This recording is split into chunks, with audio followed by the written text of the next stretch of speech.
All right. All right. We should be good. Hello. Hopefully. Everything works out okay. All right. We got that. Um, Let me see here. There we go. Hello. Good morning. Hopefully you can hear me okay. Um, Oh, yes, definitely. I had to mess mess with the microphone a little bit, but we are here. Good morning. Bright and early. I don't know about bright, but it's definitely early. I'm still tired, dealing with an eye sty. Happy Friday. No, At least I got my coffee. that's true. I've There's, been there's dealing with always. it for a couple days actually. Oh, yeah, I know those hurt. Sorry. It's just all puffy and you know. But we got some stuff to talk about. It's going to be a long day. Hopefully, they get a lot knocked out of the way. I kind of found it interesting how, when they were ending the trial yesterday, how the judge, uh, before everything got started, was saying that they were actually ahead of schedule. That kind of shocked me a little bit because there's been a few days where there's been a lot of sidebars, throughout the whole trial here. There's been a lot of sidebars on a couple days. Not much got accomplished. Sometimes it seemed like some of the days weren't going anywhere. Like, what did we accomplish today? The tardiness, especially. Um, all of these different things, I thought for sure they would be running behind, but according to the judge yesterday, they're running on time, if not ahead of schedule. So I was like, huh. And then, like, look at what happened the last couple days. Not much. Not much was accomplished after. It seemed like that when Dr. Ziesel Part 1, I think it was the end of I can't even remember anymore. Day 15.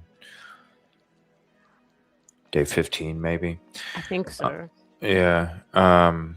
That's when after that, that next day, and it just, everything seemed kind of wonky after that. So I was surprised to hear that they're ahead of schedule. Now, I was hearing that the reason that everything got delayed, or, that issue that got brought up where court abruptly ended, I guess Reddington, now this is, it's not confirmed, but what I'm seeing is Reddington had a witness or witnesses that had a scheduling issue. There's rumors that the scheduling issue, one of them was they just didn't show up. And there's rumors that that was Patrick. So, and maybe it has, and if it's true, maybe it has something to do with all the TikTok bashing that was going on. Now, it was kind of interesting, Rosie, because after, um, I can't remember what court date it was, but I think it was after Dr. Ziesel Part 1. And we were having a conversation, and I was like, yeah, this thing's going to be done here real quick. It ain't going to be much longer.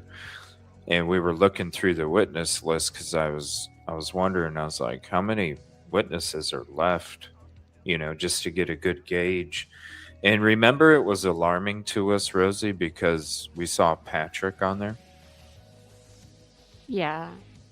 It's kind of weird because it's like, well, wait a minute, you just talked to him in day 1, day 2, but then you start thinking about, well, what was he asking him in day 1, day 2? It wasn't like necessarily in support of Lindsay. He was just asking specific questions about the timeline and such. And so Right. I'm like, oh, okay, well, maybe it's going to be some like character witness kind of thing or something like that. So we both found it kind of odd. It was like, that's weird. He already talked to him, but maybe it's for a different approach. So isn't that crazy about the rumors? No, it's not confirmed, but isn't it crazy about the rumors and how Yeah. S- So I've seen those too. I didn't.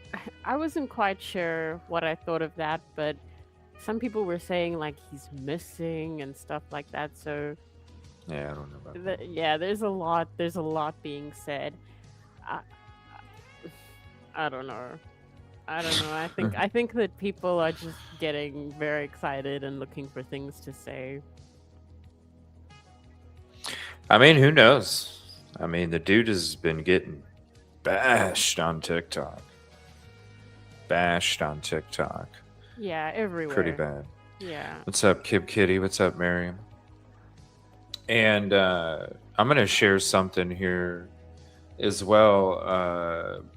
Hopper sent something to me yesterday, and I think you guys will find this interesting. I'm going to share this real quick with you.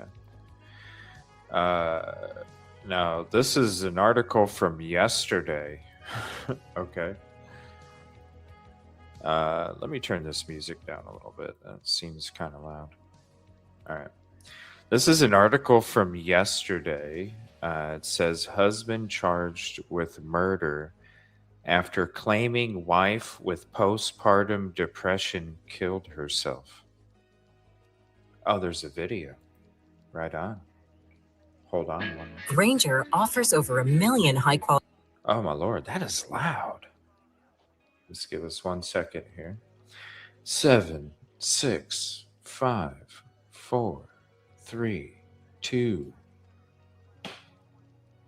Right there. You never do the last couple seconds when you count down. Her husband has since been charged with first-degree murder in her death. Lakewood police say Patrick Barnett called 911 the morning of August 13th and said Lindsay had died by suicide. Officers found blood on the bed, something he couldn't explain, according to court documents. What raised more questions was a call to police from a woman claiming to be Patrick's girlfriend. She was worried she hadn't heard from him in a while and asked for a welfare check. Patrick was arrested the next day. Lindsay was a beloved art teacher at both Hutchinson and Westgate elementary schools. Her family has asked for privacy in the wake of her death, but issued a statement. Our family is heartbroken. She was a devoted mother, daughter, sister, and teacher whose kindness and warmth touched countless lives. We find comfort in remembering her beautiful spirit, her love of nature and art, and her unwavering devotion to her children. Isn't that crazy? Paper whoa, and pen. whoa. Once the birthplace of ideas has evolved. Whoa, okay, there we go. We're just going to do that for the meantime. Isn't that crazy? Isn't that crazy though? Yeah. Patrick and Lindsay. Yeah. When they said Patrick, I was like, okay, all right, that's a coincidence. And then they said Lindsay, and I was like, wait, what? Right. It was like, what's up, Miss Cosmos? We'll have to come back to that later on. Because did you just see that, Miss Cosmo? Isn't that crazy? Shout out, Hopper. Thank you for sending Yeah. that to me. She was like, check this out. I was like, what? And then I Right. started reading it, and I was like, what the hell? The names. I was like, damn, that's wild, crazy. And I gotta play this video again as well, and then we'll go through a little recap here. But this was so cool. Like when he was out in front of, I'm sorry, Kevin Reddington was out in front getting ready for Yeah. court yesterday. And I retweeted it on my my Twitter, X, whatever. This is what's crazy is like if you go to Twitter, X, It's been having a lot of issues the last couple days. Like, what's going on with Twitter? X. Yeah. And why do we still call it? Why do we still call it Twitter? Because that's a better name. It is a better name. It is. It is. Like X.com sounds like raunchy. It doesn't sound good. It doesn't sound like anything good can come of that. But hit me up on X.com. oh my goodness. Not good. Raunchy. Right, but I didn't notice they were having a lot of problems lately. My YouTube has been giving me a lot of problems. So I cannot relate, but yeah, by the way, yeah, people on I noticed some people were typing in the YouTube chat yesterday that that comments, like some of their comments weren't showing up and stuff too. And I know StreamYard was doing that a couple days ago where comments weren't even showing up in our studio. And they had an update yesterday. You can now adjust the audio for your screen share from your studio. Yay. That's really cool. Thank you. Not really. Do we not control our audio through the video that we're playing?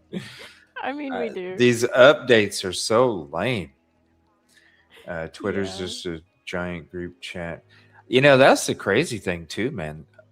People on Twitter host a lot of these voices things where people just hang out and talk. It's really, I don't know. It's like,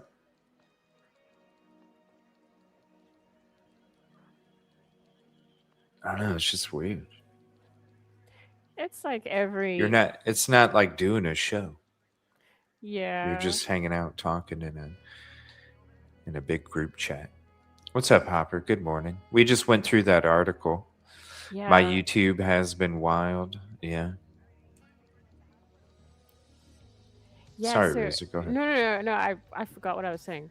But I'm already on to the next thing that I was going to say. YouTube has, like, when I have chat up, it clears it, and then it just shows like one message at a time in chat, and I don't know. So also, I've been missing a lot of comments when I just look at it on my phone. So I'm sorry, everyone, but I'm glad to see that I'm not the only one, Hopper.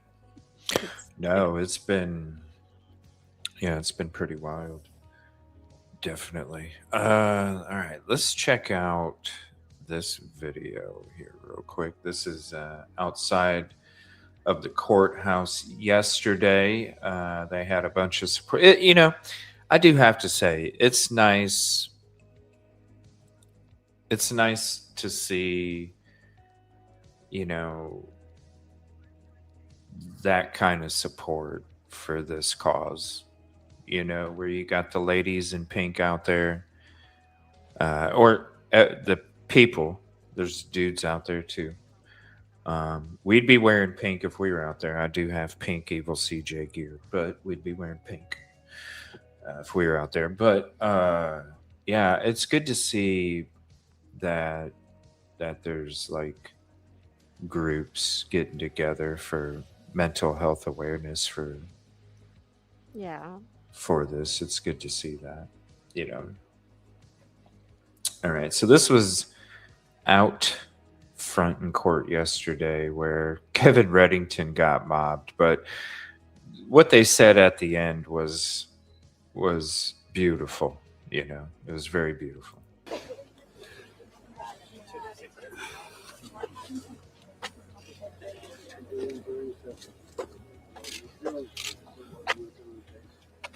It's very moving for them. They don't forget it. Mr. Reddington, what's your message to all these folks who are here today? Thank you. That's all I can say. It's amazing. We love you, Kevin. Kevin, are you surprised at just how much attention this case has gotten? I mean, people are coming from Maine. It's the message. It really is. It's the message that just has reverberated, throughout the whole country. What is that Reddington's message? fighting for women's rights. No, I for don't. healthcare. I think that it's the mental health system.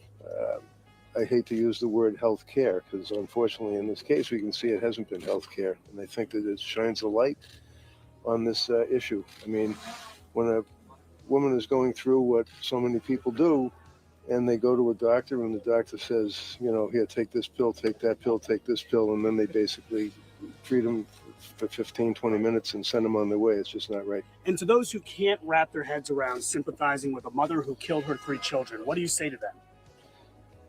I think it's almost like when you're picking a jury and sometimes somebody will say, well, I don't agree with, you know, this allegation of murder. I mean, none of us do. But that's what we have juries for. They pass between the government and the defendant to see if they can prove their case. Is she aware of this support, and what does she think of this support? I'm going to go in and see her right now. I'm sure that she is, and if she isn't, she will be. What do you think about? She's so beat up and just so sad. This will really help her out, I think. It's awesome. Tell her we love her. What do you think about you being the advocate for all women right now? I'm not an advocate. You are. But you are. But you are. But you are.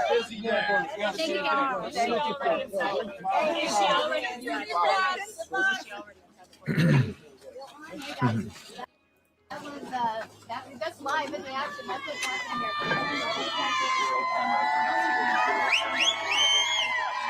It's good to see that. Yeah. We'll go ahead and leave it paused on that. It's good to see that, you know, especially for the mental health of it all. What's up? Good morning, everybody. Good morning. Good morning. Good morning. So we went through a few things this morning. The rumors about why court shut it down abruptly. Also, the article from Hopper. Thank you again. That was crazy as hell. Yeah. That freaking, that freaking article, man. Patrick and Lindsay. And also these supporters. So I wanted to cover that this morning before we get in there. It's supposed to be, I did too, Miriam, you know, especially at the end, you know. That's how humble the guy is, you can tell, because you know damn well like how much this guy has done for mental health awareness for postpartum depression and especially psychosis. You know what I'm saying? Especially psychosis. And so, you know, it was beautiful. Like you got the supporters out there, you know, you got the people, even the reporters, you know, talking about how much awareness he's bringing. For the cause and just the humbleness of him, you know, as they're telling him how much he's making a difference. He's just like, no, that's humility, you know, and that's how you know that the shit's real, when the humility is present. What article? We'll go through it again here in a few moments if you guys want me to. Just give me a second here. Yeah, It's crazy.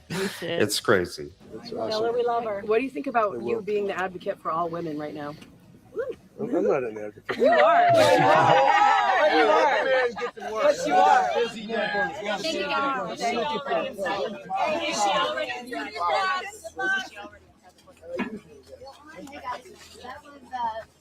Humble guy, and then we'll get that shot of the supporters out there. Okay, we'll switch to this article. Let me pull it up again. It had some crazy ass like advertisement on it. So,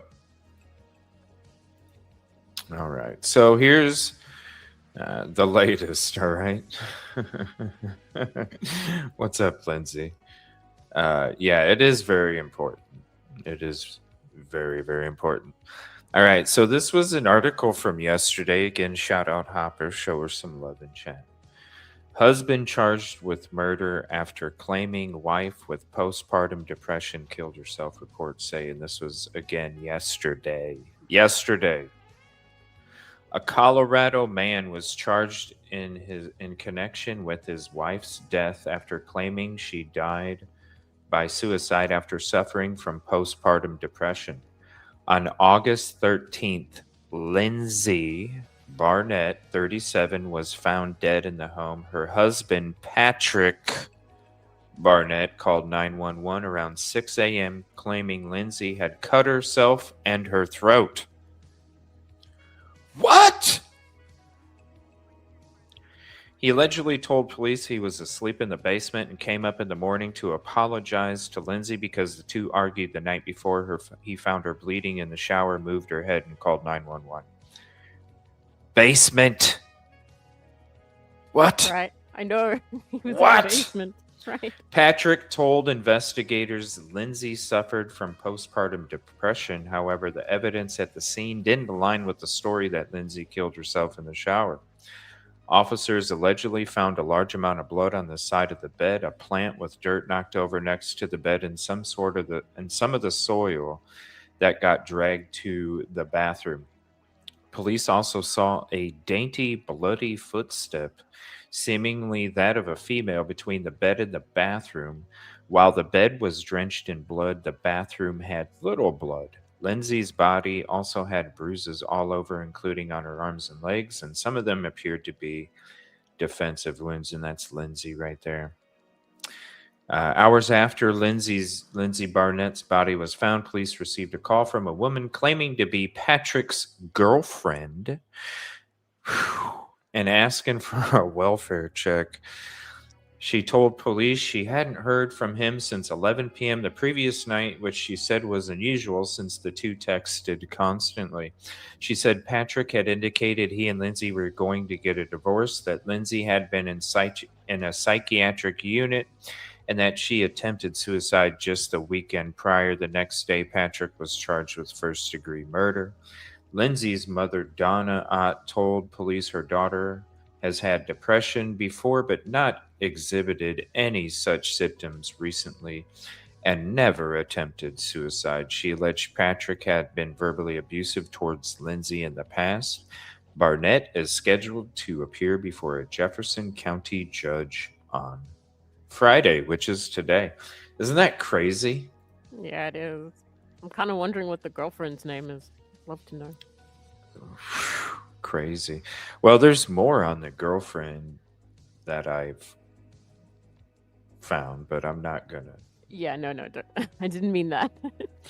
I mean, I did find something. I was like, interesting. But no, I didn't mean that. That'll be for another show. Yes. When we don't have trial, because we're gonna have to talk about it, and we don't have the time today. Yes, what the heck is going on? His girlfriend called for it. Right, the girlfriend called for a wellness check. Yeah, thoughts and prayers out to her family. I believe it was in Ohio, huh? Praying for her. Yes. Oh, thank you so much, Hopper, with the 200 joules. Sunshine. All right. So let's go ahead and get to... Let me try out this new screen real quick. See what... Yeah, look at that. Looks good. We got the media network little thing up there. Let's switch to... While we're waiting for the trial to start, we are going to switch it up to some East Idaho news. Day 17 recap as we go into day 18. Thank you all for being here. Please hit the like, subscribe if you haven't. Definitely subscribe to Rosie too. We're going to do this quick recap, and then we got a long day of trial, everybody. This is what happened before the court. I'm what excited. Happened today, we turned on our live feed, and this was video that was on broadcasting live from Boston. You can see many women dressed in pink, some men with T-shirts reading "Stand in Peace for Lindsay." There were actually two crowds here, several dozens of women, mostly advocating for Lindsay, some that are against her or not against her, but feel that she shouldn't be, she should be held criminally responsible for this. And tons of media there outside the courthouse picking up with this. with this case. Now, Kevin Reddington, who is Lindsay's attorney, who has become a hero to many of you and many people watching, he actually spoke briefly with the reporters as he was walking into the courthouse. He was kind of mobbed by them. I think he also wanted to see the supporters who were outside of the courthouse dressed in pink. Court TV caught this exchange with him. Take a look. It's very moving for them. They don't forget it. Right. Mr. Reddington, what's your message to all these folks who are here today? Thank you. That's all I can say. It's amazing. We love you, Kevin. Kevin, are you surprised at just how much attention this case has gotten? I mean, people are coming from Maine. It's the message. It really is. It's the message that just has reverberated, throughout the whole country. What is that Reddington's message? fighting for women's rights. No, I for don't. healthcare. I think that it's the mental health system. I hate to use the word health care because unfortunately in this case we can see it hasn't been health care. And I think that it shines a light on this issue. I mean, when a woman is going through what so many people do and they go to a doctor and the doctor says, here, take this pill, take that pill, take this pill, and then they basically treat them for 15, 20 minutes and send them on their way. It's just not right. And to those who can't wrap their heads around sympathizing with a mother who killed her 3 children, what do you say to them? I think it's almost like when you're picking a jury and sometimes somebody will say, well, I don't agree with, this allegation of murder. I mean, none of us do.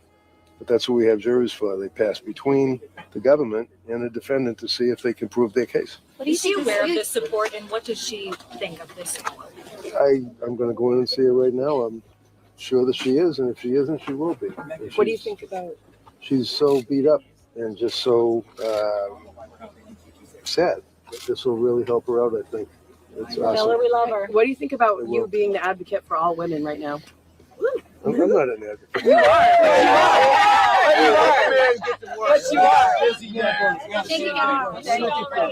Kevin Reddington then went inside the courthouse and continued on with the trial. Those similar protests, I'm told, were organized in cities across the country today, women wearing pink. And in fact, some of the photos from inside the courtroom showed women in pink. Let's just go to those now. Here are the pool photos that were taken today from the Associated Press.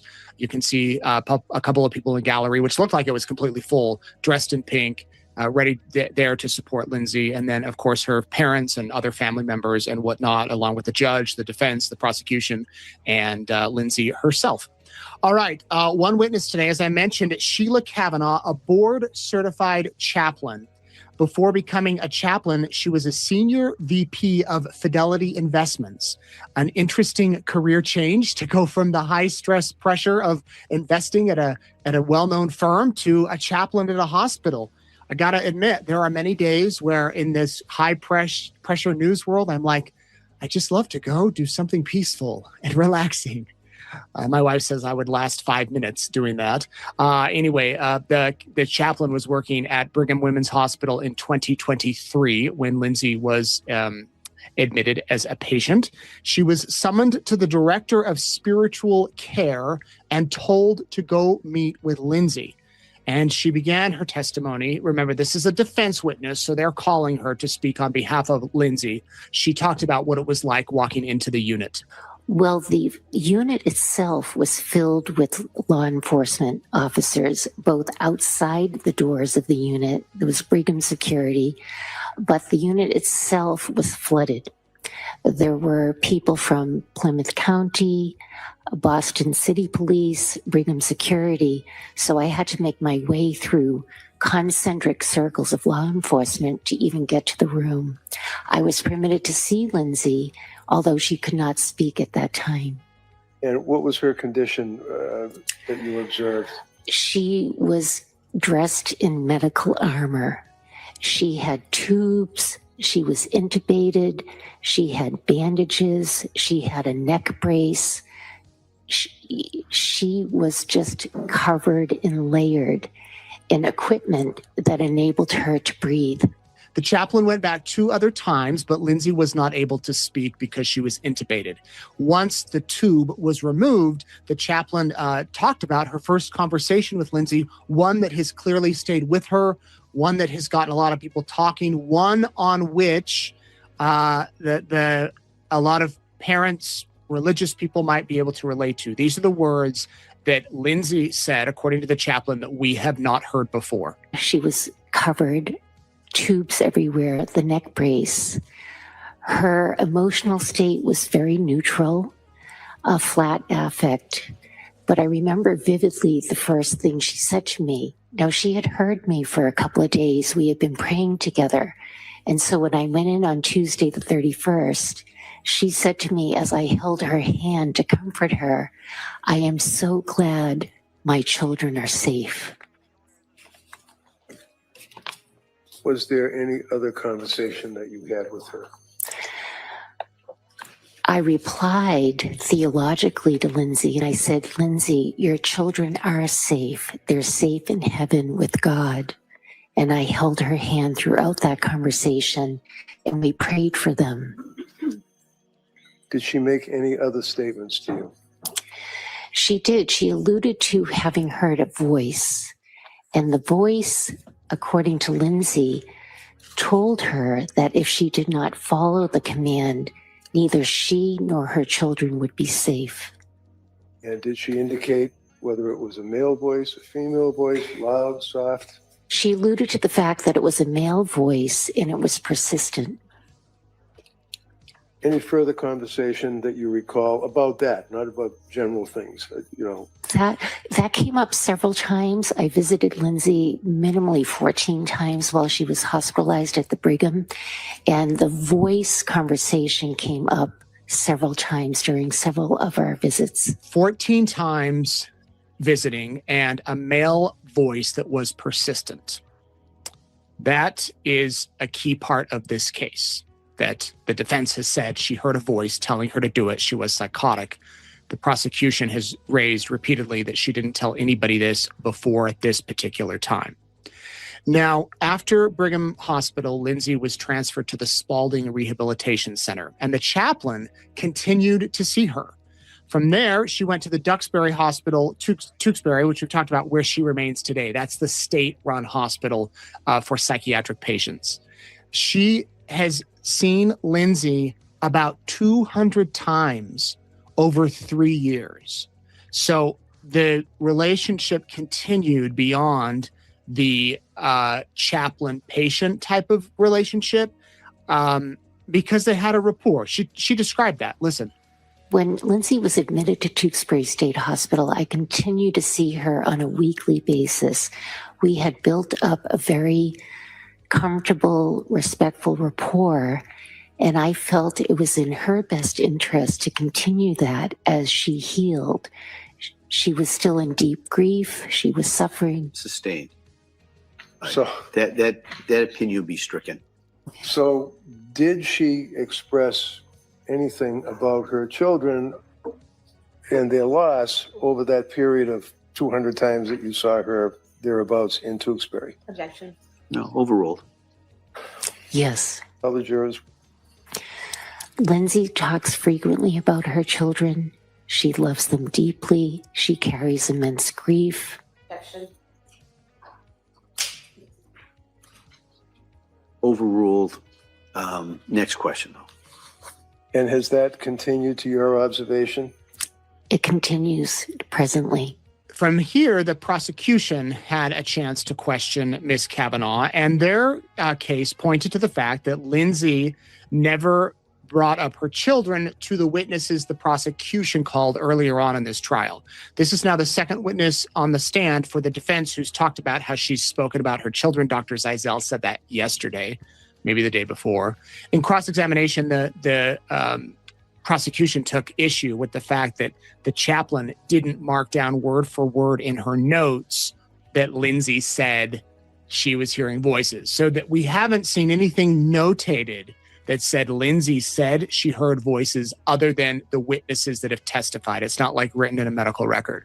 The chaplain explained that she's different from a medical provider, like a clinical medical professional. And after the defense then stood up and said, her conversations with Lindsay are privileged communications. It's like if you went to your priest or your bishop or a religious pastor, your minister, and told them stuff in confidence, that's how this was viewed. It's not like they're going to write it down, or at least they shouldn't. I don't know if they would. Maybe they would, but it's not like something that they would record. And the defense tried to make this point that this was a privileged, confidential conversation. And she told you that she heard a voice telling her that if she did not follow the command, neither she nor her children would be safe, correct? Correct. You wrote very detailed notes that are contained in the Brigham and Women's Hospital records regarding your interactions with Lindsay Clancy, didn't you? Yes, I did. And in all of these notes that detail every time you interacted with her, you never once wrote that she told you she heard a voice or what that voice said, correct? Correct. And you also said that this voice, talking about the voice, came up in several of your meetings, correct? Correct. And you never once wrote about any of it in any of your very detailed notes, correct? Well, chaplain notes are not verbatim transcripts of patient conversations. I'm not there to evaluate the patient. I'm there to bear witness to their suffering. Okay, but the question was, you did not document those statements in your notes, correct? Correct. But you did document some other statements in those notes, correct? Perhaps. For example, on February 6th, 2023, in a note that you wrote regarding your interaction with the defendant, you said that, or you wrote, Lindsay welcomed the visit and shared her fears of, quote, not being able to walk again, end quote. She continued to express her fears of how her inability to walk may make her vulnerable to others in the future. Do you recall writing that? Yes. Do you recall writing on February 9th, 2023, that the defendant was sitting in a chair adjacent to her bed and appeared to be visibly engaged, energized, and hopeful than in previous visits? Do you recall that? Yes. You also wrote in that note, Lindsay spoke hopefully of being discharged when the time arrives to Spalding, correct? Correct. And then in February 13th, 2023, you wrote in your note that Lindsay also expressed hopefulness in relation to her physical progress. She feels she has gained considerable physical strength and agility despite an inability to move her legs. She admitted that she feels, quote, deserving of this, end quote, in light of recent events. Do you remember writing that? Yes.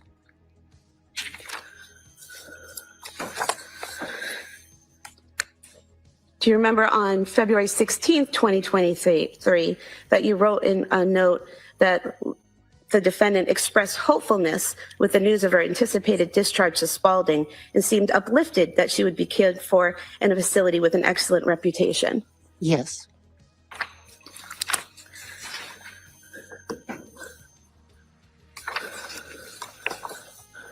Do you recall writing on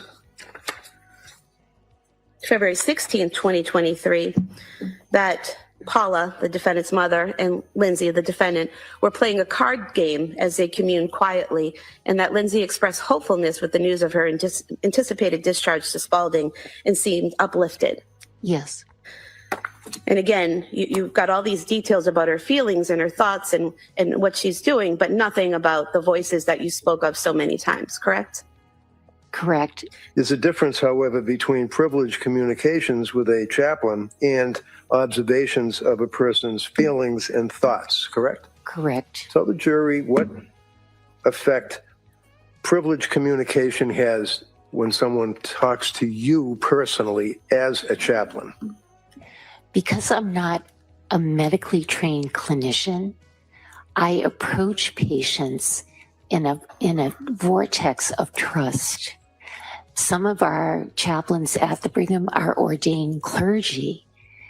And so there's this understanding that when a patient interacts with a chaplain, the conversations are confidential. Do you put them in medical records? No. The words, like Lindsay indicated that she felt uplifted, I think counsel read that twice. Were those your notes, or is that what she said to you? Did she say, I feel uplifted, or is that your was my observation? perception of Lindsay. It was not her words. And after that, the witness was released, and so was the jury until tomorrow. The judge said that tomorrow will be a longer day, and I don't know what that means because we've had a lot of short days, but I imagine it will be the full day. And Kevin Reddington even talked about how they have one more witness, and then the prosecution has, I believe, 3 rebuttal witnesses. So it sounds like that's going to happen tomorrow. And then closings will either be Monday or Tuesday, the judge said. The judge is really taking this case slower, not rushing it, I should say. And so I could see maybe the closings being Tuesday, just to give both sides time to prepare. So the jury could have this case Tuesday, maybe Monday, but by Tuesday. And then we'll see if they take an hour, if they take a minute, if they take 3 days. I don't know. So the jury was released, but then the judge had the attorney stick around and talked about jury instructions. Now, these are common type of practices. We've seen them in every trial where it's like, okay, do you agree that they should be there's the common instructions that all jurors get, like pages 1 through 6 are just standard. Everybody gets them. But then there are specific instructions based on the trial that are included. And so the judge and attorneys went over those jury instructions saying what charges or changes should and should not be explained to the jury. Here's just kind of a little sample. Of the criminal responsibility instruction, we're asking that the instruction regarding intoxication not be given because from our perspective, there's been no evidence of intoxication by drugs and or alcohol during the killings. There's testimony, and I think there'll be more testimony about the defendant taking pills after killing the children. And before killing the children, she was on low-dose prescription, 10 milligrams of amitriptyline that was recently increased to 20 milligrams, but there's no real evidence of whether or not she actually increased that dose. And then it was a low dose of trazodone and a low dose of, I believe, Valium. So those were prescribed medications that she had reported no side effects from. And I believe in the text with her mother, she said that she was still waiting to actually feel effects from those. So there's no evidence of intoxication from those drugs. And then the only intoxication potentially could be when she took pills after killing the children. And even those amounts from the toxicology are low-level amounts. So we're asking that the instruction on intoxication not be given. If the government has been listening to the same evidence in this case, this is clearly an involuntary intoxication defense, at least as far as the judge's charge to the jury, based upon the evidence that's been presented, whether or not it's what we would argue is the over prescription of the medications, whether or not it's the side effects of the medications, whether or not it's the titration or the termination or the immediate cessation of the medications against what normal medical advice would be. All of those factors contribute to the state of mind of Ms. Clancy that was expressed to a lot of people, family members, people that knew her. She had indicated, I think Your Honor knows the evidence, repeatedly indicated that she was affected by the benzos. She was felt that she was being addicted to the benzos, trying to get off the benzos. She indicated that the sertraline was obviously killing her as far as going from 25 to 50 milligrams.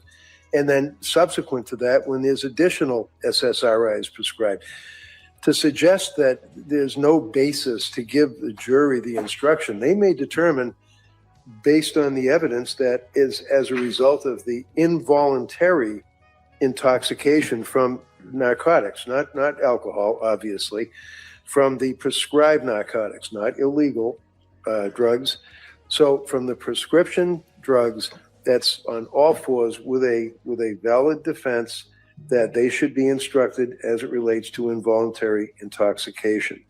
I think it's the model jury instructions on criminal responsibility. Obviously, if there's any nuances that I would pick up, I would bring that to the court's attention. But I have tried murder case recently with the model jury instructions, and my memory is that I was pretty satisfied with Judge O'Shea, I think, actually in this courtroom a year ago, and I was satisfied with the instructions on lack of criminal responsibility. I would, at some point, ask the court to charge on involuntary manslaughter. I'd ask the court to charge on wanton conduct with a component of the impact of the intoxication. So you can't try this case in a vacuum. You can't present the case to the jury. I know the government would like to present the case only on cruelty and atrocity. They probably don't like the statute that allows a jury to determine the degree of murder, which would be first or second. But I think that the evidence is such that a jury should have the option of considering whether or not we're talking about involuntary manslaughter based upon the evidence that's permitted. So I would defer to the court on the instructions on cruelty and atrocity, premeditated malice aforethought, second degree malice. I would ask the court to consider instructing on involuntary intoxication, to consider on the involuntary manslaughter as a lesser offense. Of course, these instructions are critical to how the verdict could play out, because when the jurors get back there, they have to follow the instructions particularly to the T. They cannot go based off of their opinion or what they think should happen or why they feel this way. They have got to follow it. So, as I said, court is back in tomorrow morning. We're going to start the live stream again, 7 a.m. Mountain. All right. We'll go ahead and get it switched to the live stream for the course. Thank you all for being here. Please hit the like, subscribe if you haven't. Let's get this pulled up. And let's get ready. It's going to be a long day, everybody. Thank you for joining. Going to be a long day. So Kevin has one witness left. It's going to be over a Zoom. And then 3 rebuttal witnesses from the prosecution. And I know that the judge said yesterday that we're going to have the witnesses today, try and have closing arguments on Monday, and then the verdict watch on Tuesday. But with the way that the prosecution's been acting the last couple days in court when it comes to the questions, rebuttal witnesses, it makes me wonder if they're going to grasp at straws some more, Rosie, and maybe they're going to drag the witnesses into Monday. That's what I'm afraid of, and I think it might happen. I mean, I wouldn't put it past them, to be honest. So I have a feeling if they didn't have any scheduling issues with the witnesses, we probably would have been having closing arguments today, and they would have gave the jury the whole weekend to try and come up with a decision. I think it's going to take quite a bit of time for the jury to come up with a decision. I still have a feeling it might end in a hung jury. But it would have been nice if they would have been able to go into the weekend to think about it and then on Monday have the verdict. But I don't know. I have a feeling that the prosecution is just going to try and talk a whole bunch of stuff that's going to make the jury members try and forget what they just heard the last few days of court. So that's what I'm worried about. It getting dragged out with a bunch of nonsense. I mean, just think of like the last couple days of questioning that we had to sit through from the prosecution. It was just like, come on. Yeah, and I think this is not one of those cases where it'll be like a simple, quick decision. Yeah, it's going to be one of those. It's going to take a little bit. So yesterday we didn't get going until about 11 o'clock. So what I'm going to do is I am, let me see here. I'm going to pull something else up. Let's go with the rally outside the courthouse. Let's go with the video on that. And then again, as soon as they do go live here in court, because we never know. It's supposed to start at 9. It starts at 9:15, 9:30, 9:45, 10 o'clock, 11 o'clock. Who frickin' knows? We never know. It would suck to be a lawyer trying to like work on multiple cases at the same time, and you're just like, come on, what are we doing here? So Yeah, I think they get used to it. they're probably used to it there. That's probably common shit. Just around here, it's not. So we're gonna check this out in the meantime. Again, once it does go live, we will take you right to it. And in the meantime, we're gonna check out this Vinny episode on the supporters out there. These 3 children were violently killed in their home, strangled to death. But something really strange has happened. The person who admittedly did it has been getting a lot of support from the public. Lindsay Clancy has a lot of people online who are behind her and see her as a victim. And now those people are showing up at the courthouse. She was looking for help and she didn't get the help that she needed. She was not seen or heard by the medical system, by her doctors, by her husband. Inside the courthouse, we are in the defense case as Kevin Reddington continues to call witnesses, trying to convince the jury that Lindsay should not be held criminally responsible because of her mental illness. She said to me as I held her hand to comfort her, "I am so glad my children are safe." Meanwhile, prosecutors want Lindsay Clancy behind bars for the rest of her life. They don't believe that postpartum psychosis drove her to kill her children. It's the case the nation is obsessed with, and we have all the big moments from inside the courtroom and outside as the Lindsay Clancy trial continues in Plymouth, Massachusetts. Another unexpected twist in the Lindsay Clancy trial. A rally outside the courthouse before things started inside. Dozens of supporters, mostly women dressed in pink, there to show that they are behind Lindsay Clancy. What impact will this have? Is the jury thinking the same thing? Can prosecutors overcome this? I'm Vinny Politan. Let's investigate.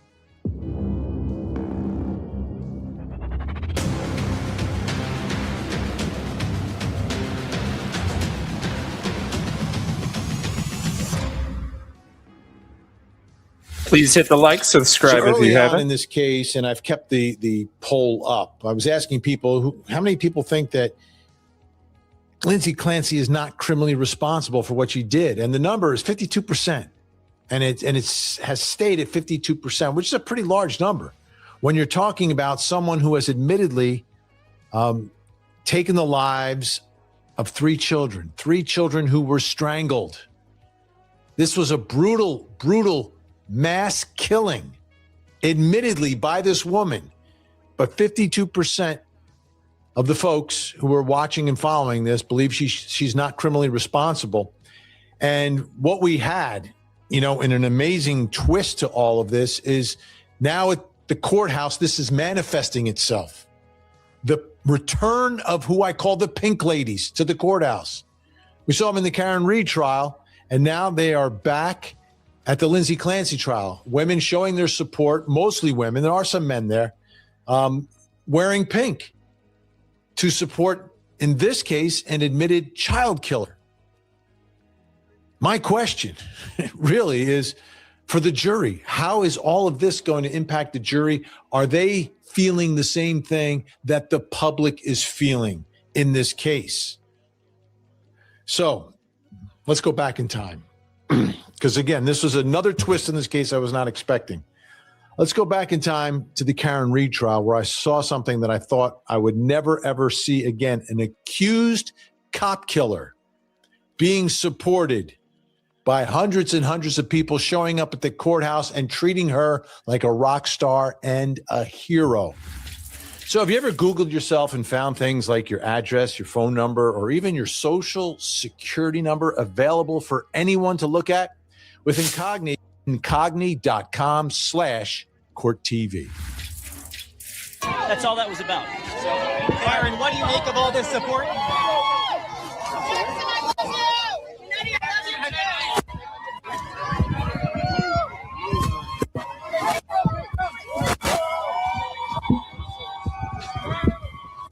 It's amazing. Absolutely amazing.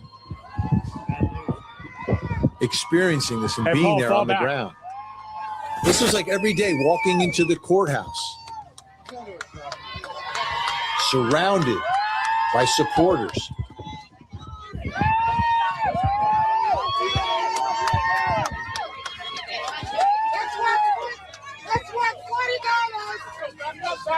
American flags. Everyone's got their camera.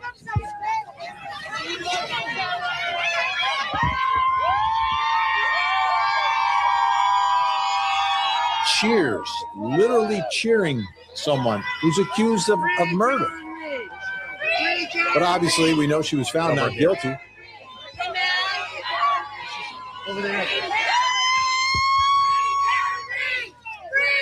Look at all these people. And this is someone that they didn't know. It took on a life of its own. And having experienced this and the verdict and everything else in Dedham, Massachusetts, I never thought that we would see anything come even close to this.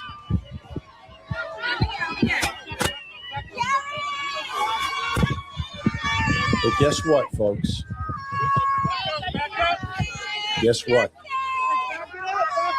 It happened again. This happened again. Now, the circumstance is a little bit different. Lindsay Clancy not out on bond. Lindsay Clancy not obviously walking into a courtroom surrounded by her supporters. They're going from Dedham, Massachusetts to Plymouth, Massachusetts. Unbelievably. In another case, but not in a case where someone's accused of taking someone's life, in a case where someone has admitted taking the lives of 3 children. Take a look at the scene as we have what I call the return of the Pink Ladies. And yes, there are some men there.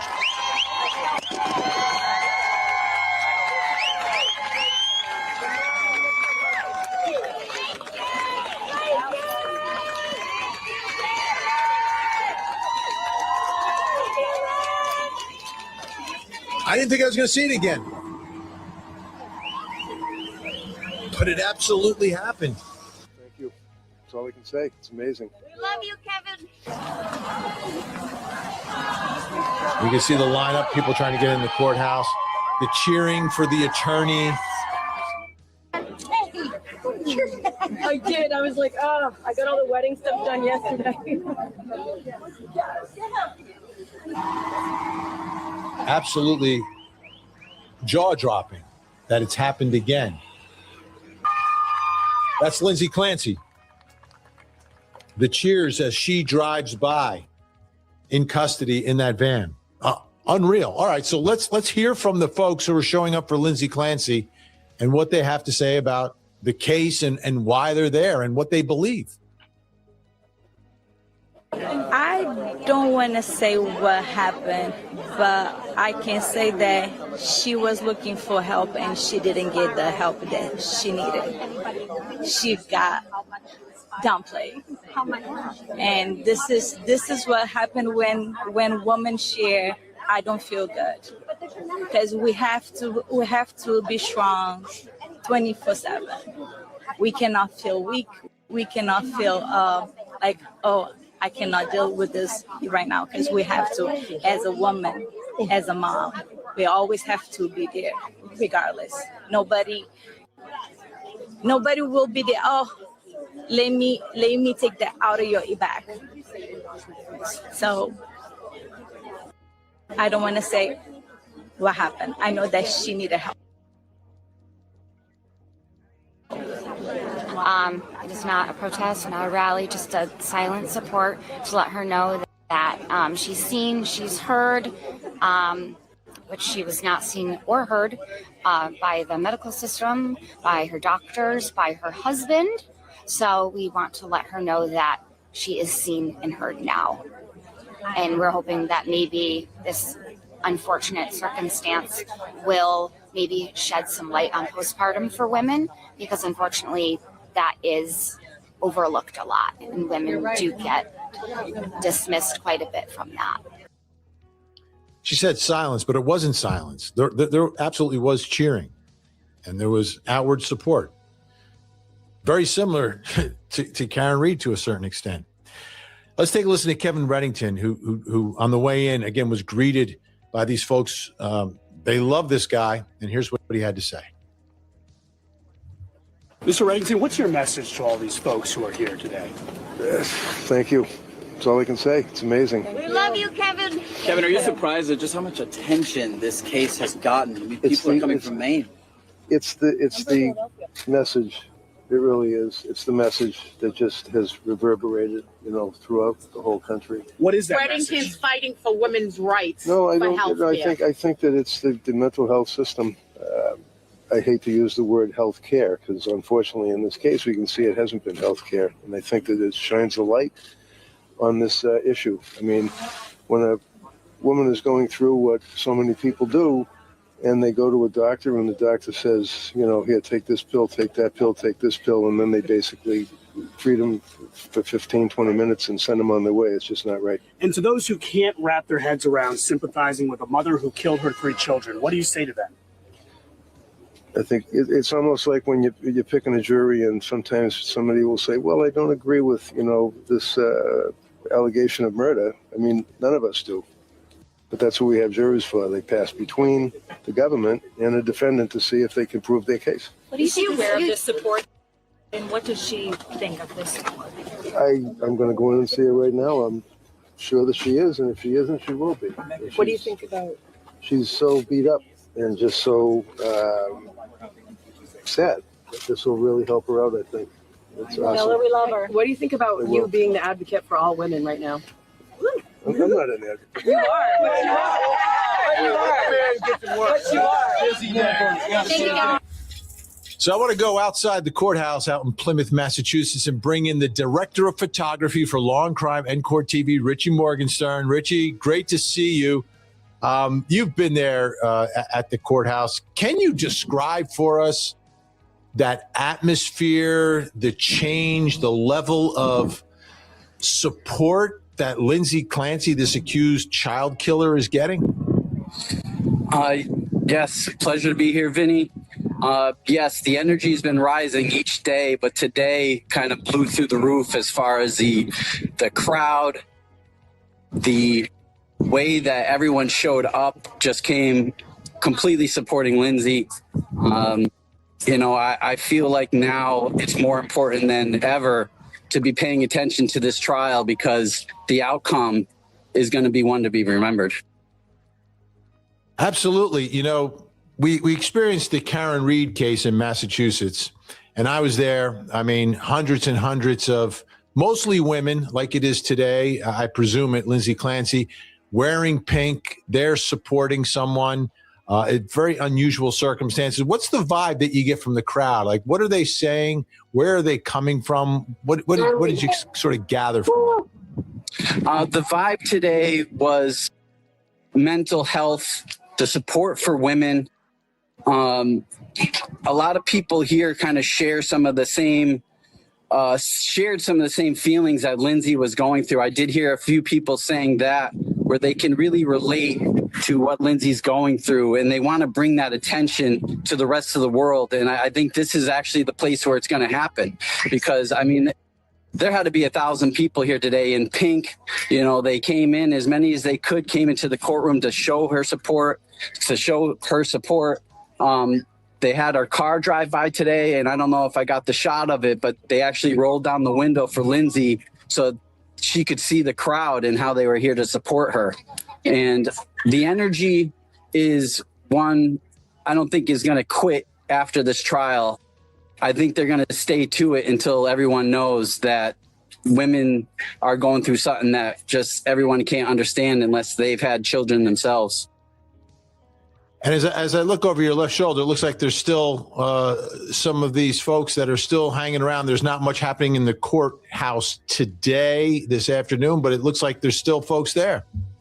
Yeah, some of the supporters really want to let Reddington know how much they appreciate him and how much he's kind of being an advocate for women right now.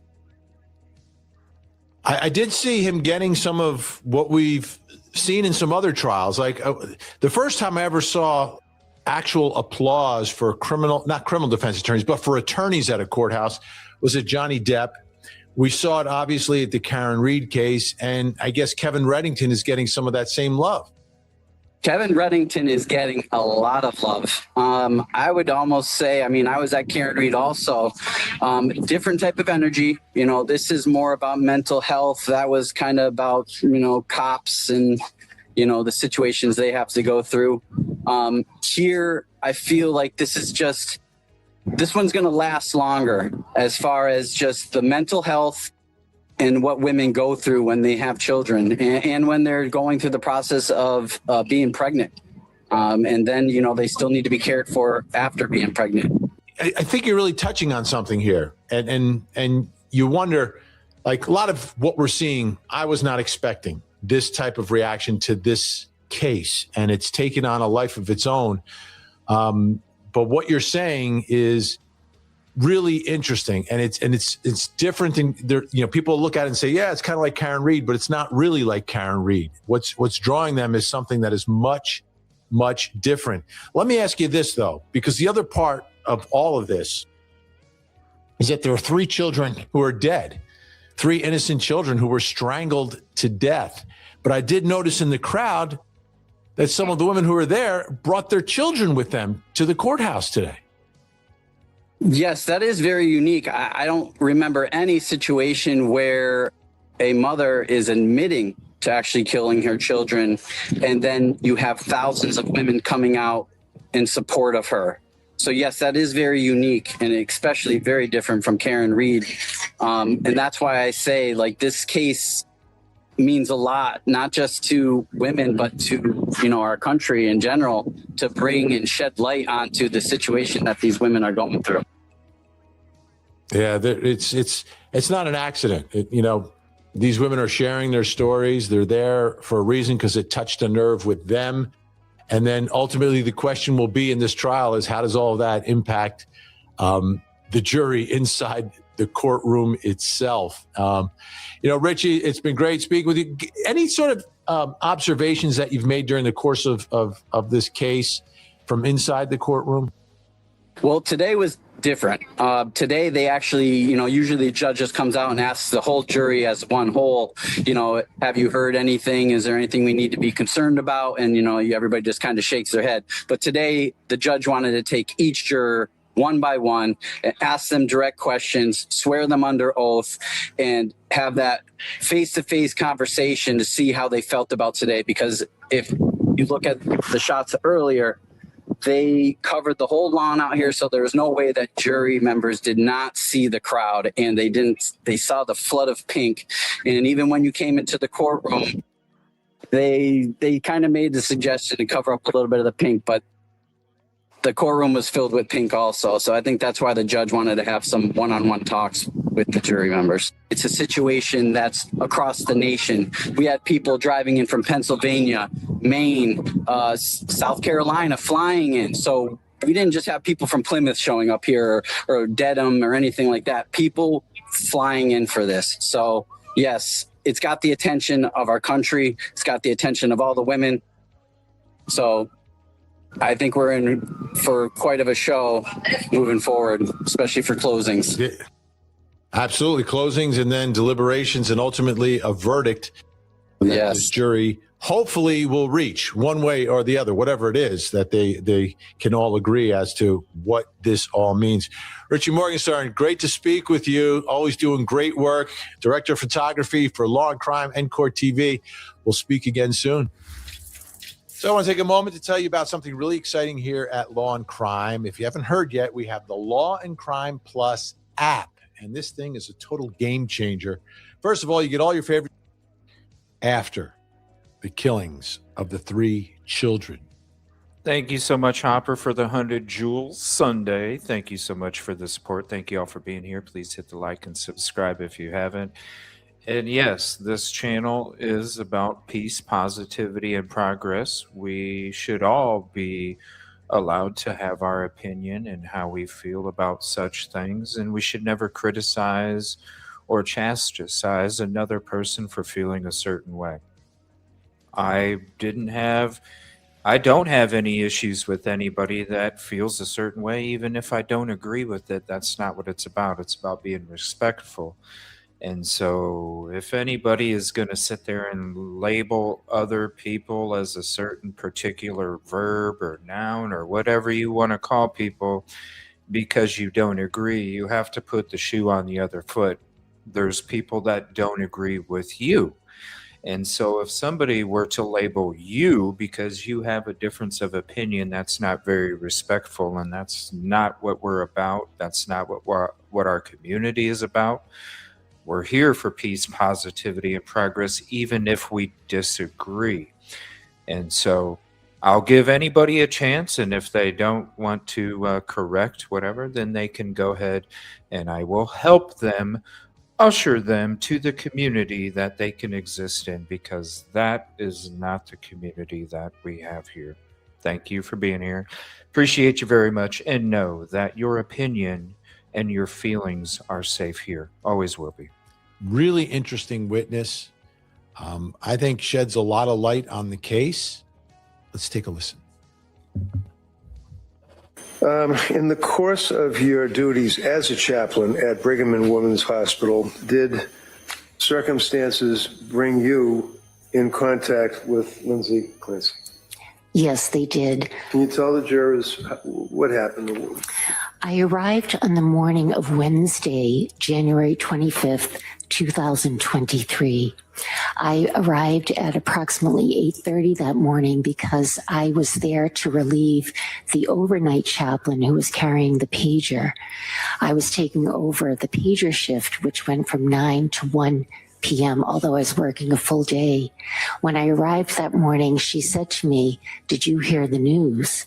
And So sustain. Okay. So you got to object, so you can't say what someone told you, okay? That's hearsay? Okay. So I can say, as a result of the conversation with that person, what happened? I was summoned to the director of spiritual care's office. Did you have a conversation with her? I did. All right. And as a result of that conversation, what did you do? I went to Unit 8C in the Tower building of Brigham to meet with Lindsay Clancy. And what time of day was this? Roughly between 8:30 and 9:30 that morning. And when you went in to see Lindsay, what did you observe? Well, the unit itself was filled with law enforcement officers, both outside the doors of the unit. There was Brigham security, but the unit itself was flooded. There were people from Plymouth County, Boston City Police, Brigham security. So I had to make my way through concentric circles of law enforcement to even get to the room. I was permitted to see Lindsay, although she could not speak at that time. And what was her condition that you observed? She was... And we just hit 18,000 subs here on YouTube. Thank you so much for the love and support. We appreciate you very much. And we wouldn't be able to be the community without you. So as much as I toss the PPP out there and I have to, get the belt out a couple times, without you, I wouldn't be able to do it. So thank you for not only being about the peace, positivity, and progress, but also promoting it as well. Not just here in our community, but when you go to other communities, it means a lot to us. Thank you so much. And thank you again for the support. Please hit the like, and if you haven't subscribed, please consider doing so. We are waiting for court to start. As always, they're always tardy. And as always, as soon as they do go live, we are going to take you right there, even in mid-sentence. Congratulations to you too, Miss Cosmo. It's everybody. Thank you so much. It means a lot to us. Dressed in medical armor. She had tubes. She was intubated. She had bandages. She had a neck brace. She was just covered and layered in equipment that enabled her to breathe. Now I'm showing you Exhibit 121 and asking, this may be South Shore, or it could be Brigham and Women's, but is this indicative of what she appeared to be when you first saw her? That looks like it's from South Shore because when, yes. Did she have the same? Similar. Very similar? Very similar. Like that? Yes, very similar. Did you see her again on another date? I did. I saw her the next day. Again, she could not speak. She was intubated as well. That was the first week that she was hospitalized. When was the next time that you saw her? The next time I saw her was the following week. I have a calendar here of my visits. I saw her on Tuesday, January 31st, and she had been extubated at that point so she could speak. So the tube had been removed. She was able to communicate, and that was on January 31st? I believe she was extubated the weekend of the 28th, but I didn't work that weekend, so I saw her on Tuesday, the 31st. All right. Tell the jurors what you observed and what, if any, conversation you had with Lindsay on the 31st. And let me ask you, how long had it been that they removed the tube? Perhaps a day or two. A day or two. Okay. Tell the jurors what she said to you. She continued to look like the photograph you just saw. She was covered, tubes everywhere, the neck brace. Her emotional state was very neutral, a flat affect. But I remember vividly the first thing she said to me. Now, she had heard me for a couple of days. We had been praying together. And so when I went in on Tuesday, the 31st, she said to me as I held her hand to comfort her, "I am so glad my children are safe." Was there any other conversation that you had with her? I replied theologically to Lindsay, and I said, "Lindsay, your children are safe. They're safe in heaven with God." And I held her hand throughout that conversation, and we prayed for them. Did she make any other statements to you? She did. She alluded to having heard a voice, and the voice, according to Lindsay, told her that if she did not follow the command, neither she nor her children would be safe. And did she indicate whether it was a male voice, a female voice, loud, soft? She alluded to the fact that it was a male voice and it was persistent. Any further conversation that you recall about that, not about general things, That came up several times. I visited Lindsay minimally 14 times while she was hospitalized at the Brigham, and the voice conversation came up several times during several of our visits. Now, after Lindsay was transferred or cleared to go from Brigham and Women's Hospital, did she go to another facility? She did. She went to Spalding Rehabilitation Hospital. And do you know when that was? That was roughly late February, perhaps around the 23rd. And did you continue to see Lindsay at Spalding Rehab? I did. Do you know when she left Spalding Rehab? In the late March, early April time frame, perhaps. Okay. Now, Brigham and Women's Hospital and Spalding Rehab are under the same umbrella of hospitals. Is that right? They are. So Brigham and Women's Hospital and Spalding Rehab are under the Mass General Brigham complex.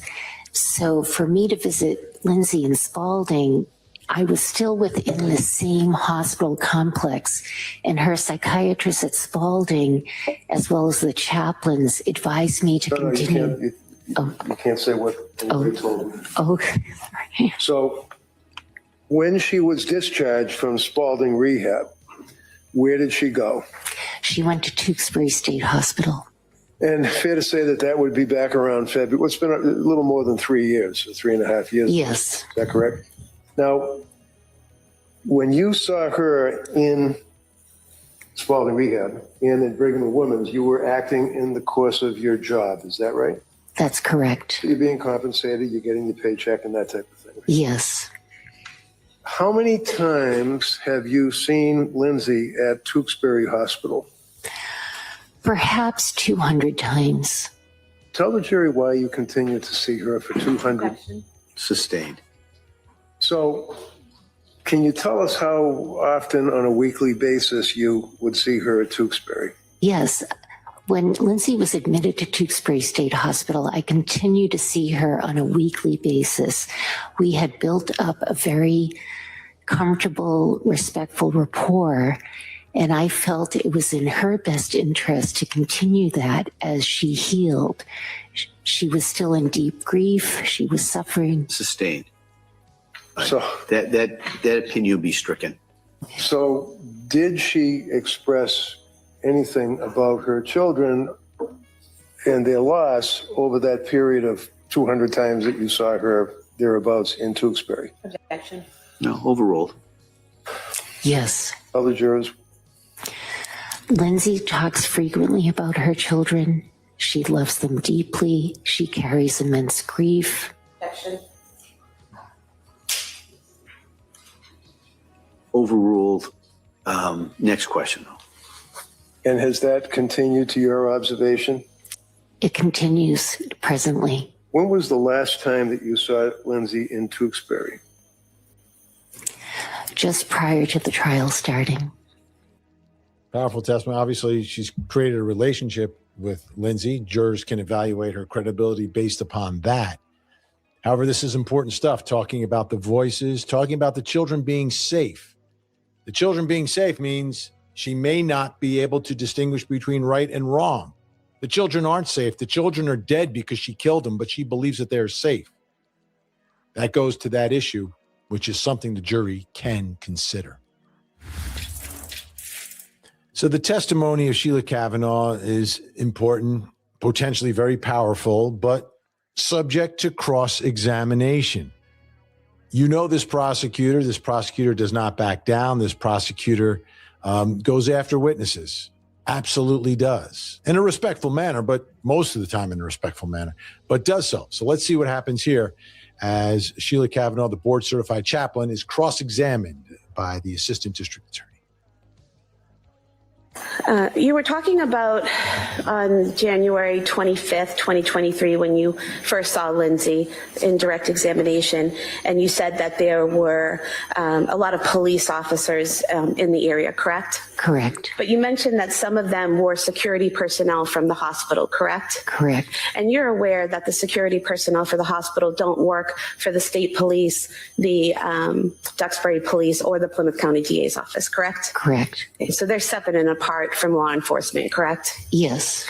And then are you also aware that on January 25th, 2023, there was a search warrant being executed to collect evidence from the defendant and from the belongings that she had at the hospital? No, I was not aware of that. Were you aware that that collection of the search warrant required state police and personnel from the crime lab to be present for the collection of evidence? I was not aware of that.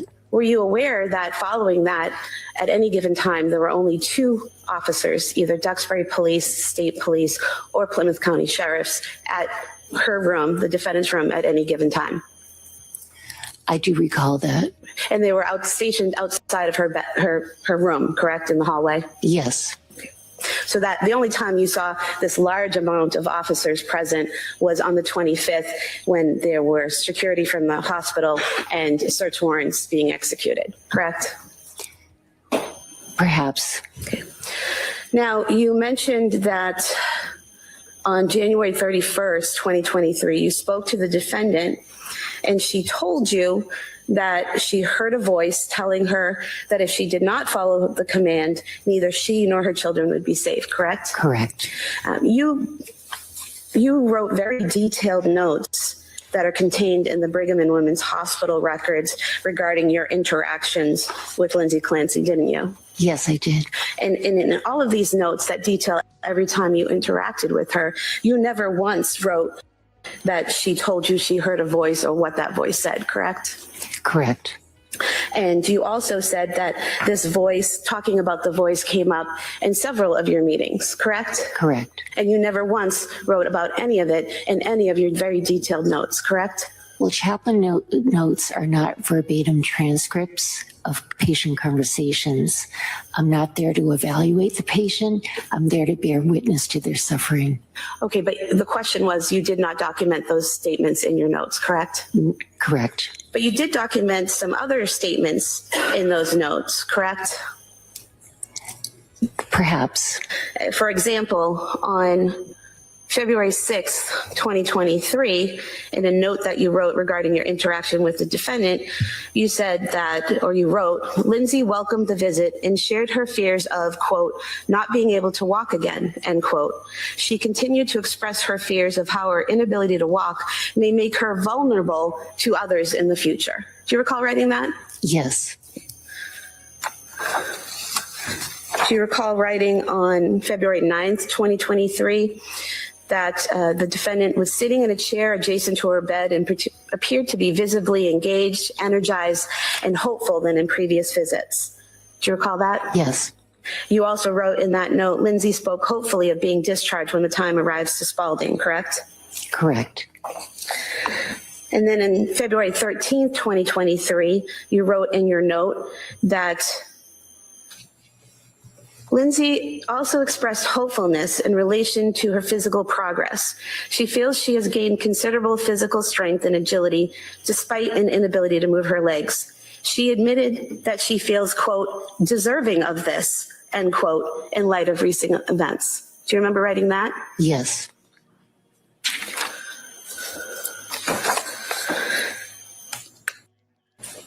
Do you remember on February 16th, 2023, that you wrote in a note that the defendant expressed hopefulness with the news of her anticipated discharge to Spalding and seemed uplifted that she would be cared for in a facility with an excellent reputation? Yes.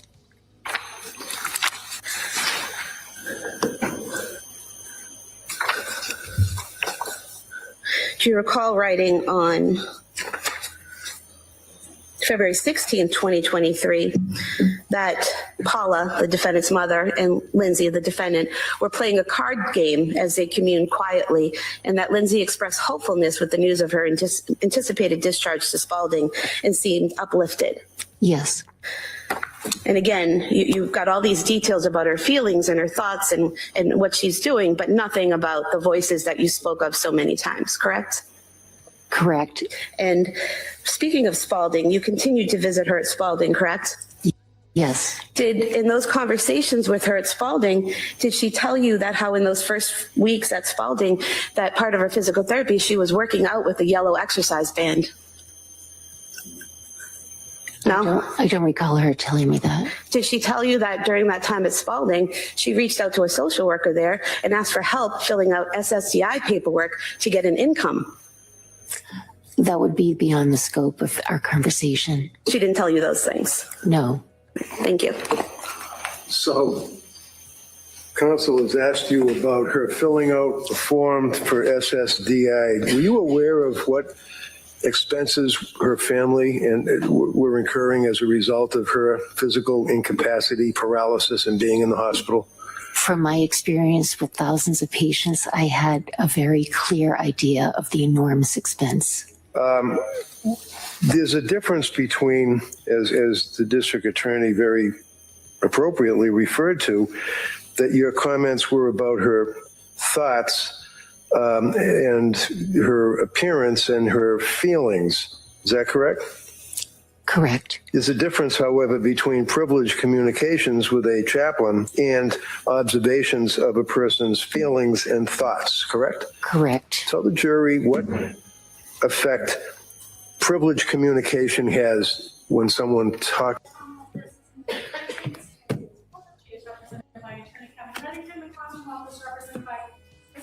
We're going to go and do a sidebar. Don't worry. All right. Well, good morning, everyone. Good morning, counsel. Good morning, Ms. Clancy. All right. So can I see counsel sidebar, please? We knew it. We knew it. I'm going to bring you right back. As soon as they come back. We already know sidebar as soon as they get on camera, sidebar. All right. We're going back to this. We'll take you right back as soon as they come back to the cameras. Love you guys very much. Thanks for being here. Please hit the like, subscribe if you haven't. We hit our goal today already for 18,000 subs.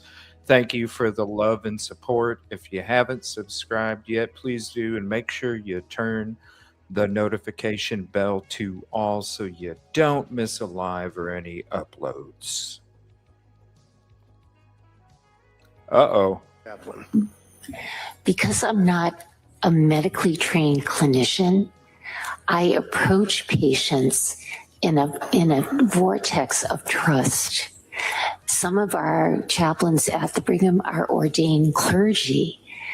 And so there's this understanding that when a patient interacts with a chaplain, the conversations are confidential. Do you put them in medical records?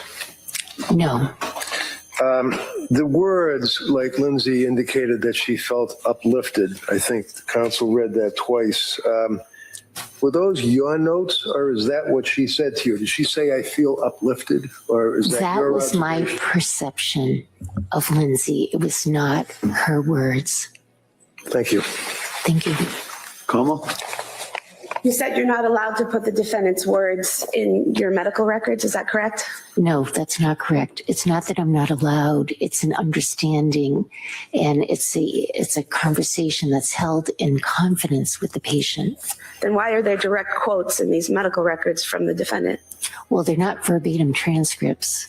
No, not a transcript of the whole conversation, but you put phrases in quotes.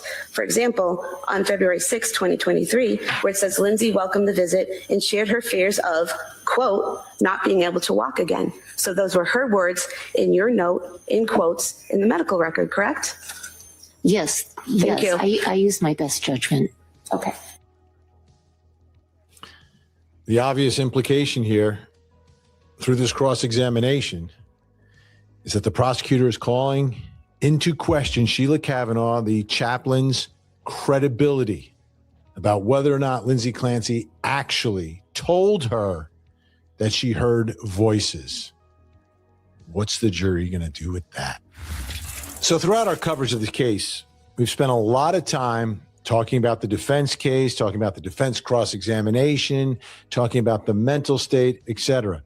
And all of that is really connected to the defense of Lindsay Clancy.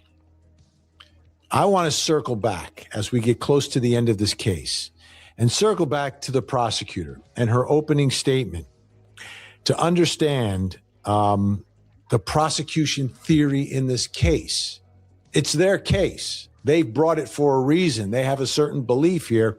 And because all of us have spent so much time on the defense and Patrick Clancy, et cetera, I think we're almost getting lost in the sauce is the prosecution case. The reason why they have charged Lindsay Clancy, exactly what they believe she did, and why she deserves to be in prison for the rest of her life. So let's go back to the opening statement from the prosecutor with that in mind, because it's been a while. And we've talked about a lot of other things, but ultimately, this is why we're having a trial. Let's take a look.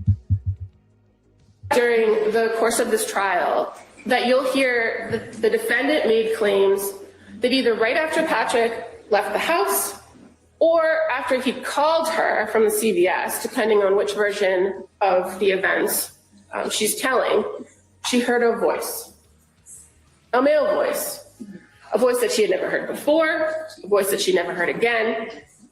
And that voice told her that it was her last chance, that she had to kill the kids so that she could kill herself. She immediately took action when she heard the voice, with no direction or details from the so-called voice.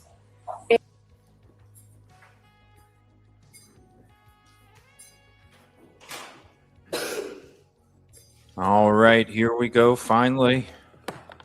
Finally. Hold on 1 second.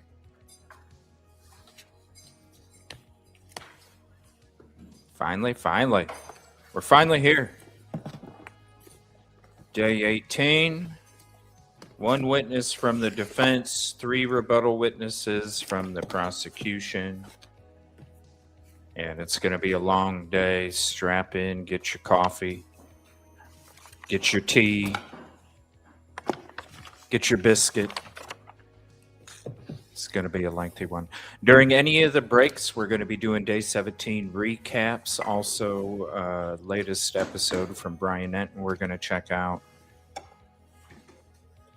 as we discuss this case even more during the breaks.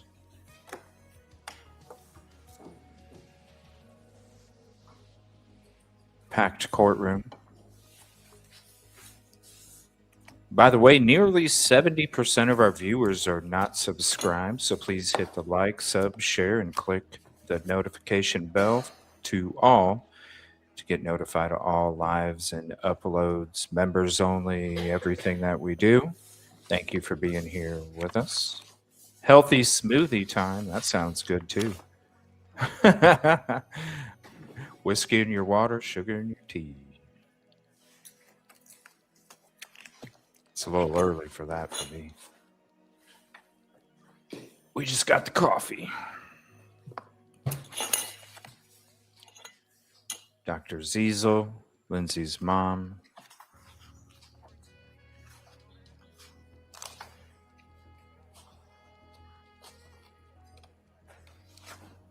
What's taking so long? I can't drink coffee. I need something else. Every time I do a show, I always have to have coffee with me. I don't know. It's been a habit since I started doing this 4 years ago. Get me a coffee. It used to be late night shows in the beginning. I need to bring some of those back. Some late night with CJ. We need to bring some of those back. Idaho 4, Nancy Guthrie, Sebastian Rogers, Micah Miller. LA Designs just made her coffee. Oh, what's up, Denver? Yeah, there's a lot of crazy over there. A lot of crazy. Over here, the realest reporting of all media. We're going to tell you what you need to hear, not what you want to hear. We tell you what you need to hear. I miss the late shows too, Hopper.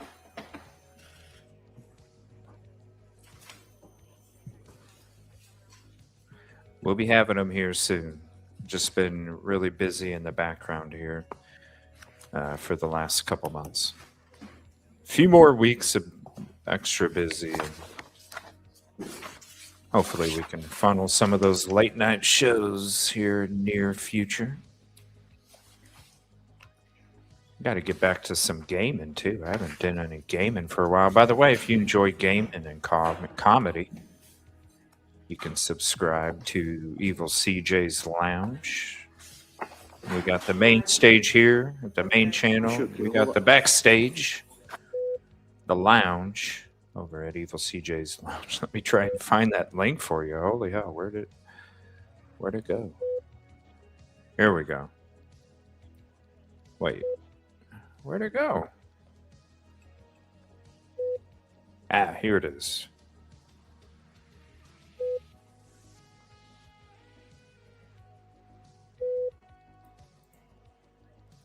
Here's the lounge link if you want to go subscribe.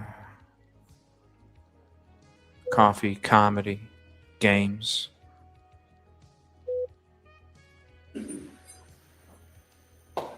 At the lounge.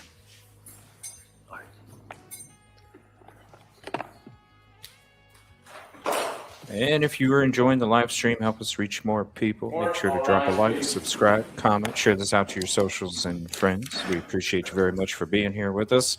Finally, come on, let's go. Been waiting all morning.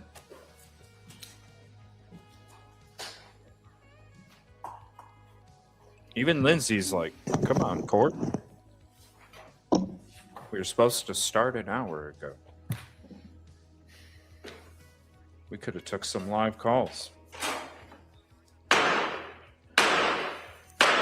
Hey. All persons having anything to do before the Honorable William Sullivan, Justice. By the way, after this trial's done, Before the Commonwealth, draw on the air, give your attendance, and you shall be heard. God save the Commonwealth of Massachusetts. This court is now in session. Please be seated. after this trial's done, we're going to be having some live call shows too. Want to hear what you have to say. Thank you all for being here. Appreciate you very much. Here we go. Here we go. The Commonwealth is represented by Assistant District Attorney Jennifer Sprague and Assistant District Attorney Shannon Puck. Good morning, everyone. What I'm going to do is, I was looking for my little cheat sheet about the questions. I thought you could probably say them along with me at this point, but let me ask them just to make sure everybody's able to follow those instructions. So has any member of the jury read, seen, heard, or overheard anything from any source that would affect your ability to be a fair and impartial juror? Next question, is there any other serious matter or concern bearing on your service as a juror? In this case, anybody needs to bring to my attention. Again, as always, thank you for following those instructions. And thank you again for helping us get to the schedule for 18K. today is that I would expect a longer day, all right, similar to some of the days we had earlier this week. So what we're going to do is we're going to return to the defendant who's going to call their next witness, and that witness is going to be testifying by Zoom or over the monitors that you're going to have here. Just there was an earlier witness, I think, who had also testified that way. And so the delay we had coming in here was just setting that up. It should be all set. They kept me away from all the technology, so I think it should be working pretty well. And then at that point, we'll see what we'll deal with after this witness, and then we'll go on from there. Okay? All right. Thank you. Mr. Reddington? Judge. I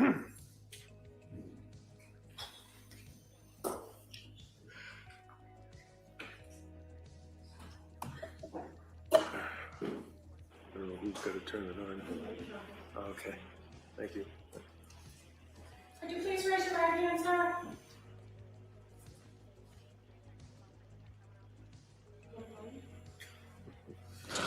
Uh-oh. Not again. Not again. Not again. We're literally going to have to sit. Oh, thank God. I was going to say we're going to have to sit here for another hour, hour and a half. You shall give to the court and the jury that the matter now pending between the Commonwealth and the defendant above shall be the truth, the whole truth, and nothing but the truth, so help you God. Oh, they can't hear him. They can't hear him. Oh, no. We're going to have to sit here for another hour, ladies and gentlemen. Oh, my gosh. What are we doing? What are we doing? You literally had an hour to get this ready. But it's a little hard for me to hear you on your end. Right? Keep your Dear voices baby off, please. Jesus. Dear baby Jesus. Please raise your right hand one more time. You solemnly swear that the testimony and the evidence you shall give to the court and the jury in the matter now pending between the Commonwealth and the defendant at the bar shall be the truth, the whole truth, and nothing but the truth, so help you God. Please work. He froze. Oh my God, he froze. Yes, I do. Thank you. I am here able to hear you now. All right. Give it a try. All right, counsel. Good morning, doctor. Will you tell us For your the name love of in a loud Christmas. voice so that we can all hear you and spell it for the record? Oh my God. Resnick, PHILLIPRESNICK. It's already And, starting. where do you live, sir? Where do you live? Oh my God. Oh, this is gonna. No. No. You froze up. I can hear you now. Okay. Where do you live? I live in the Cleveland, Ohio area. So this is a delay. Like if I ask a question, there's like a 2 or 3 second delay for your answer. So that's a little difficult, but we'll try to get through it. Can you tell us what you do for work, sir? Yes, I'm a forensic psychiatrist. And first off, the reason that you are not appearing here today in court, is that because you have had recent unexpected major surgery regarding an illness, and as of last week, you've now been released from the hospital and you're at home? I was discharged from the hospital Tuesday night, and there was a recommendation that I not fly for the next few days. Okay, so you did intend and had tickets to come here and testify, but obviously the court has accommodated us with a Zoom. Yes. Okay. Have you worked on this case with Lindsay Clancy at my request, sir? Yes. Oh my gosh! Can you tell the jurors your educational What did he and say? professional background, please? What did he just say? What? Yes, I have a bachelor's degree in psychology. Oh my God. Western Reserve University. This is a disaster. Yeah, it's really low and it's. I graduated high school.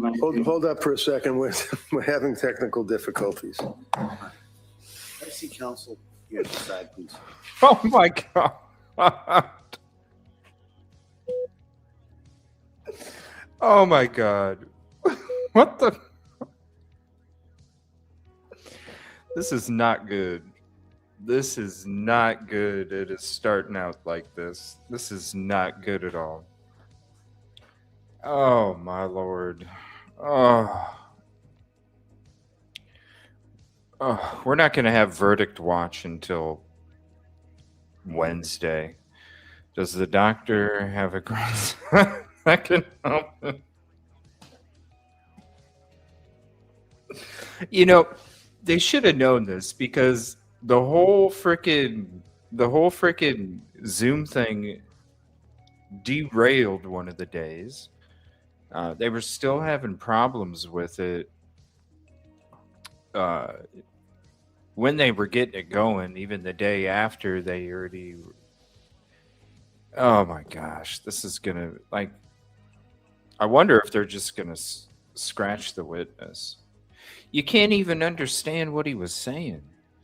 Oh, I'm sure he's probably going off of Wi-Fi. Like, so when was it? It was a couple Mondays ago. We were trying to live stream. I can't remember what day it was. Day 4. No. It was one of these Mondays. This is a jury, just like in the old where days, you'd we watch tried TV, the little sign used to streaming say, off Wi-Fi, and it difficulties. was bad. It was bad. That's where we are. So what we're going to do is we're going to take a short break and have Oh! people who know more about this Oh than my I do, God. to kind of readdress this, all right, to see if we can have a smoother presentation. Oh my So we're God. able to follow and listen to the testimony without kind of being broken up and choppy. We couldn't do that the first I'm gonna ask hour. you- well, I hope it's a short break, but that's the goal, is to get this in a manner that is easier for you to hear and absorb this information. All So we're right. going to take a short break. I hope, Short break. and we'll see you in a couple of minutes. All right, thank you. All rise, please. Jurors exiting. Short break. Yeah, we'll see.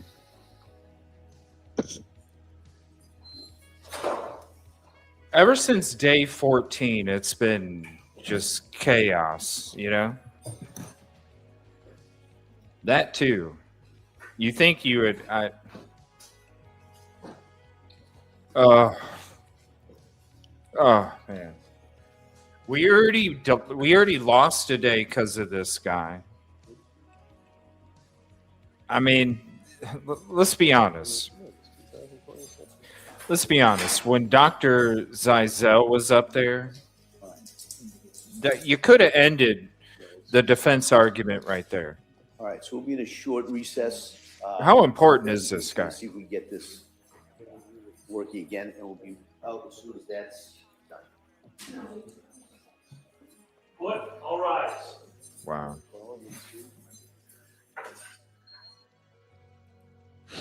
Oh my God. Oh. You know, we better have court today. We better. He's the what? What? He's the most important one. Hey, I'm here. I Yeah. don't know. What's it? So he's a specialist in postpartum psychiatric disorders ending in filicide. So this Oh, is like this entire case is his field. I gotcha. Yeah. Yeah, Denver Gaming brought up a great point. You think they would have had somebody there with him to make sure Yeah. that there wasn't any of these issues. Yeah. I mean, he well, wasn't even sworn in properly, so yeah. right? You couldn't even like he asked him one question. And I'm like, what? How are we supposed to? Oh, can you imagine how pissy Shannon or Jennifer's gonna be when they gotta do the rebuttal? Yikes! That's not the question I asked you. Yeah, speakerphone, something would be. My God! But seriously, you think, especially after the problems that existed. Yeah, no, I know what you mean. I'm know? still laughing at that growl sound you were making. It's like what? What? I don't know how you got that right, but you. Well, I suppose we can play a couple videos that I'm gonna save the Brian Enton. Well, I don't know.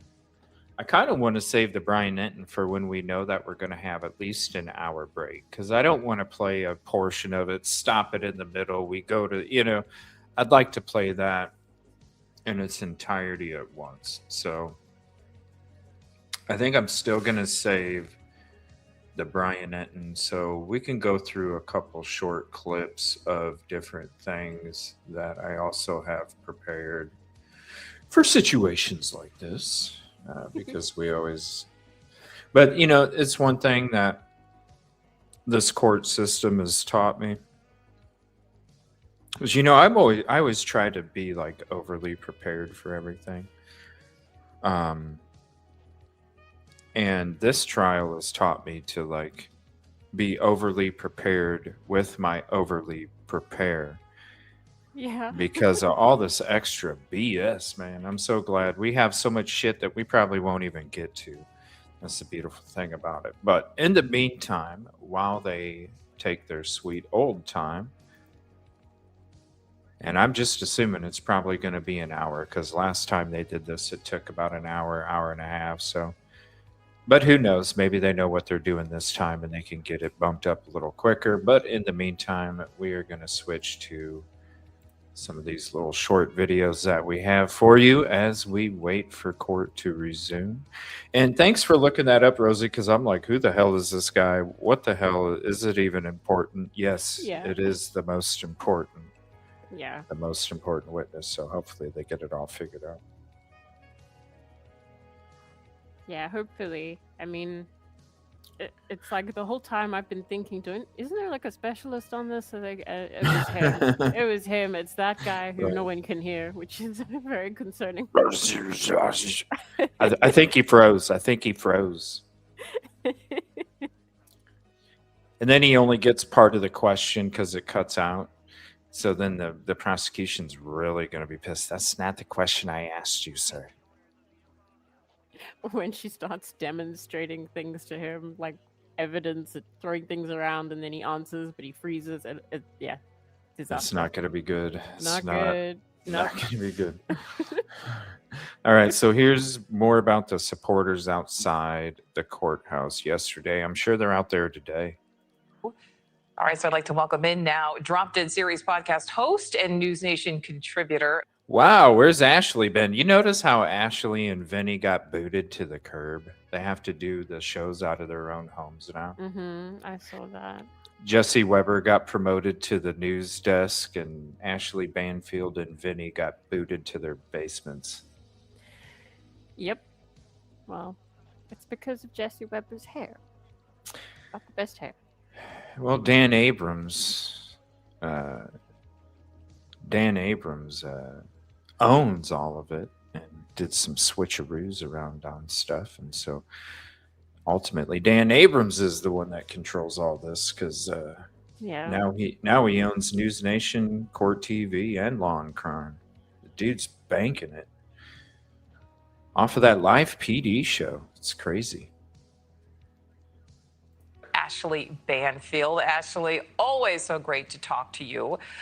So the judge adjourning again, unexpectedly, the second day in a row. What is going on here? Well, you know what? I'm always thankful when that happens, because clearly they're being careful. I think one of the things that judges are always mindful of is protecting the record, protecting the process, because nobody wants to do a do-over. Nobody wants to give sort of any window for an appeal. So there might be some things that the judge just wants to nail down, and it is taking his time at this point. I'm not the least bit worried about it. I know that the justice will continue into next week, and that's what I'm really looking forward to, these closings. You know, cases can be won or lost in closings. All right, so prosecutors have hammered home the point that while Clancy was telling family members she was having disturbing thoughts of harming herself, of harming the kids, she never told them before the murders about the voices, apparently only telling the chaplain. What kind of impact do you think the chaplain's testimony could have? Okay, what is going on with YouTube? Because now my freaking closed caption is like in a completely different spot. What the hell? What is going on? Everything's wonky with YouTube. YouTube's going through something.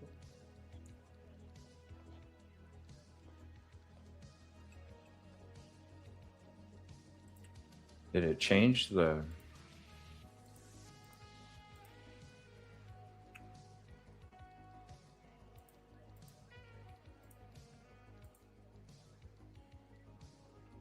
I don't even remember what it was set to. I think it's super important to take all of these pieces as silos and then remember that there will be a narrative that both the prosecution and the defense will offer these jurors in closings. That's why I say it's so important to leave them with the thread that goes through your argument. And I think you could say the chaplain cuts both ways. Okay, she didn't write it in her notes, but she also said, I'm not there as a stenographer. I'm there to offer support. And the other thing is, Nicole, and I think this is so critical, her lawyers have got to do one thing and one thing only, and that is tell this jury that you can come into psychosis and go out of psychosis, and into psychosis and out of psychosis. And you can't expect normal behavior at any point along that continuum. And so that will give them the reasonable notion that, okay, so she can be normal at times and then be plunged into this insanity, because that's what they have to determine at the moment that those killings happened. Was she in that psychosis? Let's not talk about 20 minutes before, 20 minutes after. It's in that moment. And so I hope that they know their science enough. I hope that they've done their homework enough. I hope that the doctors they've presented have done their homework, because it's not fair not to offer all of the science in this kind of case. Yeah, you bring such a good point up there. So we've also learned that for over 4 months, she was on more than 13 different psychiatric medications. The psychologist who evaluated her testified she's not heard the voices since the murders. I just want to listen to some of that. My opinion is that she did have indeed a mental disease or defect. That's a legal construct, not a DSM-5 one, but she had bipolar disorder with postpartum psychoses. In addition, she was unable to conform her behaviors to the rule of law, and she had no appreciation for the wrongfulness of her act. All right, so actually we know jurors can interpret this however they will, but it could be said that she's now being properly medicated. Prosecutors, of course, are seeming to imply she was making it all up. What do you make of all of this? Well, can I just say that witness is a golden witness for the defense? Because I heard two things loud and clear. Number one, she couldn't tell the difference between right and wrong, and she couldn't appreciate she had no appreciation for the nature of her the consequences of her actions. Those are kind of the standards you have to meet to hit insanity. And this guy's like a pro.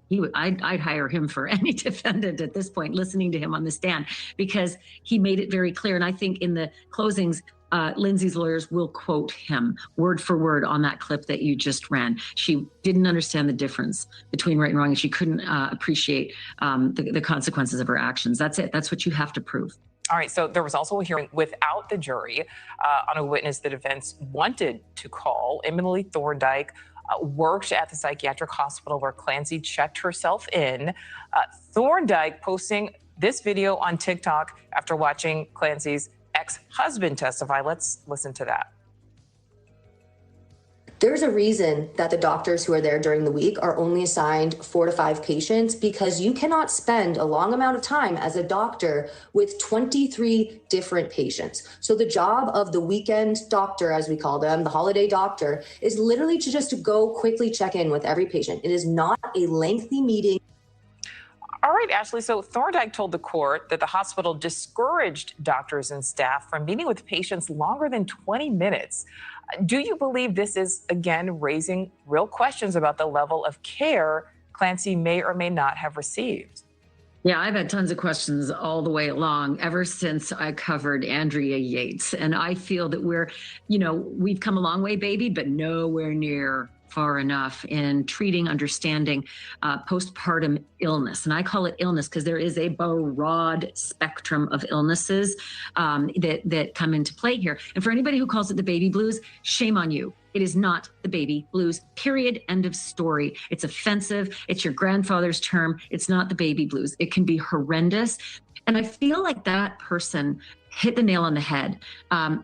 The system is taxed, and it is not always doing its best. And I think she was failed by the system. I think she was failed by a lot of us because we don't understand it enough yet, or at least as a community, as a flock, we haven't appreciated just how dangerous it can be. Nicole, all I needed to hear was that this young woman had suicidal thoughts and was afraid of harming her children and had 3 young children under the age of 5 at home. 3 under the age of 5. Why is she still doing telemedicine? Why isn't that telemedicine doctor saying, oh, sister, you have to come in. I need to see you in person. There is the failure. There is the failure for not recognizing that this stuff is serious. And she tried, and so did Patrick, and everybody failed her. And we know that Lindsay has had several outbursts during the trial, including, of course, when the photos of the autopsies were shown. But let's just listen to some of that. What about injuries? All right, Counsel, we're going to take a break this time, all right? And like I said, that's just one of several. Do you think that is likely impacting the jury? Oh my God, yeah. And you can't unring that bell. And that's actually the term that a judge will often use. Oh, we can't unring that bell, but jurors will dismiss. Sure, dismiss my gut, dismiss what I just saw with my own eyes. This is a woman who's broken. And look, Andrea Yates was catatonic during her trial, and the first jury convicted her and the second one didn't. So it really just all depends on what the reasonableness of each of those jurors is going to be when it comes to making these decisions. But yeah, that's the kind of thing that you can't unsee, you can't unhear. But I will say this, Nicole, I really wish that they'd played the 911 call made by Patrick. My understanding is that Patrick made the effort to have that suppressed. I get it. It's very personal. It was guttural. It was horrific. But I think everybody out there in the internet land needs to hear it, because if the conspiracy theorists out there think that Patrick is somehow involved, all they need to do is hear that call. And I think they'll be disabused of that pretty damn quick. And yet we don't get to hear it publicly. Ashley, last question for you. Why do you think this case has truly struck such a nerve with so many people all across the country? Well, I was so amazed when Laura just put those videos up of the supporters out in front of the courthouse wearing pink. I was actually really surprised because the internet has been just so mean. And here these women are saying, I get it. I'm here with you. I think we need to be louder about this issue. I think we need to save more kids, more people, from this illness. And it is an illness. For instance, Nicole, I know that you suffered with a medical illness. And I feel like if I walked into a doctor's office and I said, I think I might have cancer, and they said, I think it's in your head, or you know what, let's just visit via telemedicine, we would be outraged. This is the same thing. It is a serious illness and it can kill. We should treat it that way. Ashley Banfield, host of the Drop Dead Series podcast on YouTube, wherever you get your podcasts. Ashley, as always, thank you so much for your insight. Thank you. We bring in Fox News senior medical analyst, Dr. Mark Siegel, author of The Miracles Among Us. Doctor, always great to have you with us. Thank you for joining me today. I want to start by playing another of the sound bites from the chaplain who was the witness today, Sheila Kavanaugh, on this issue of whether or not Lindsay was hearing voices. Watch. And did she indicate whether it was a male voice, a female voice, loud, soft? She alluded to the fact that it was a male voice and it was persistent. That came up several times. I visited Lindsay minimally 14 times while she was hospitalized at the Brigham, and the voice conversation came up several times during several of our visits. So we're getting close, Dr. Siegel, to the end of the defense's argument. Please hit the like, subscribe if you haven't. We are just waiting for court to resume from the Zoom. Thank you for being here. Love you guys. Here, and they have all along said that she did not have knowledge of her actions, but you know, the other side, the prosecution is going to try to dig into people's minds on that jury that, you know, it takes a certain amount of premeditation to go through 3 murders and to send your husband out so that you could perform this heinous act. Your thoughts? Martha, I think the focus is on this issue of command hallucination, which is a voice that is so strong that it drives outcome, that it drives behavior. Clearly, both the chaplain and Paul Zeisel, the forensic psychologist, believe that she heard that voice, and that voice was recurrent. But the point that Tom just made, the attorney that you just had on, is that the previous doctors didn't say that. So that has to be ascertained. Is the woman psychotic? Is Lindsay Clancy psychotic? Is this postpartum psychosis? Is that a misdiagnosed bipolar disorder that she had previously that they were throwing medications at? The medications aren't the issue here, Martha. They're a sidebar. The issue is, was this postpartum psychosis, which is very common if she's bipolar? And the jury has to decide whether they accept that story. I agree with his point also about compassion, not to mention compassion for the children that lost their lives here. But the decision has to be made. Is this postpartum psychosis or not? And the other thing I want to point out is that only 25% of the time does the insanity defense work. Even in a state like Massachusetts, where the onus is actually on the prosecution, not on the defense. The prosecution has to prove that it isn't insanity, actually, in Massachusetts. Still, only 25% of the time does it actually work. I do think that the defense has made a pretty convincing case here for someone whose mental health was out of control, that had a mood disorder, that wasn't getting better with medications, that medications were being thrown at her by doctors and nurse practitioners, and that she was out of control, not to mention that she was saying, I might harm my children, and nobody took the children away from her. All right, Dr. Siegel, thank you very much. Be sure to like and subscribe for all the Fox News latest on YouTube, and catch full shows streaming now on Fox One.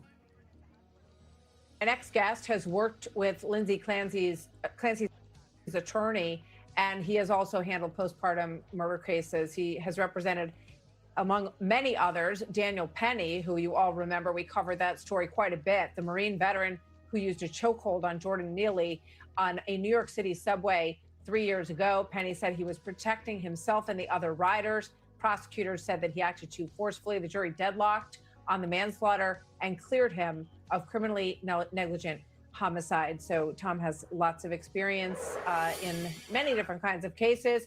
He's the founding partner of Razor, Kenneth and Lonstein, and he joins me now, also an Army JAG officer. Tom, good to have you with us today.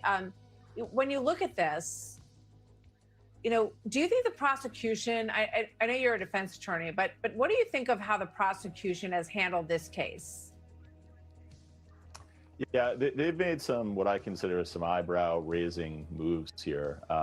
You know, trying to argue that the suicide attempt was orchestrated, you know, and trying to argue that, you know, Lindsay Clancy, you know, was operating under some sort of motive without really defining. I mean, what would her motive be if it wasn't severe mental illness? I mean, what would anyone have to gain about doing something so dastardly? So, you know, if I was them, they should have tried this case by, you know, evoking some compassion, some sympathy for the defendant. I know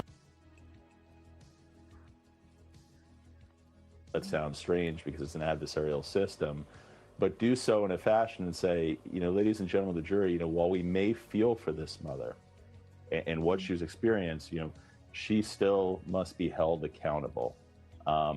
Something like that, rather than this, you know, what I think is just in some ways a scorched earth approach. So tell me your thoughts on Kevin Reddington. Here is his reaction when he was asked by Brian Yennis whether or not Lindsay Clancy will be taking the stand. Watch.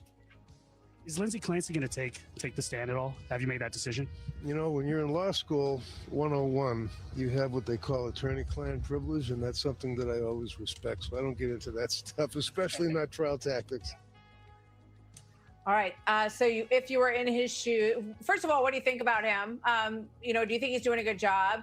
And what about putting Lindsay on the stand?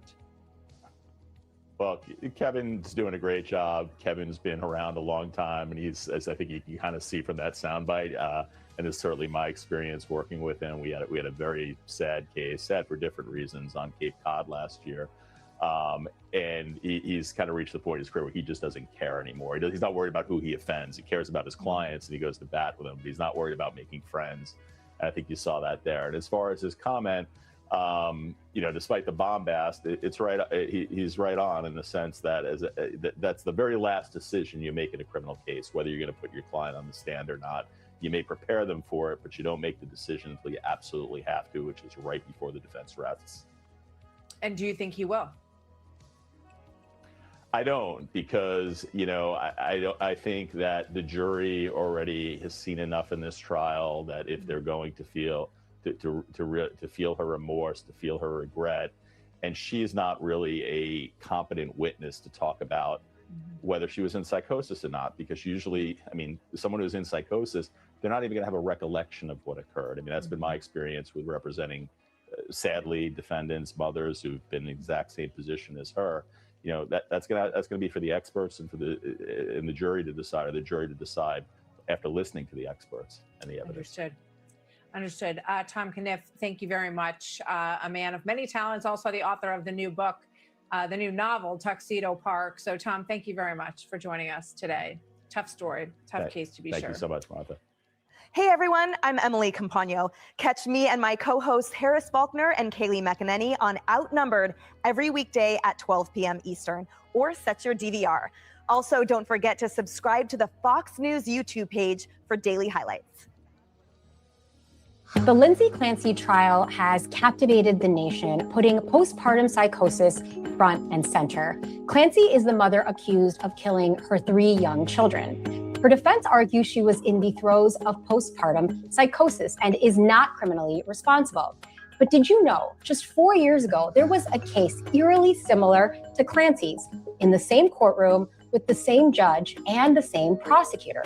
That defendant, LaTarsha Sanders, was convicted in 2022 of murdering her 2 young sons in 2018. Her defense, like Clancy's, didn't dispute that she killed her children.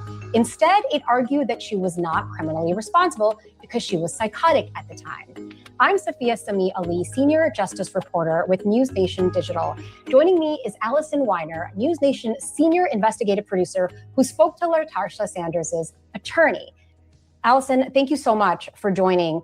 Can you start by just telling us a little bit about what happened in the Sanders case and how that's drawing comparison to what's happening with the Clancy case? Yeah, what happened in the Sanders case is it's not totally identical because it was a woman who had schizophrenic psychosis, and that was her issue. She killed her 2 children, but she had a history. Her family was concerned. They talked, but she did not get any treatment. But she was becoming, according to the defense, increasingly paranoid. And there are different things from the family about her driving her children over because she thought someone was after them. She spent long periods where she wasn't taking care of herself, alone with a dark room. Ultimately, she ended up killing her 2 children in a very brutal way, and which I'm not going to go into. But she went to trial in the same courtroom in Plymouth with the same prosecutor, the same DA's office, not the same exact prosecutor in the courtroom, but the same DA's office brought the charge of murder.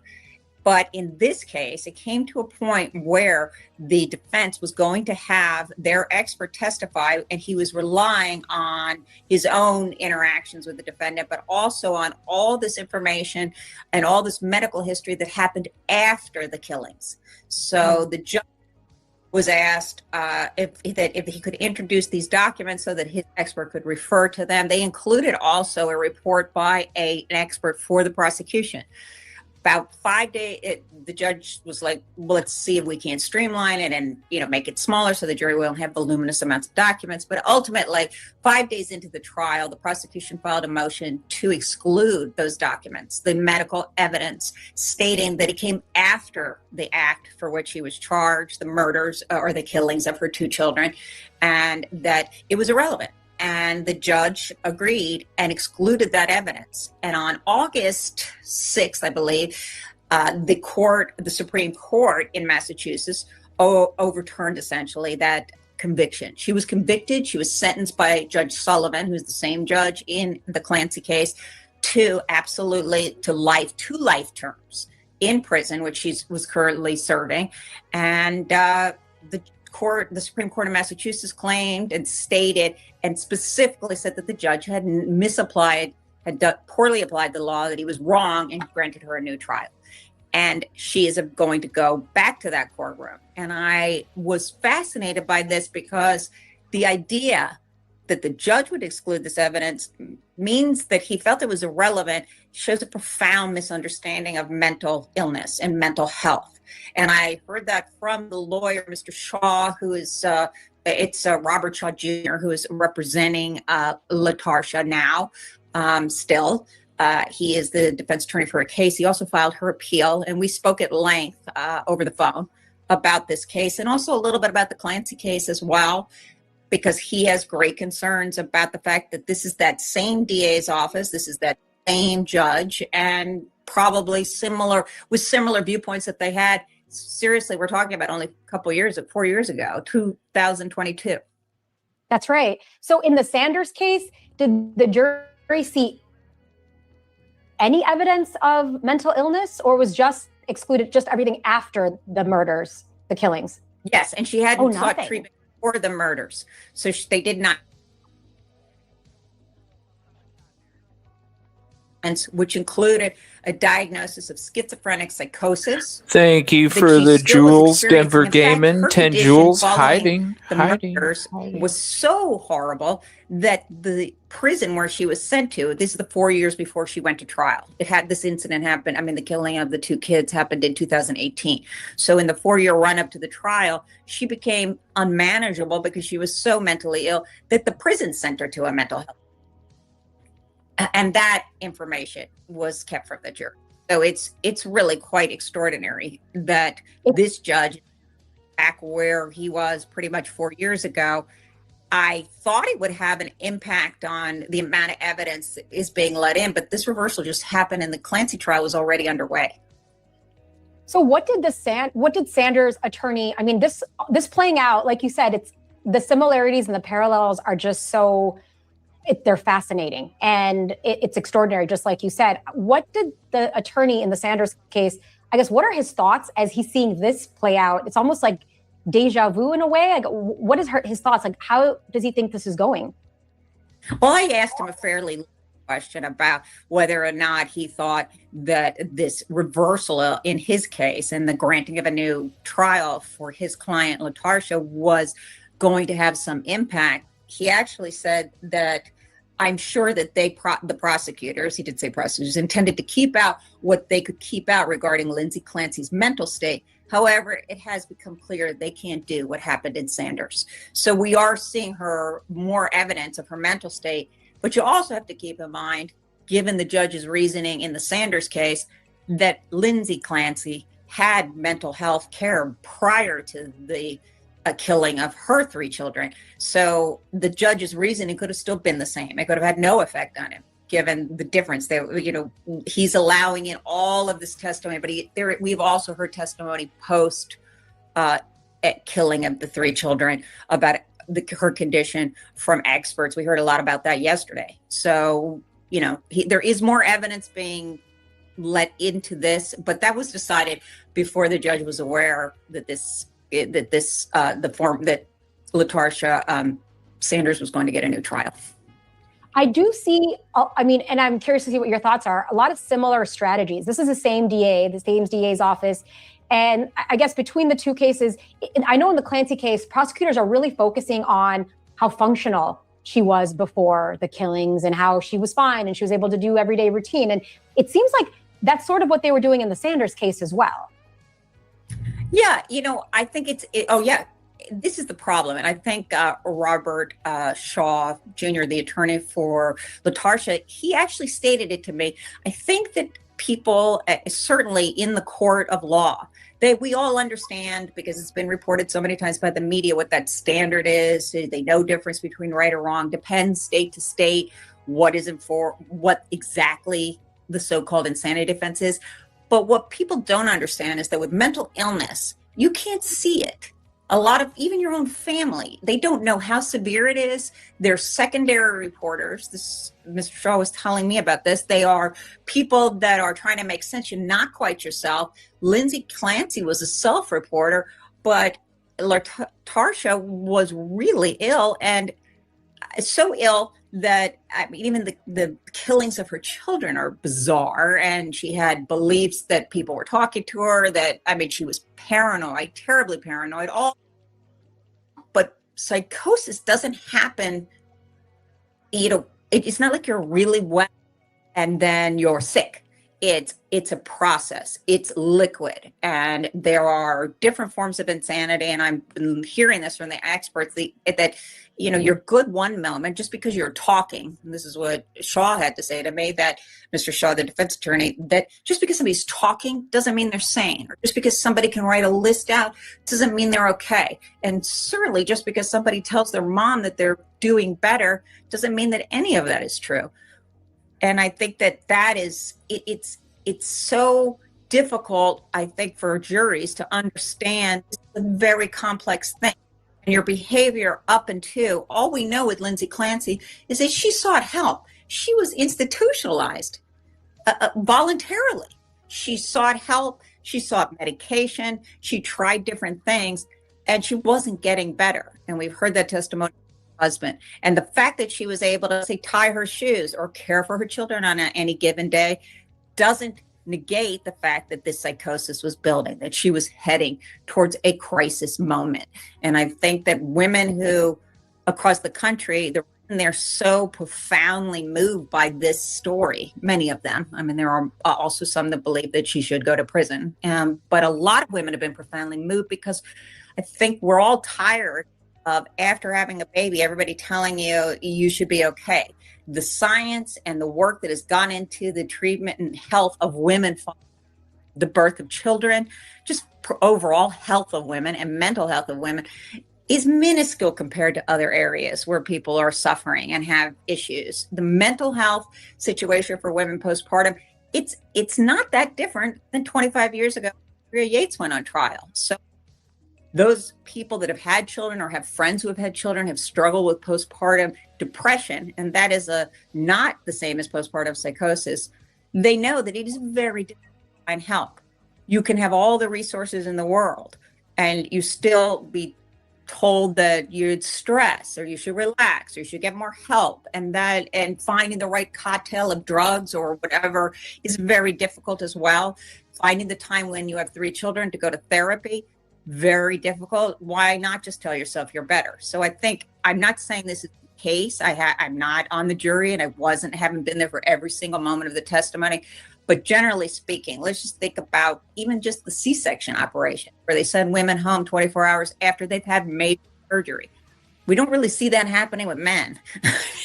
Let's just direct about it. And I remember being told, you could take the baby home. I had a 10.5-pound baby and I couldn't even lift her, and they sent me home. So I'm just saying, I think that women are tired of hearing it's a phase, you're a lazy mom, you were fine, all of these things.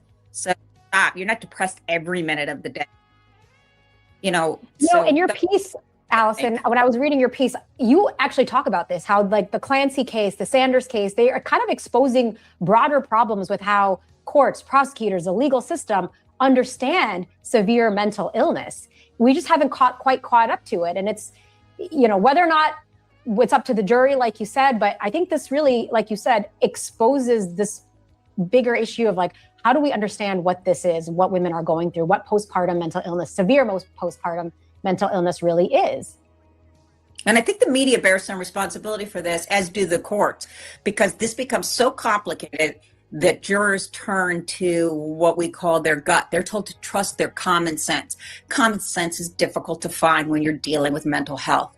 What is the common sense of knowing whether or not this woman was well because she was able to make a list and able to keep her household functioning as she began to deteriorate? Her husband knew she was deteriorating. Her mom knew she was deteriorating. She went back and forth. Apparently, according to experts, this is the way a lot of mental illness progresses, but it's not a straight line. It's like emotions. It's a fluid situation. So yes, I think that's one problem. I think we need to tell people in the public so that when they do become jurors, that they try to sort this out. They ask the questions that they need to, even if they have to do it when they get in the jury room.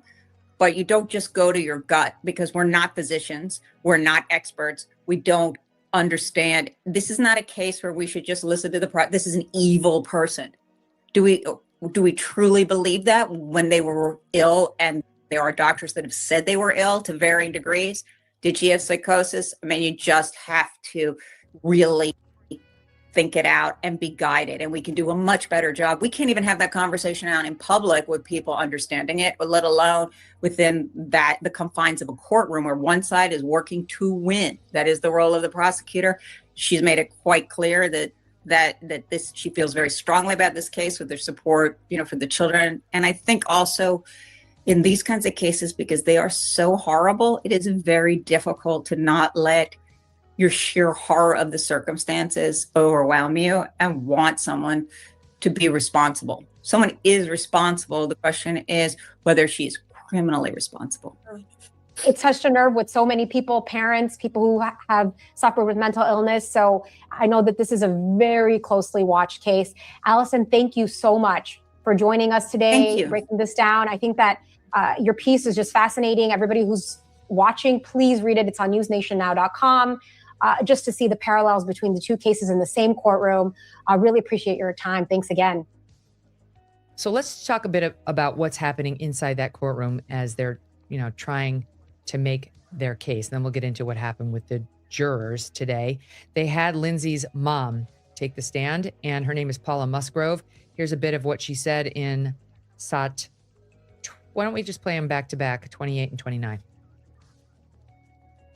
Do you recall the end of January that she made a statement to you about the medication, in her opinion, what it was doing to her mind? Yes. What did she say? She said that she couldn't remember anything. The medication was pretty much just destroying her mind, and it wasn't her.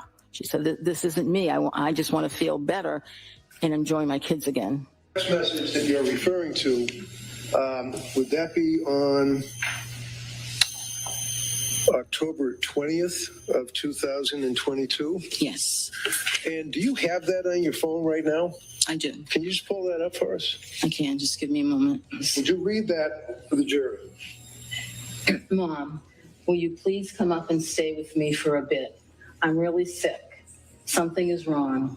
I had horrible insomnia all night, and I just don't know how I'm going to get through the day. I started taking the medicine my doctor prescribed for anxiety, and I think it's made things worse. It's just really scary, and I don't want to be alone. So, Ashley, this is the defense trying to paint a picture of a woman who's deteriorating on medicine that is not being well managed by her physicians, and recognizing that she's changing in a way that's very disturbing to her, and the mother backing her up on it. There was also testimony that the mother had texted Lindsay after the last visit, "So great to see you doing better," which was a day before the children were killed. And the mother kind of tried to disown it, being like, "Oh, I was just trying to be encouraging. I didn't actually see her better." Yeah. But I mean, try to explain for us what they're really arguing over, because there's no doubt that Lindsay Clancy killed the children. Right. There's no doubt she strangled them one by one with an exercise cord, not the bands. They've been referring to them as like the bands. No, the cords, like a bungee looking cord, which is just brutal, in the basement. And then she jumped out the window. The only real debate is whether she did it because she had postpartum psychosis or she was just regular nuts. Right? Like, to a certain in the extent, sense, anybody's nuts who kills their children. Right, exactly. Just, well, the prosecution has charged it, though, as first-degree murder. So they're saying that she did this on purpose, that she had a plan, she wanted her kids dead. So I think what the defense is doing is they're building really a timeline, and I expect in closing arguments we'll see this timeline where Lindsay was reaching out for help repeatedly. They're changing medications, and I think one thing that might resonate with the jury are these medications. I mean, they're medications that are meant to alter your brain. That's what they do. And they were prescribing these. She was going on them. She was going off of them. They were doubling dosage. They were switching dosages. Some of those actually are antidepressants that could drive you into mania. We had a guest on our show, MK True Crime, earlier this week, who treats actual postpartum moms regularly and was talking to us about that and talking about how you don't act a certain way all the time. It fluctuates, and was talking about how, you could be in psychosis for 1 minute and then you seem normal and fine the next minute, and how this is really something that fluctuates regularly. So I think at the end, I think the defense will tie all of this up in a bow for us. They're just laying the little pieces. They're putting all the little bricks out, and then they're going to build this house in closing where they say, look, she's repeatedly reaching out. And, I think having her reach out to her mom, that's something that's reasonable. That's something that she would be honest with her mom, I need help. And I think that really helps the defense because it shows that she really did need help and she really was suffering. Thank you for being with us. Please hit the like and cross-examination, subscribe however, if you haven't. Of the mother, Paula Musgrove. And here's a bit of it. SOT 31. And when she made the statement that she had thoughts of harming the children, did either you or Patrick ask her what she meant by that? I believe I remember Pat asking her if she felt like she couldn't be alone with the children, and she said no. And after she made those statements, did you have any thoughts about committing her? No. Did you have any thoughts about having her come stay with you in Connecticut away from the children? No. Were you concerned for the children's safety at that point in time? No. Commonwealth versus Lindsay Clancy. All parties are present excluding the jury. Are we ready for the jury? Yes. Fingers crossed. All right.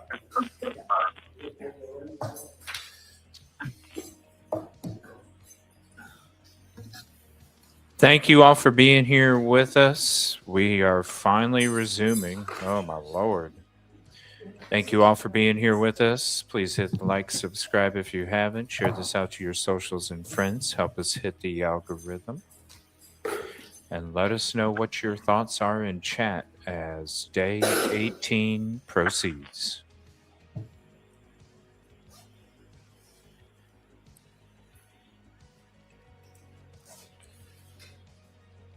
It's a great question, Anne-Marie. Why did Patrick leave her with the kids? Why did he not go get her the help she needed? Great question.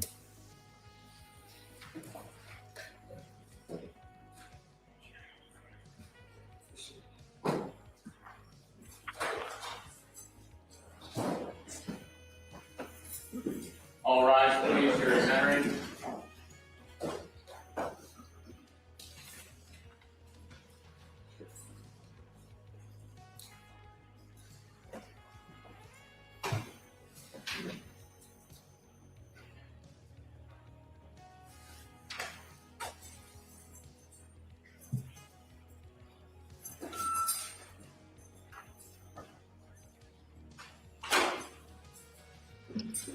Court is back in session. You may be seated. Your Honor, for the purpose of the record, we return back to the trial of Commonwealth versus Lindsay Clancy. All parties are present, including the defendant and including the 18 jurors. Thank you, Madam Clerk. Members of the jury, we're going to give it another go. All right? All right. Go ahead. Okay, thank you.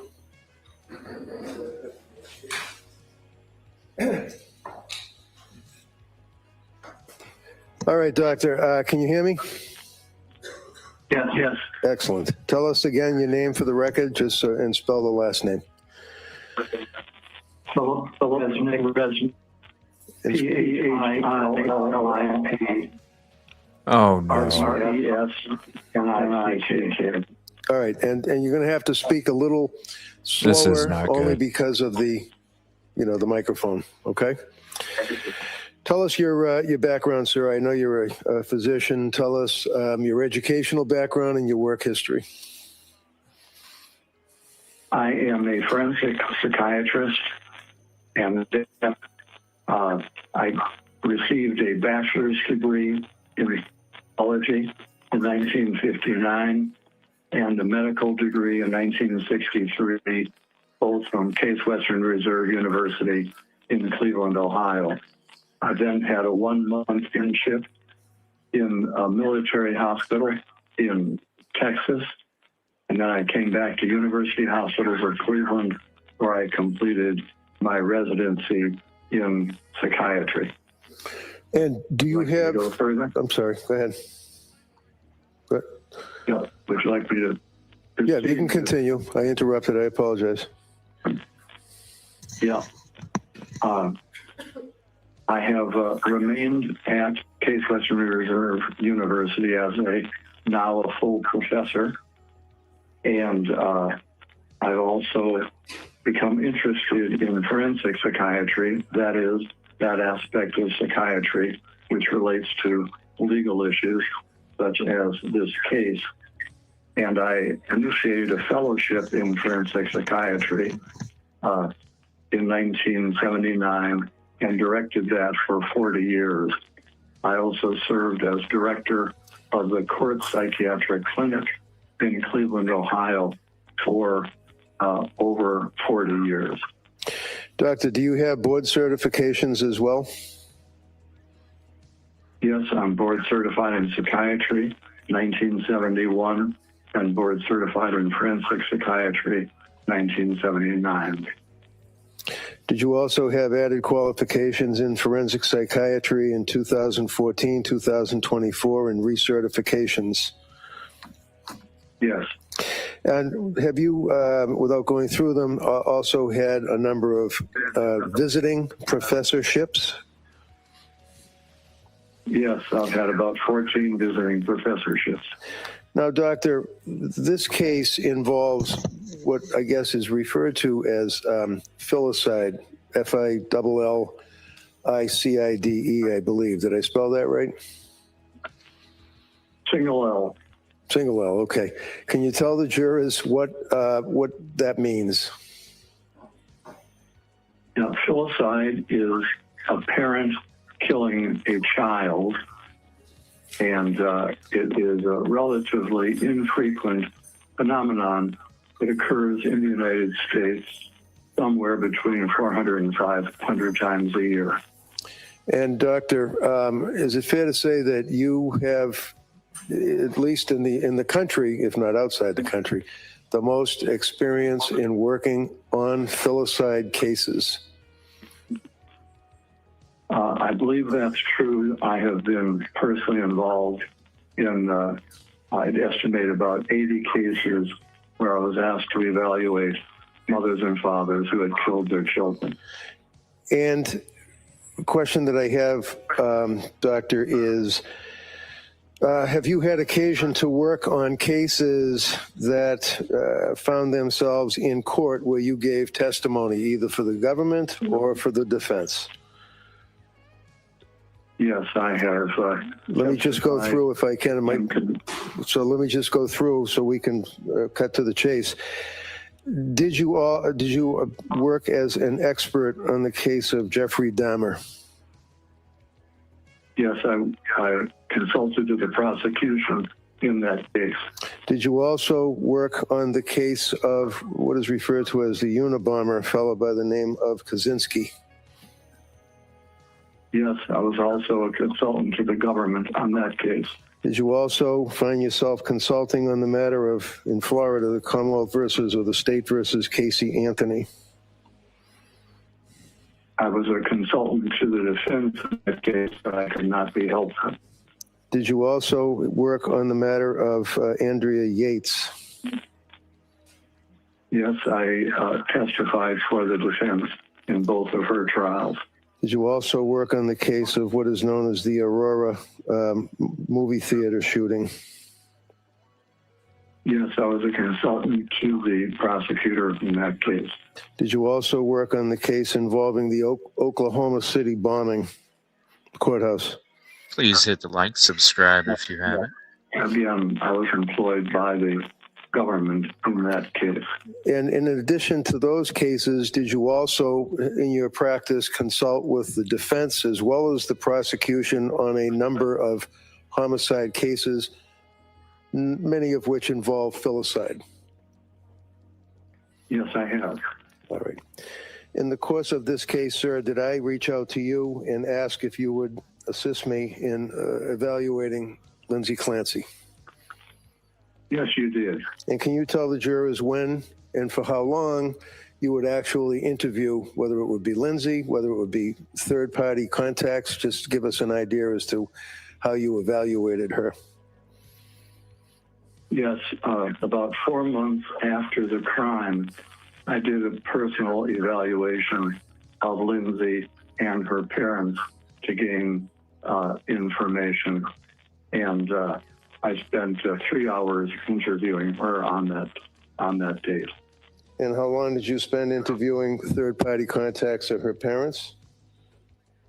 An hour and 50 minutes. And this would be in May of 2023? That's right.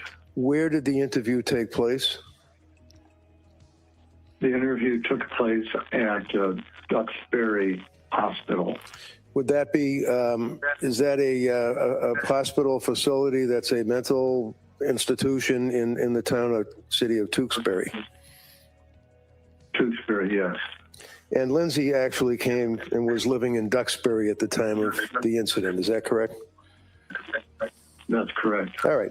So can you describe for us, without getting into any statements that she made to you, tell us about the circumstances. How did she appear to you physically? And how was she able to answer your questions? Just tell us what her appearance was, her mood. Yes. Well, first of all, at the time, of course, she had suffered major injury and was paralyzed. So that was the setting. So during the examination, she did not have control of the lower part of her body. During the interview, she appeared somewhat matter of fact, but at the time she was still grieving. The nurses told me that she was crying daily about the loss of her 3 children, and she was also medicated at that time. She was fully cooperative and gave me a detailed account of her recollections of the critical events. Did you make an observation of her affect? Did she appear to have what you refer to as a flat affect? Yes, she did have, or I would call it a blunted affect. That is, her emotions were not as you would expect. Her feeling tone was muted. Muted? Is that what you said, muted? Muted. Okay. Yes. Now, Doctor, in the course of evaluating this case, and again, in the interest of time, would you agree that you had a chance to review a number of items to assist you in your evaluation? I reviewed extensive records in this case, both records referring to Ms. Clancy's mental illness, how it developed, who her treaters were, and then also I was able to evaluate records after her conduct. And that would include police reports? Extensive police reports, yes. Grand jury testimony? Yes. Photographs? Yes. Videos? Yes. Medical records from healthcare providers such as Dr. Tufts, nurse practitioner Gelada, and McLean Hospital?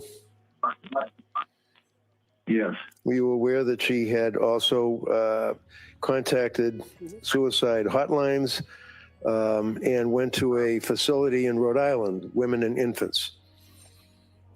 Yes, I reviewed all those records. So with all of that information, doctor, that you had access to, did you also have the opportunity to review any records from, let's say, the government's doctors, Dr. Helbrun, Dr. Mack, Dr. Satoff?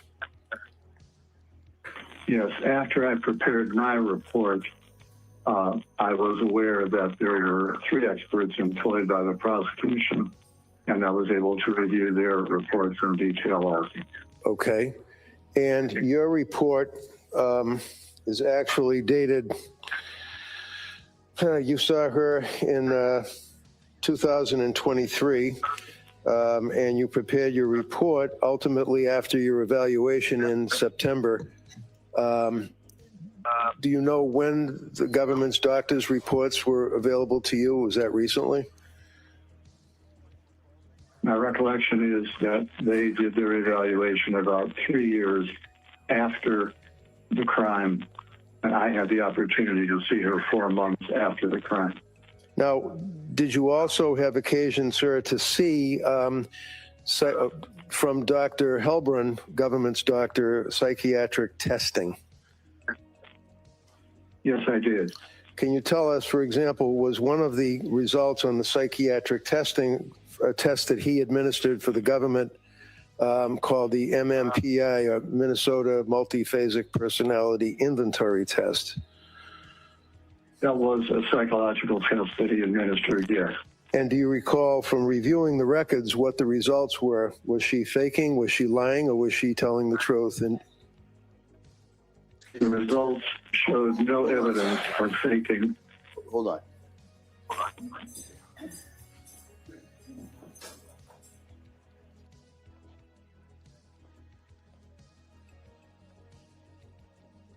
Thank you all for being here. Please hit the like and subscribe as we go to another sidebar. You know, Massachusetts court middle name is Sidebar.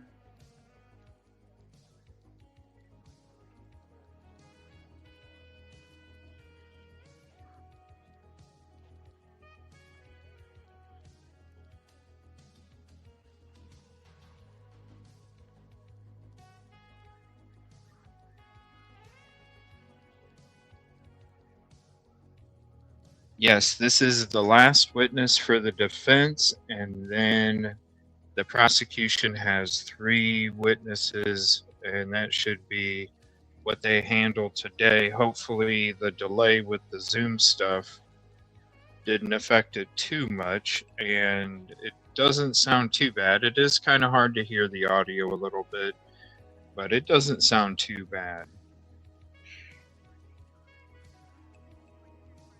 I'm sure they'll be back here in a second. Thank you all again for being here. We did hit the 18,000 subs mark today. Thank you all for the love and support. We appreciate it very much here at the network.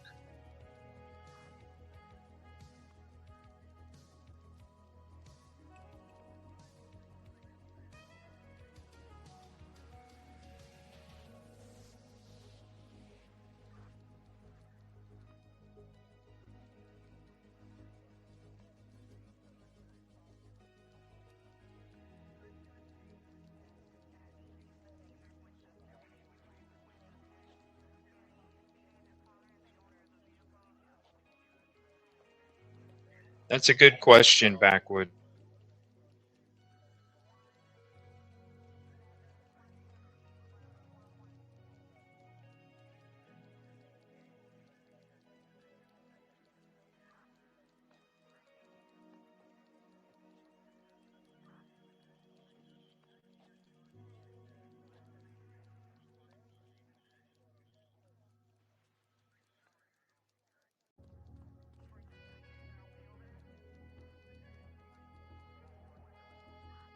Wow, that's crazy. Ann says in January 27, a trial is to start in Idaho of a mother accused of killing her twins who 8 days after getting their vaccines and got severe side effects. Wow. I think the next trial we're going to be covering is the Microsoft executive murder. We're not covering the gentleman, but we will be covering the wife's trial. I think that starts next week. So make sure you're subscribed and hit the notification bell. That way you can come join us on any of the trials or shows that we have on any of these cases.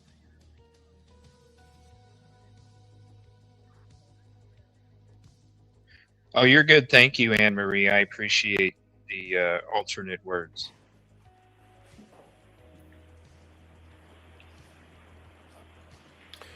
Okay, Doctor, I had asked you if you were aware that government's Dr. Halpern had administered the MMPI test and came to a conclusion as to whether or not Lindsay was telling the truth, faking, or exaggerating symptoms. And you relied on that test as a portion of your opinion. Is that right? Yes, I did. Can you tell the jurors what the results of that test were, to your knowledge? In summary, the results were that Lindsay Clancy had a tendency to minimize and did not have a tendency to exaggerate what she was saying in her own symptoms. Did it also indicate that she was not, I think the terminology is faking or lying in her answers, but in fact was being truthful as best she could be? Yes, although the test is a little more specific about symptoms rather than lying or not lying, but it did not suggest any evidence of faking symptoms.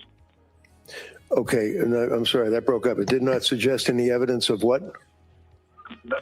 No evidence of faking psychiatric symptoms. And then finally, one of the scales in that test is referred to as the K, I think from the books, the K scale or the lie scale. Is that correct? Yes, that was not elevated. Not elevated. Okay. Now, doctor, in your experience, do you have any particular subspecialty or interest in the concept of people that are malingering or faking in the forensic world? In other words, if it's a criminal case, if it's a workman's comp case where somebody's pretending their back hurts, things of that nature. Have you focused on that as a subspecialty or interest in your career? That has been a major interest. I've actually written 46 articles or book chapters in this area. The first was 1984, and over the course of that, of course, new research comes out. So when you write a new edition of a book chapter, it would incorporate new material.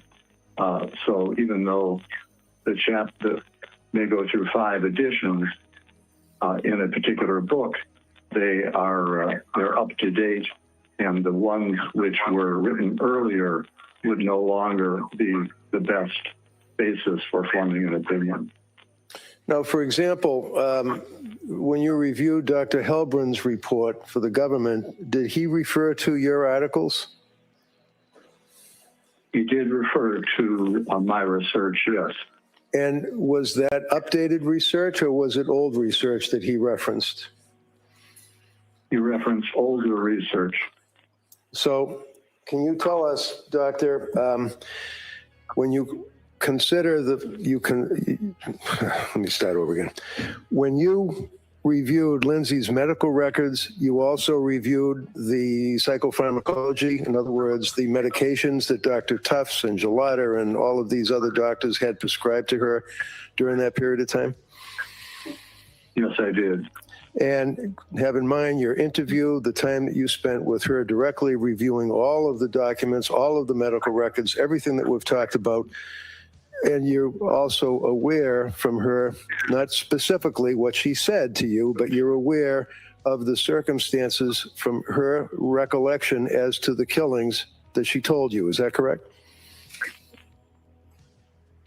Yes, as well as the journal she kept and other evidence of her thinking and symptoms as the time approached for the crime on January 24th, 2023. Okay, and you were also aware of her access to her cell phone, doing Google searches and looking up medications during that period of October, November, December, and January.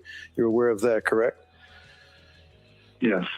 Okay, and can you tell the jurors, in your opinion, sir, with your years of experience in the issue of filicide, working for just the government on a number of cases and the defense, and your evaluation of Lindsay, can you tell this jury your opinion as to whether or not at the time of the killings that she was suffering from a disease or defect that impaired her ability to substantially appreciate and or conform her conduct to the requirements of the law?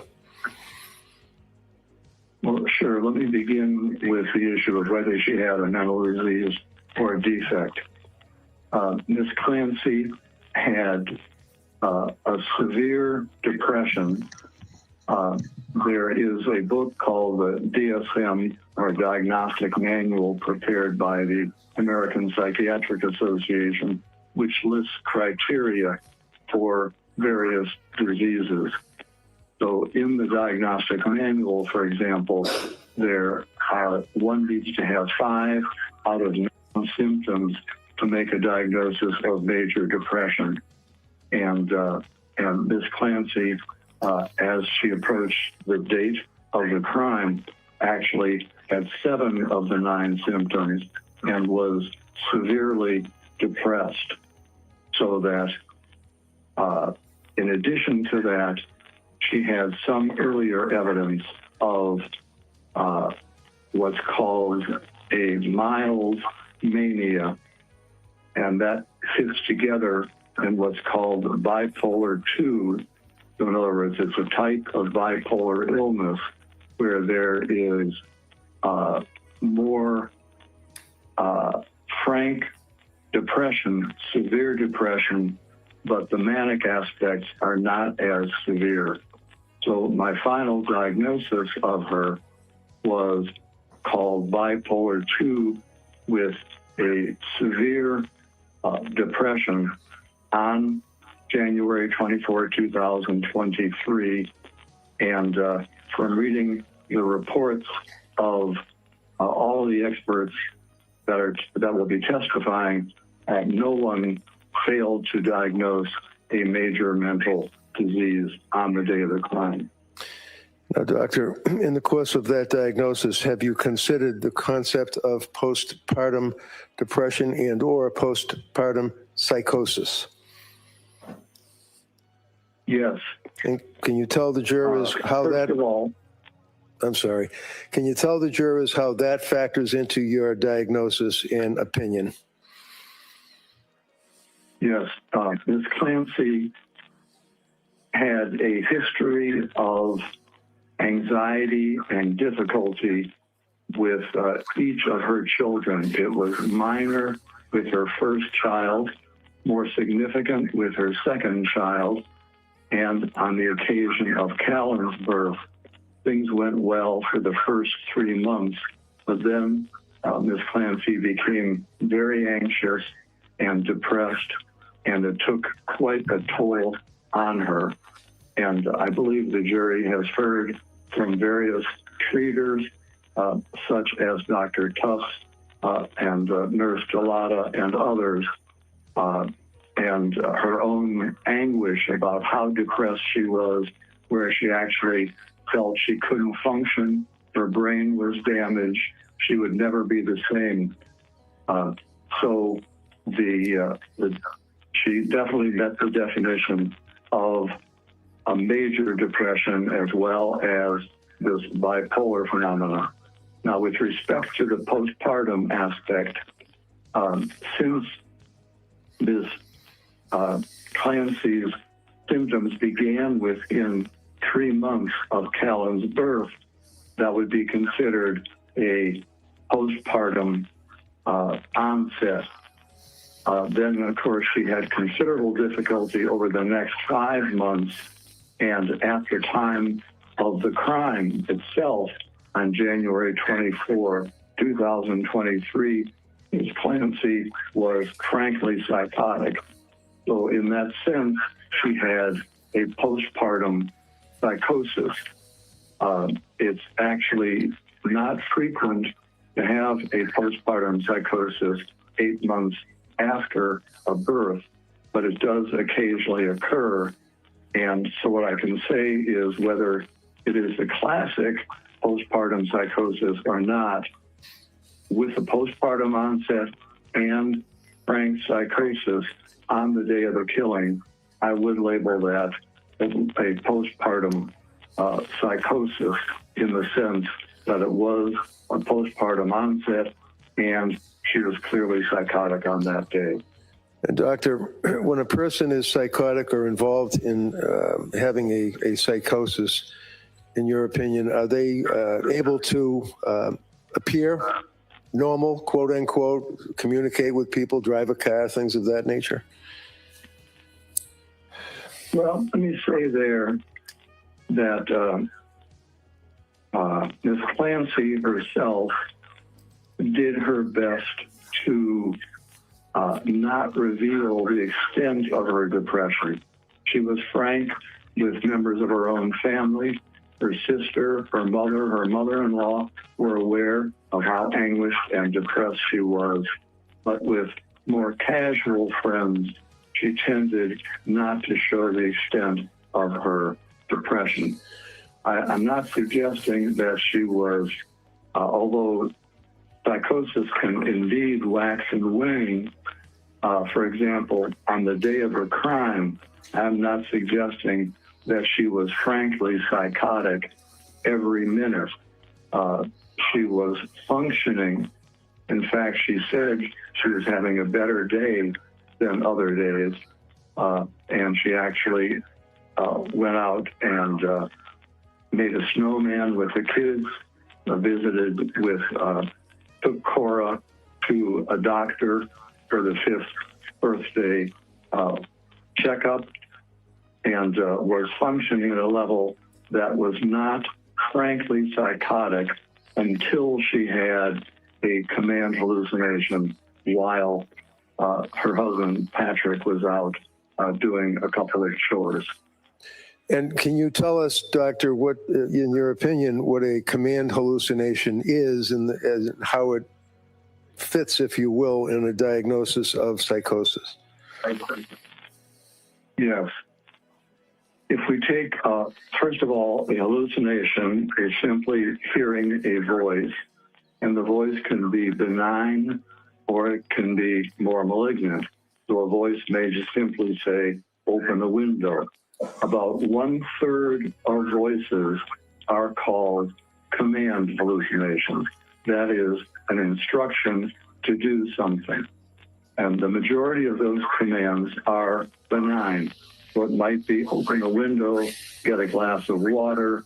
It might be something much more ominous, such as to kill oneself or harm someone else. Those are dangerous command hallucinations. Now, in Ms. Clancy's case, she had not only a command hallucination on the day that she killed her children, she had what is known as a delusion of influence. That is, not only did she hear a command, but she felt that her body was taken over by an external force where she was in a dream state and did not have control of her own body. It was almost like she was a puppet and someone else was pulling the strings. Yeah, hold on a second. Counsel?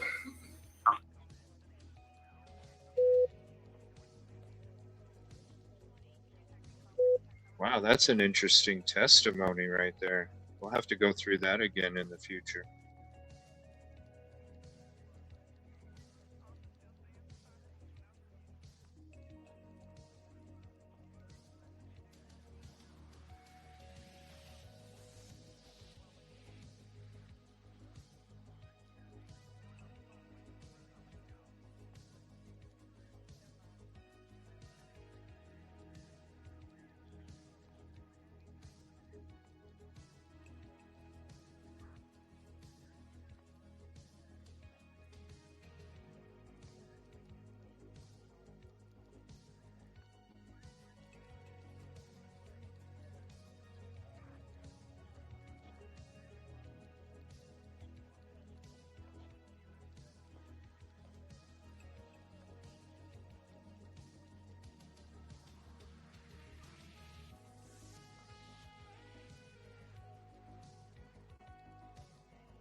Yeah, the prosecution obviously had a I'm problem going with to go into something. this also a little bit later when I give you the full instructions at the end of the case. But you were not to consider the defendant's statements to any psychiatrist or psychologist as establishing the truth of any facts that are contained in that sentence, in those statements. All right. The defendant's statements to any psychiatrist or psychologist for purposes of evaluation cannot be considered by you as evidence of premeditation, extreme atrocity or cruelty, or specific intent to kill. Such statements are admissible only as they relate to the basis for the doctor's opinion of the defendant's mental condition. All right, and I'll go into that a little bit later. Okay? Go ahead, Mr. Riggs.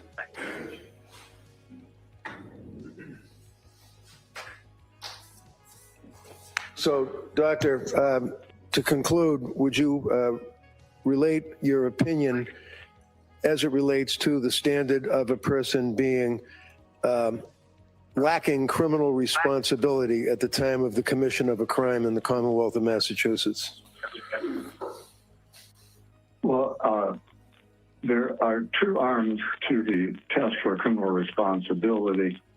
One has to do the defendant's ability to control their conduct, and the other has to do with their knowledge of the wrongfulness of their acts. I'd like to address each of those separately, if I may. Sure. With regard to my opinion is that Ms. Clancy was, due to her mental disease, unable to conform her conduct was to the requirements of the law on the day that she took the lives of her children. And let me give you the basis of that opinion. First of all, she was hearing a voice which was commanding her to engage in the killing behavior. And she did not feel any sense of control. She felt that she had to obey the instructions she was receiving. It was a matter where she was just following the command rather than being able to make any decision to do it or not. And, for example,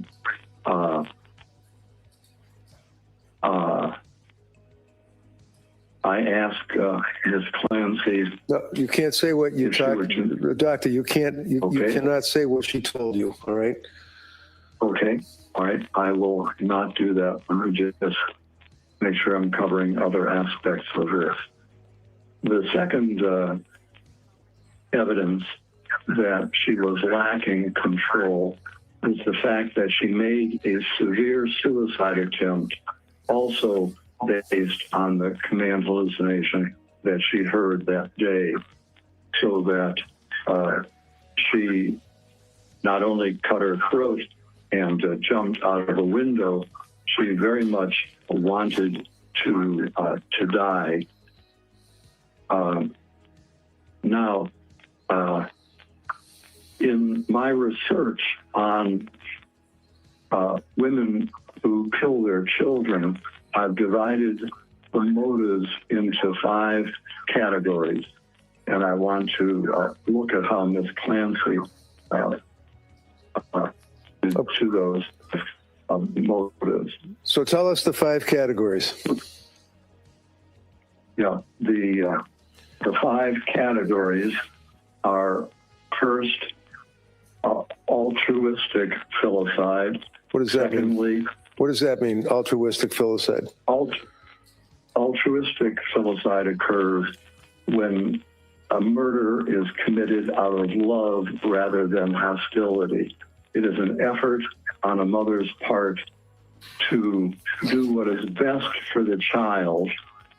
They may believe the child is, they may have a delusional belief the child is about to be tortured in their delusional mind, and they take their life in doing what they believe is in the best interest of the children based on their delusional idea.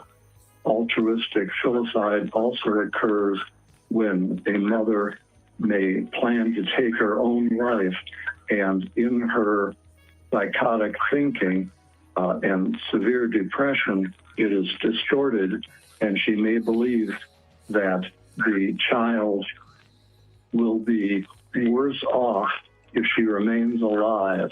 So, for example, in Ms. Clancy's case, she believed that, as the jury has already heard, she was obsessional about caring for her children. She consulted with others at work to try and do exactly what was right for her children. And she believed that if Ms. Clancy took her own life, her children would be in terrible shape. And in her mind, she believed that she would be doing her children a favor by having them go to heaven with her rather than remain on earth without her doing the mothering. Her mind was very distorted like that. Okay. So if you could just tell us the other titles of the other 4 types that you were referred to. Just tell it without getting into detail if they don't apply to Ms. Clancy. All right. The second category does apply to Ms. Clancy, and that is called acutely psychotic filicide. Okay. And this occurs when someone is frankly psychotic. They may have delusions or hallucinations. They're out of touch with reality, and rather than having any rational motive, they're simply acting on their psychotic beliefs. So those 2 both apply to Ms. Clancy. The other 3. Okay, go ahead. I'm sorry. Go ahead. No, that's right. Just give us the other 3, the captions of them. The other 3 which do not apply, one is called child maltreatment, in which a parent may shake the child to death or throw a child against a wall in an abusive manner. The next category is unwanted child, where someone, just for their convenience, the child is a burden, and they kill the child for that motive. And the final motive is spouse revenge filicide. That is, someone hates their spouse so much that they're willing to sacrifice the child as a way to punish the spouse. And the 3 latter categories clearly do not apply to Ms. Clancy. She loved her husband, respected her husband, had a good marriage. She never spanked or ever abused her child, and all of her children were wanted. In fact, she planned to have a 4th child. So those 3 categories clearly do not apply. if I can explain how the two categories did apply, I've already mentioned that Ms. Clancy believed that a distorted belief that her children would just be miserable, and she could not imagine them continuing to exist and have a decent life without her being there as a mother. And so in that sense, she did what she believed was morally right, even though she understood that ordinarily killing a child is against the law. She believed that she was doing what was right for her children with her distorted psychotic thinking about the children's need for her. And then with respect to the second category of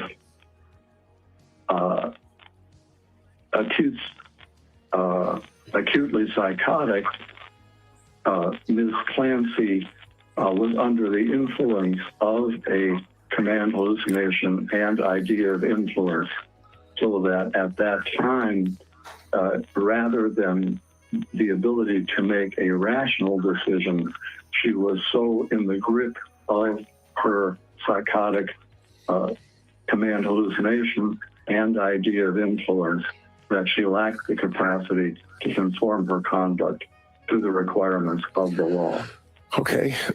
And Doctor, pretty much finally, there's been some questions or allegations that Ms. Clancy did not provide information to her healthcare providers about her adverse effects of medication that she had been prescribed. Do you agree with that from your review of the medical records, or did she, in fact, tell her healthcare providers how she felt as a result of what she perceived to be the medications that were prescribed?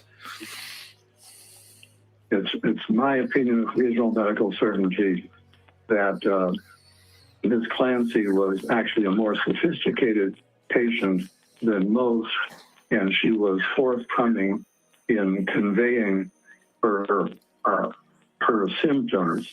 The one area in which she was not fully revealing was the area of when she had an impulse to harm her children, and that was because she had a rational belief that her children may be taken away from her by a social service agency.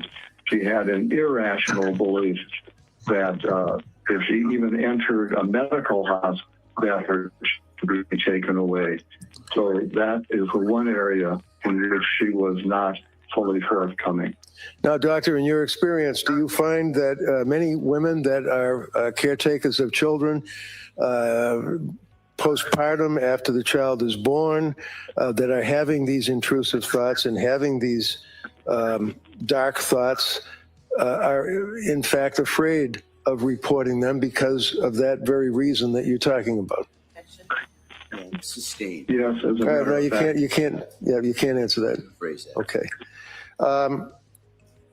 It's also been mentioned here a couple of times that she hasn't killed herself yet, even though she's in the Tewksbury Hospital. Can you tell the jurors briefly, while she's in the Tewksbury Hospital, what are the circumstances of her confinement and what type of care is being provided to her as it relates to whether or not why she hasn't killed herself yet?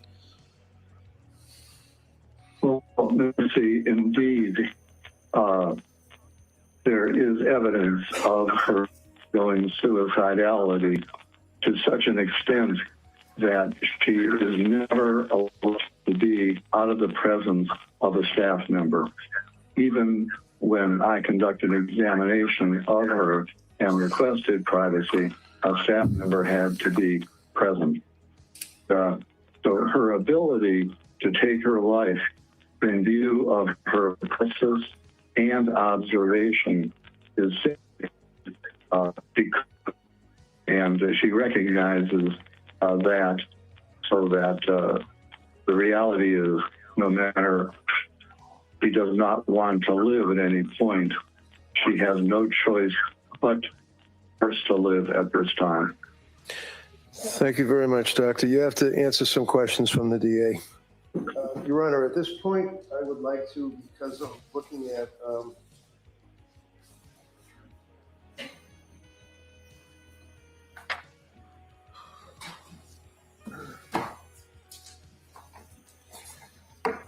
yeah, 40-page resume, so I'd just offer that if I could. Any objection? No objection. Okay, that may be marked. Thank you.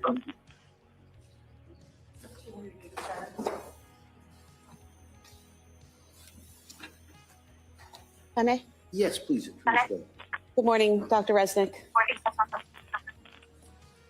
Good morning.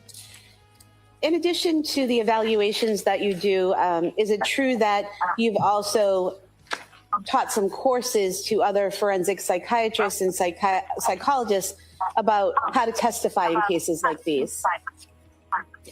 Yes, I have. And you teach them how to answer questions and how to dress and how to appear believable and trustworthy, correct? That's correct. And in one of your trainings, excuse me, Do's and Don'ts of Depositions by Dr. Philip Resnick, in your course description, you state information beyond the question should not be volunteered because it will open up new areas for questioning, provide ammunition for attacks, eliminate the opportunity for surprise, and information fails to get to the jury, correct? That's correct. So you teach other psychologists how to hold back information in the discovery process to surprise the other side. No, that's not it. And I'm not excited. Now, a woman who kills her child can have more than one motive, correct? Yes. And actually, the most common motive for women who kill their children is fatal maltreatment or child abuse, correct? That's correct. And in fact, most women who kill their kids don't do it due to mental illness, correct? That's correct. And in fact, there's a quote from you in an article, Child Murdered by Mothers, Patterns and Prevention, where you say, quote, more filicides occur due to fatal maltreatment than because of maternal psychiatric illness, correct? Correct. You also have written about parents having significant emotional devastation after killing their children, correct? Yes. And in fact, you've written in, it's a chapter 6 of Family Murder, Child Murder by Parents, in the aftermath section, you've written, quote, these life events are likely to prolong the parent's depression. The anniversary of the children's deaths and exposure to things that remind the parent of it are likely to be upsetting, correct? Yes. Things like birthdays and holidays and the anniversary of the killings would all be something that would be upsetting, correct? They sometimes are, yes. Now, you've written a lot about malingered psychosis, correct? Yes. And malingering psychosis, you can have a mental illness and your malingering could be exaggerating those symptoms or saying you have psychosis symptoms when you don't, correct? That's correct. And one of the things that you have written, and there's an article that you wrote called Faking It, you've written in here, quote, command auditory hallucinations are easy to fabricate. Persons experiencing genuine command hallucinations do not always obey the voices, especially if doing so would be dangerous, correct? That's correct. You've also given some points to other practitioners. If you, quote, if you suspect a person of malingered auditory hallucination, ask what he or she does to make the voices go away or diminish in intensity, correct? Yes. Because typically someone who hears a voice telling them to do something horrible like kill their child will try to resist that voice initially, correct? That there's variability. Some do and some don't. And in fact, the case you mentioned earlier, Andrea Yates. Miss Yates, in fact, committed herself to a hospital 5 times and tried to kill herself twice, all while trying to not kill her children, correct? Yes. She had heard voices for months and telling her to kill her children. And to resist those voices, she actually tried to kill herself, correct? Until she could no longer resist the voices, yes. Right. But she tried. Right, as did Ms. Clancy. Well, according to the records and reports that we have that are in evidence, Ms. Clancy heard the voice and immediately acted, correct? According to those records? Well, is that correct? Well, Ms. Clancy had impulses to harm her children, which she did resist until the command hallucination when she was overwhelmed, yes. But according to the records and the testimony that we've had, she had an impulse in December one time to harm her children, correct? I believe it was on 2 occasions that she mentioned it to her husband. And then never again after that until her kids were killed, correct? There were only 2 occasions she mentioned it, but she referred to having these horrible impulses. So that suggests to me she was dealing with it on an ongoing basis, although she mentioned it only twice to her husband. But she never said she had thoughts to kill her children. She said she had thoughts to harm her children, correct? Yes, but actually, I think it's clear that to harm her children was to kill her children. Well, in the records where you say that she was so clear in presenting her symptoms to her doctors, she repeatedly was asked if she had any homicidal ideation, and she repeatedly said no, correct?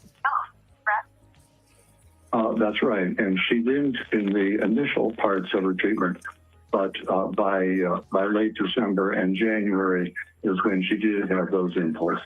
But what and she told did her, not acknowledge them. but what she told She her did not acknowledge doctors, them to her doctors.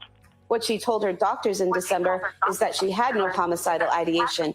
She only reported suicidal ideation, correct?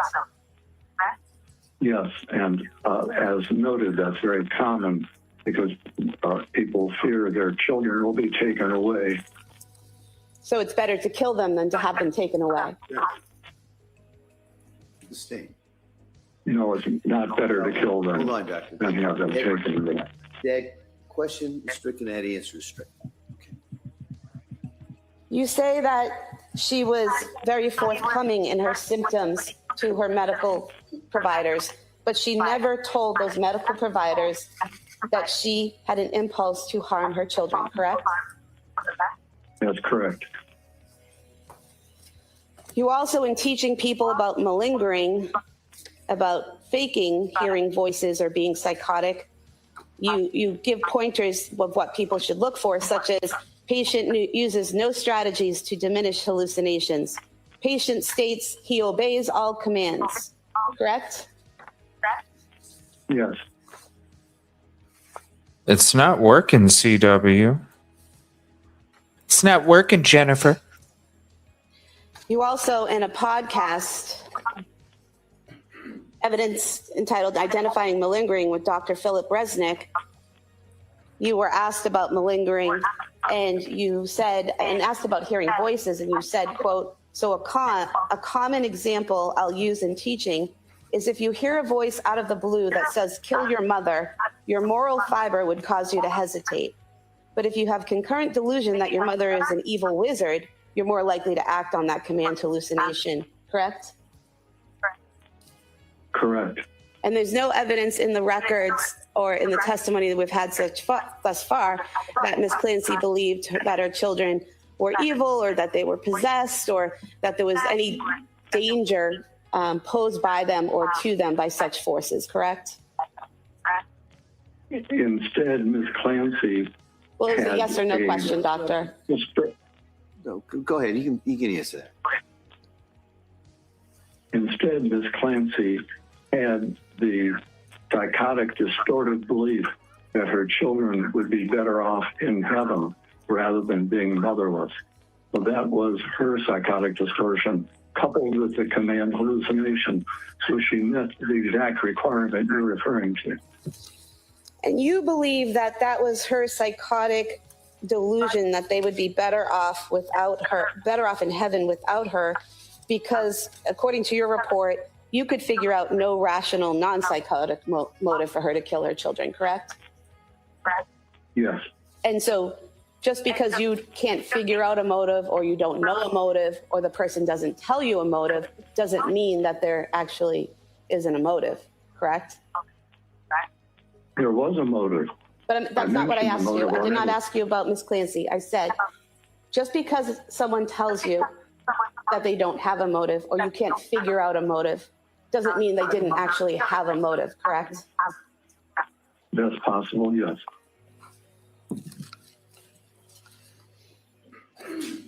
You also state in another article identifying malingering with Dr. Philip Resnick, you point out that the rapid resolution of symptoms with medication can be a red flag, as genuine psychotic symptoms usually take longer to subside, correct? That's correct. Were you aware from the Tewksbury records that on page 1136, it says Ms. Clancy has been clinically stable since her admission. There have been no events of affective, cognitive, or behavioral instability since her admission, and that Ms. Clancy has not evidenced any challenges in accepting and conforming to the rules and standards. Did you review that Yes, note? I'm aware of that. Okay. Were you also Yep. aware on page 1168 that it says Ms. Clancy denies that she has ever experienced hallucinatory content prior to or since that event, referring to when she killed her children, correct? Yes. And you're aware on page 1170, it states Ms. Clancy presents with intact reality testing and no observable symptoms of psychosis. She is actively engaged in treatment. She is able to identify possible hopes for her future, including serving as an activist for postpartum psychosis awareness and participating in a wheelchair marathon. Were you aware of that? Yes. I move to submit these three sections as the next three exhibits. All right. Any objection? All right. Are those part of the Tewksbury records are already in? Yes. Okay, those may be admitted.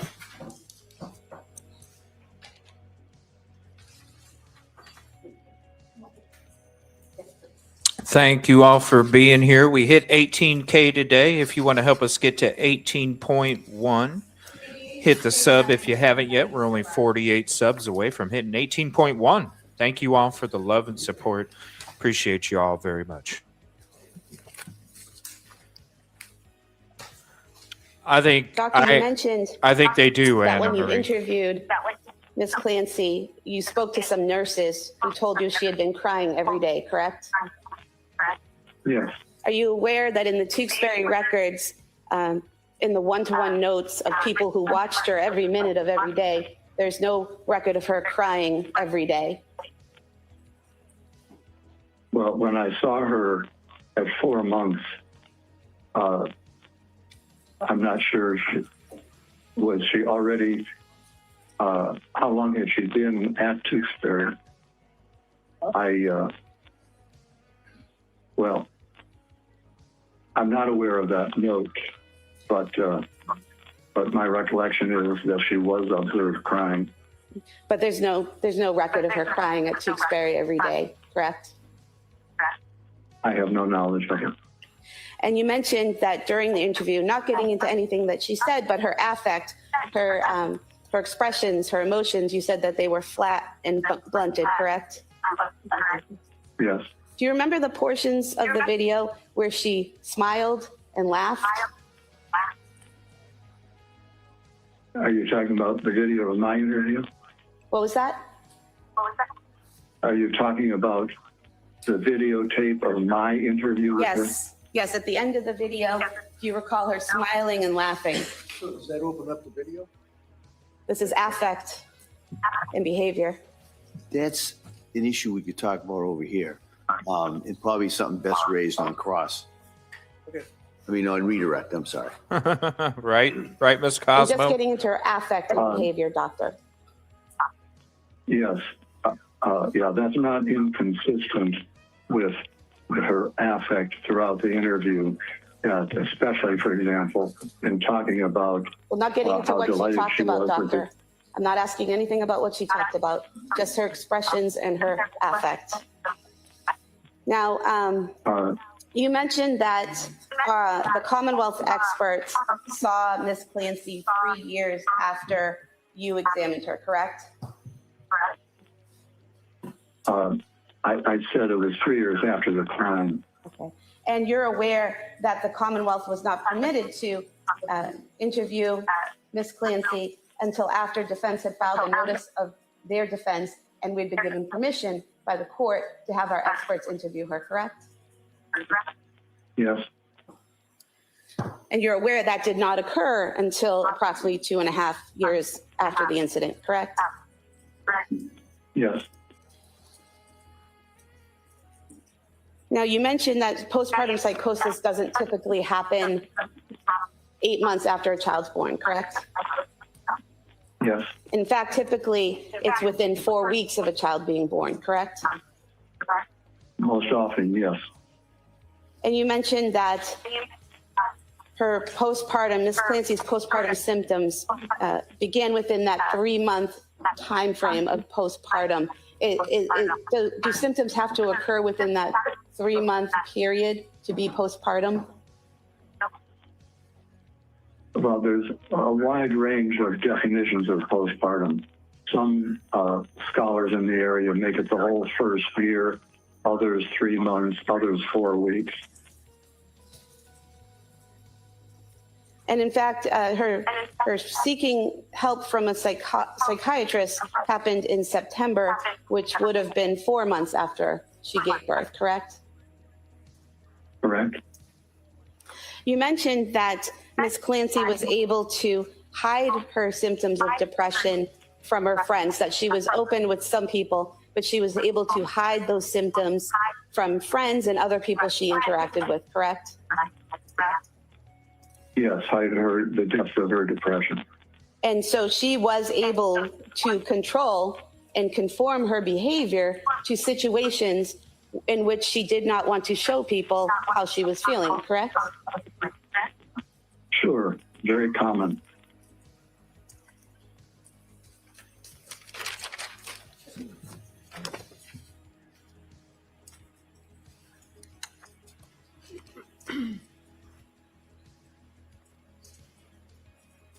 Now, you wrote in your report on page 24 that Ms. Clancy had paranoid beliefs that her children would be taken away from her if anyone knew what she was going through, correct? Yes. But that's actually a rational belief, is it not? That if someone knows you want to harm your children, they might be taken away? It can be rational, but it was more, it approached irrational in her case rather than rational.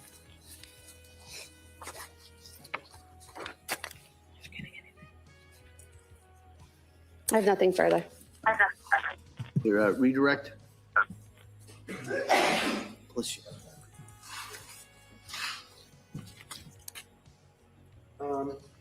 No, thank you, doctor. All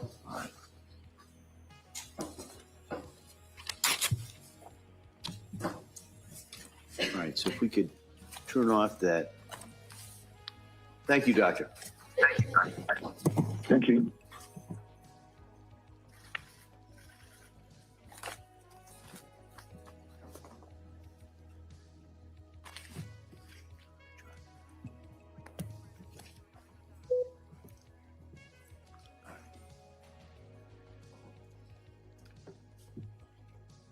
All right. Reagan. Your Honor, Lindsay Clancy rests her case. All right. So, members of the jury, the defense has now rested its case. All right. So I'm going to talk to counsel for a minute or so over here, and we're about to go into the next phase of this case, which would be the Commonwealth has offered, given the opportunity to offer rebuttal witnesses on certain issues. And so I'm going to talk to counsel first, and I'll inquire of the Commonwealth if they wish to offer these rebuttal witnesses. Okay, so counsel, can I see it sidebar? All righty. So in the meantime, thank you all for the love today. We are only 41 subs away from hitting 18.1K. We got a poll up, StreamYard poll. Let us know, day 18, community verdict check. I want to know as of right now, after this last testimony, will Lindsay Clancy be found, and what do you think it's going to be? Type 1 in chat for criminally responsible. Type 2 in chat for guilt by insanity. Type 3 in chat for innocent. Type 4 in chat for undecided. Damn, the defense finally has rested. Let's go ahead and put that little banner up there, waiting for court to resume. So thank you for the love today, everybody. We hit the goal of 18K. We're almost about to hit 18.1. That's amazing. Thank you all so much. Let us know what your vote is. And I see StreamYard is not updating it right offer away. any rebuttal? Yes, Your Honor. All right. If you call your There we go. next witness, please. Commonwealth would call Dr. Avram Mack.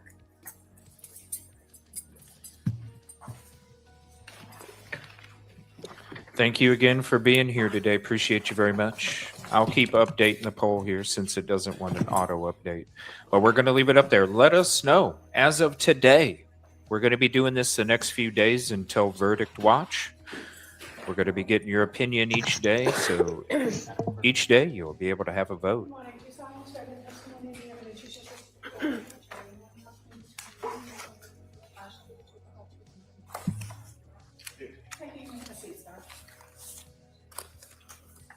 All right, good morning, doctor. Morning. All right. I just ask you to keep your voice up so the jury can hear you. And with that, Attorney Buckingham, please. Thank you. Good morning, sir. Good morning. Could you please tell the jurors your first and last name? Avram Mack. And would you spell your name for the record, please? Avram is spelled A, V like Victor, R like Robert, A like Apple, M like Mary. And I'm just going to ask you to speak in a loud, clear voice. And if you need to kind of push closer to the microphone, that might help. I will. Thank you. What do you do for work, sir? I'm a psychiatrist. And how long have you been a psychiatrist? After training, I've been a psychiatrist for 22 years now. And can you tell us a little bit about your educational background? Sure. I went to the University of Michigan College, Cornell University for medical school. I was here at the Brigham for residency in psychiatry. And then that was followed by a fellowship in child psychiatry at Columbia University and a one-year fellowship in forensic psychiatry at New York University. And what do you do now? What's your area of practice now? I'm a psychiatrist. For all these 22 years, I've been serving in a lot of different roles. Currently, I'm a professor of psychiatry at Thomas Jefferson University in Philadelphia, and I see patients at a child hospital called Nemours. And so you, in your current practice, have a clinical practice, and you also do forensic psychiatry. Is that correct? That's correct. And do you have any board certifications? I do. And what are you board certified in? I'm board certified in psychiatry, child and adolescent psychiatry, and also forensic psychiatry. I had been board certified in addiction medicine by the American Board of Addiction Medicine, but they closed. So I don't know if I can still say that I'm board certified by them. Okay. And to what extent are you engaged in the forensic psychiatry? What areas of forensic psychiatry do you have you testified in? I've provided testimony in perhaps almost every area of forensic psychiatry, ranging from testamentary capacity of adults who engage in contracts or appropriateness for adoption, or whether or not a person is competent or if a person is criminally responsible.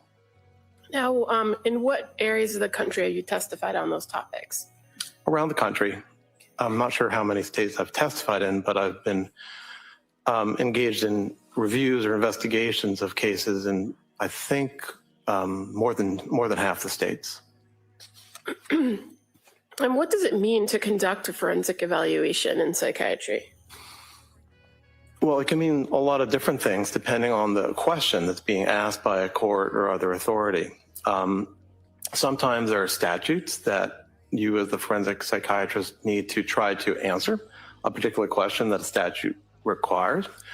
Or sometimes it is a matter of giving an opinion, say in a civil case, where it's your understanding of, say, the degree of harm that the person has experienced. Sometimes great, sometimes not so great.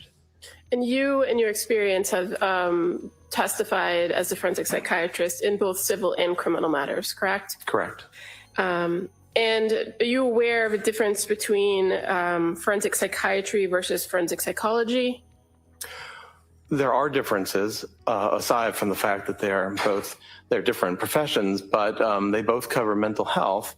There are different rules that apply to forensic psychologists in their carrying out their roles as psychologists.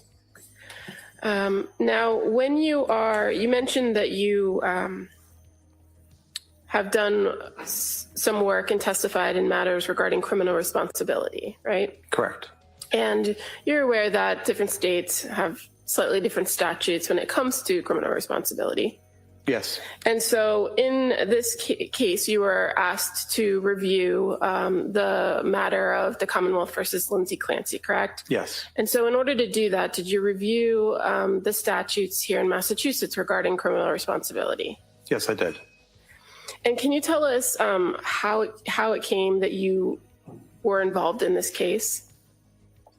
I was asked by the prosecutor's office to be involved as a psychiatrist reviewing the matter.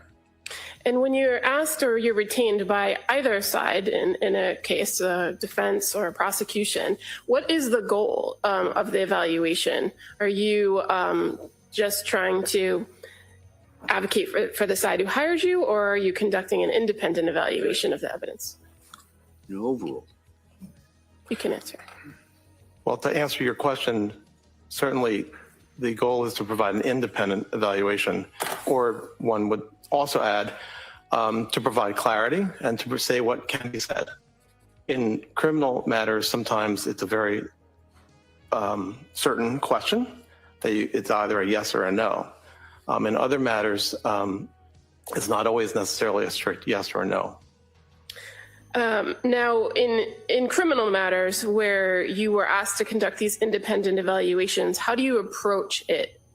What kind of information do you seek, or would you prefer to have in order to conduct the evaluation? Well, generally one starts with the statute and then tries to gather or review what information exists to understand the mental state of the person, if that's pertaining to the particular statutory question, and to understand the mental history and the mental state of the individual, and to see if that can be applied to the questions at hand. And so what types of records are you generally looking at when conducting a forensic evaluation for something like criminal responsibility? Well, one would certainly want to review psychiatric records if they exist. Ideally also to have examined the individual and to gather information, not only historical information from the individual, but to do, in that sense, an examination in real time. And that provides you the information, what we call a mental status examination. Okay. Other records are also important: medical records, educational records, and other records that describe the individual. And when we're talking about a criminal case, fair to say you review the entire criminal file too, right? Yes.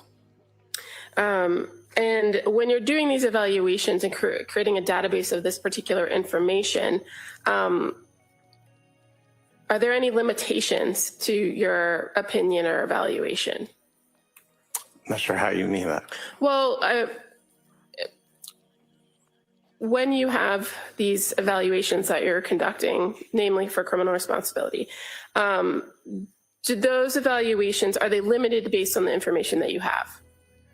Meaning, if you don't have everything at the time you do your evaluation, is there kind of a caveat to your opinion? Well, when I write an opinion or state an opinion, it is based on the totality of the information that I have. If additional information comes along, I am open to receiving that and integrating that into my understanding of the totality. Now, when you interview the individual in these evaluations, the purpose of the interview or purpose of your contact with them is not to provide treatment, correct? Correct. And the opinion that you reach ultimately is based on the defendant's mental state, correct? To the extent that impacts the question, yes. Okay. Well, when we're talking about criminal responsibility, you'd agree that's the kind of the central issue, is the person's mental state at the time of the alleged offense, correct? That's correct. Okay. So in Massachusetts here, with the question of criminal responsibility, are you aware of what the standard is? Yes. And what is it? Well, it uses particular language based on the common concept throughout the country called the McNaughton standard. And I could read to you the specifics of the language, but effectively it refers to two pieces. Well, actually starts with three. One is, did the person have a mental disorder at the time of the event? And then secondly, the two prongs speak to specifics about the mental state at the time. One being, and I would want to refer to the actual statute. Well, if we can, maybe we break that down for the jury. Yeah. So the first part of this for criminal responsibility is the question of, does the person suffer from a mental disease or defect, correct? Correct. Objection to the leading. Let's see if he knows. Yeah, if you just ask him. I can rephrase He's the aware, and question. if you want to refresh his memory, you can. Well, you've already testified the first part of the analysis, and I think you used the terminology mental disorder. Yes, I did. And you're aware that a mental disorder is a clinical term. Yes. I'm sorry, I didn't hear that. I apologize. What was that? A mental disorder is a clinical term. The terminology mental disease or defect, are you aware that's a legal term? Okay. Okay. Well, so when you are conducting evaluations for criminal responsibility. Is that an answer? Yes. I'm sorry. Yes. Yeah, all right. When you're conducting an evaluation for criminal responsibility and you're trying to determine whether a person suffers from a mental disease or defect, do you look to mental disorders to see if that meets criteria? I would evaluate if the person has ever had a psychiatric or a mental disorder. And what kinds of tools do you have available to you to do that? Well, there are two tools. One is gathering of historical information, and the other is the information that you gather from actually seeing the person face to face. And as a psychiatrist, that's something you do in your clinical practice all the time, right? Correct. Because one of the main things you're going to do is look to try to diagnose an individual. Correct. And so how do you go about determining that if a person has a mental disorder? In psychiatry, we make diagnoses in a descriptive manner. We look to see ways in which the individual has symptoms or signs of mental disorders or mental defects or psychiatric disorders. So in particular, one will start with trying to gather as much information as possible about what are the things that bother the individual. That may be their mood, that might be things that they get anxious about, that may be abnormal movements that they make. And that will also be aligned with understanding their medical condition, any medications that they take, any substances that they use. There's an array of information, sets of information that one gathers in that portion where you ask questions. But effectively, you're asking questions about symptoms. And one is trying to understand not just symptoms, but the degree of impairment that symptoms might be causing an individual. And do you work with any sort of tools that help you identify particular characteristics of symptoms associated with disorders in your field? Well, at times, individuals use scales or tests, which can be psychological tests or scales that ask particular questions. Or other times you might use tests that are biological tests, like the person's brain waves, called an EEG, or laboratory tests. When you're talking about diagnosing an individual for any particular mental disorder, are there specific criteria for different types of disorders? Yes, there are. And is there a source that you use as a psychiatrist in order to identify the criteria for different disorders? We use a text called the DSM, otherwise known as the Diagnostic and Statistical Manual. It's currently in its 5th edition, or actually a revision was made of its 5th edition. And so that text, which is created and vetted by a large number of professionals, provides criteria for the different disorders, and these are known as operational criteria. In psychiatry, there aren't necessarily gold standards that you can use for diagnosis, like finding a bacterium or finding an anatomical tissue. So for the last 60 years, 70 years, psychiatry has turned to agreed upon definitions that are listed in the DSM. And you said it's not the end all be all, right, of diagnosing. You use your training and experience as well, but it's a tool that you use. Well, they are the criteria that one uses to make the diagnosis. It is not a guidebook for how to gather that information. It's not a how-to, but it is the standard. Okay. So now going back to the legal standard here in Massachusetts. So one part is the disorder, right? And you said there's a second part. Right. So the second part are particular criteria about the person's state at the time of the event. So one of them is they both utilize the verb to have retained substantial capacity to know the act was wrong or against the law, and the other being retain substantial capacity to control or conform one's behaviors to the law. And so when you're talking about criminal responsibility here in Massachusetts, is it fair to say you're looking at the person's conduct and their condition at the time of the offense? That's right. And the information that you're gathering in this overall evaluation, getting history and kind of looking at the person as a whole, is that helpful to understand the person's diagnosis when you're being asked this particular question? Yes. But ultimately, you're rendering an opinion of the person at the time of the offense. That's correct. So in this particular case, you were provided a series of records and information regarding the defendant, Lindsay Clancy, correct? Yes. And can you just give us a general overview of the sources of information you had available to you? Generally speaking, there was the criminal file, as you mentioned before. And then in terms of medical or psychiatric records, there was the records from the hospital that she's at right now, the hospital that she was at right before, called Spalding, the hospital that she was at before that, which was Brigham and Women's. In addition, there was the medical records from outpatient treaters, and there was also the records from her admission to McLean Hospital. So overall, there were outpatient records, there were inpatient records. For the most part, those all correlated with her own care. Additionally, we received the pediatric records for some of the victims in this matter. And as I mentioned before, the criminal file. Okay. And in addition to the records related to the defendant herself, we also provided some other reports to review. I was. By other psychiatrists and psychologists? Yes. Now, you mentioned that one of the things that's useful in these evaluations is an interview with the person themselves, right? Yes. And did you engage in an interview with the defendant? I did. And when did that occur? I interviewed her on April 10th and April 12th of this year. And that's this year in 2026? Correct. And what were your observations of her when you first met with her on April 10th? Can you describe her demeanor?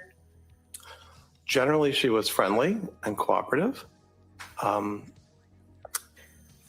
When you begin an interview with an individual that you're evaluating, do you conduct what's referred to as a mental status exam? Well, the mental status exam happens all the while that you're interacting with somebody. You're always observing for aspects of their emotions, how they speak, their mood, and so forth. Sometimes there are directed aspects of the mental status examination where you are asking about particular cognitive capacities like executive functioning and attention, concentration.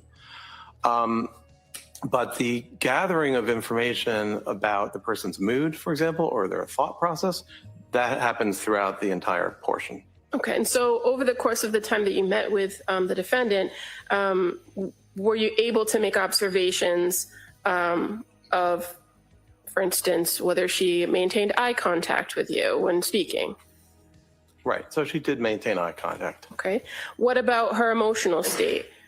So overall, if we go through the various components, like what's called her affect, which is her emotional expression or her mood, generally speaking, there were not many abnormalities in her presentation, and I can go through them. They include the way in which she speaks, that is to say the rapidity of speech, if the speech is made in sort of regular intervals between words.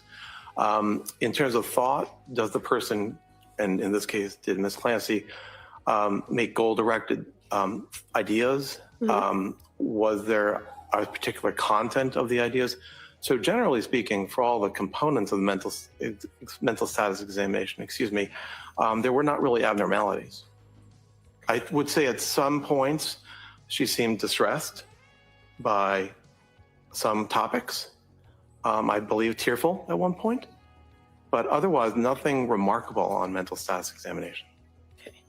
And in these evaluations, when you're interviewing the individuals, are you also kind of taking account of their physical presentation?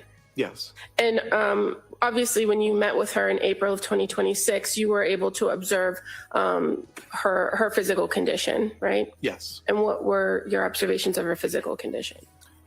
Well, she's utilizing a wheelchair. Generally speaking, there were not necessarily abnormal movements that I observed. She seemed comfortable physically. Did you find that she was able to kind of navigate her situation herself? Meaning you were in a room with her with other individuals, right? Yes. And she was able to kind of take care of her own. I'm going to object leading at this point, just as they object. Sustained. If you just ask the observations. What did you observe her do as far as moving herself around the room? Was she able to do that? Yes, at the moments when there were transitions, when we took a break and she went out to the hall, she was able to navigate her wheelchair one place or another. And when you spoke with her on April 10th and April 12th, were you able to kind of have a conversation with her about her level of functioning at the Tewksbury? Yes. And did she tell you anything about what her general day looked like? She described her general day. She described basically her existence there at Tewksbury. Okay. And did she indicate to you whether she engaged with other patients, or did she spend her day mostly in bed, or what did she say about that? Mostly she described she stays in bed or on her own. I don't think she described interacting with patients very much. There were a couple of ways in which she did interact with staff, at least. There was a therapist that she described working with. She did describe having had a physical therapist at a certain point. I'm not sure if I remember if she still was getting physical therapy. She stated she wasn't very interested in the physical therapy that she was getting there. She wasn't interested in the food there. She described having visitors at a not infrequent basis, and that sometimes she was able to eat food or drinks that were brought in by them. And who were her visitors, if you recall? Family members mostly, as well as I believe both, and I'm not sure if they were specifically from the Brigham or Mass General, but or any place in particular, but I believe religious figures, chaplain or priest from some organizations. And her having told you that she kind of has visitors, were you able to corroborate that in reviewing records? Thank you, Deborah Gaiman, for the 10 jewels And were you able gold to coin. corroborate, Thank or you so were you much able for the to identify contribution. in the records that she did interact with staff and patients at the hospital, according to the records? To some degree, yes. And you said that she had indicated to you that the food wasn't appealing at the hospital. And did you have the chance to observe her consuming her own snacks or beverages? Beverages, yes. Now, did she indicate to you her level of attention to hygiene and grooming while at Tewksbury? She did. She described that she wasn't very interested in her own hygiene or grooming. And were you able to later in the conversation speak with her about her ability to take care of her own daily activities like grooming? For instance, showering. Was she able to do that on her own? Showering is embarrassing. It requires staff to help her. And that's one way in which she would rather not. It may also be that she described a lack of interest. So it's both components. When you observed her, did she appear to be disheveled or not properly groomed in your meetings on April 10th and 12th? No, she appeared groomed sufficiently, and I believe her hair was combed and she was wearing neat clothing. Now, did she describe to you her thoughts or feelings about her current situation? Yes. And what did she say about that? Well, she described feeling depressed, which she termed situational depression. She described feeling, I'm not sure the exact term she used, but feeling miserable, not wanting to be alive. And please. If he's finished, that's fine, but don't cut him off. I'm sorry, doctor, were you done? Yes. Thank you. So when you were meeting with her, do you recall her indicating that she reported being devastated? Yes. That she was devastated and grieving by her current situation? Yes. When you met with her at the Tewksbury Hospital, did you go over with her what her current treatment regimen is, what current medication she was on? I did. Was she able to tell you what medication she was taking? Yes. And were you able to confirm that with the records, that that was an accurate report? Yes. So what medications, when you met with her in April 2026, was she currently on? Well, in terms of psychiatric medications, the main medication of note is olanzapine.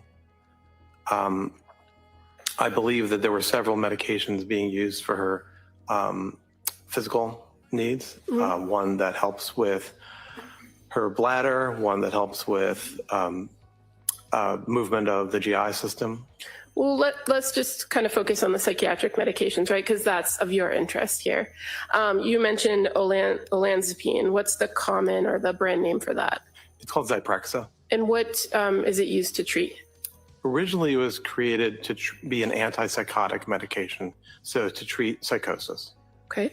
And are you aware that it's prescribed to Ms. Clancy for bipolar? Yes, it is also used for mania. It is also sometimes used. The question was bipolar. Yeah, the question, if you could just listen to the question, and then if the Commonwealth or the other side wants to add to the answer, they'll ask you, okay? Go ahead. So I think my question was, are you aware that the Zyprexa is prescribed for bipolar? So bipolar is a disorder. Yes, bipolar is a disorder of mania, which is, I'm sorry, why I was mentioning at that point. And what was the dosage of Zyprexa that she was on, if you recall? I believe it was 2.5 milligrams. And in your experience, is that a significant dosage? No, it's a small dose.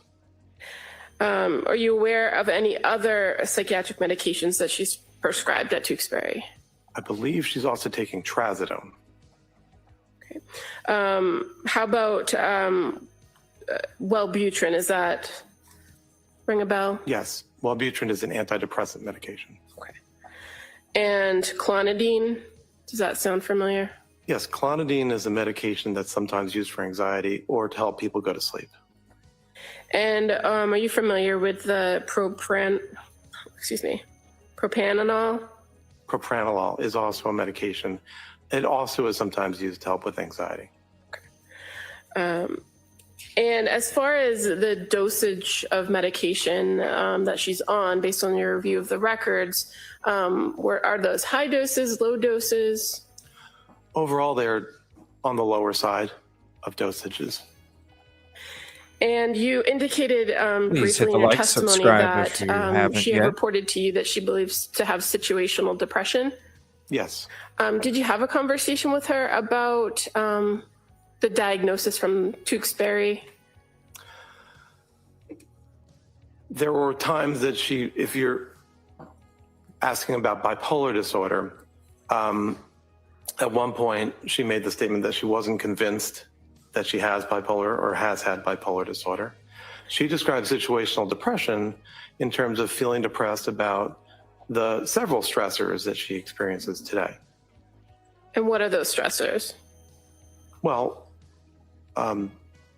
the remorse and sadness about the events that this case is about, her separation or estrangement from her then husband, her being separated from the world, her physical injury.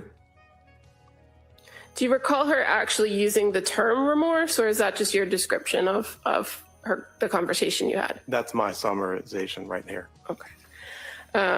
Now, when you were meeting with her, did you talk to her about past medication regimens that she had been on prior to the current regimen of the Zyprexa and Wellbutrin? Yes. And so are you aware that she had previously been prescribed at some point lithium? Yes. And is that something that would be important to you to know when you were conducting your own evaluation for diagnosis of whether somebody was on lithium? It might help, but in psychiatry, we don't make diagnoses based on medication response. And when it came to the report of the lithium, fair to say it was not something that was trialed for a very long period of time. Yes, and let me correct that. It's not that we don't make diagnoses. We don't categorize or define disorders by medication response. I heard the description of the trial of lithium. That was a short trial. And about her physical injuries, did you have a conversation with her about her understanding of her physical injuries? Yes. Do you recall whether she reported that she had any head injuries after January 24th? She denied that she had had a head injury. And was she familiar with the extent of her spinal injury? Yes. Meaning she was able to explain to you where the injuries occurred? And that's correct. Were you able to review in your interview with her past psychiatric history? Yes. And did she have a significant past psychiatric history? Prior to the year 2022, she had not. She had been, over time, very hard driving, someone who tended to get anxious, and anxiety sometimes pushed her to achieve or to do things. There had been two short periods of depression or anxiety throughout her lifetime. In one, she had been prescribed antidepressant medication around 2 years before 2022, which she had not actually taken. She had tended to resolve her anxiety or depression through exercise and hard work. And when you say the two short periods, are you speaking of periods after childbirth? One was while she was in nursing school, and the other was after the birth of her second child. So you were able to have the conversation with her about nursing school and going on medications during that experience, right? Yes. And as far as the second episode where she described anxiousness and seeking medication, did she indicate to you whether she actually took medication? No, after she the had, birth? sorry. After the birth of her second child? She had been prescribed it, but she hadn't taken it. Now, based on your review of records and your interview with her, were you able to identify and learn some general information about her family history? Yes. Did she report anyone in her family suffering from any other mental illness in the past? No. So no history of bipolar disorder or prior depression? Correct. No such history. Did you also review with her her work history? Yes.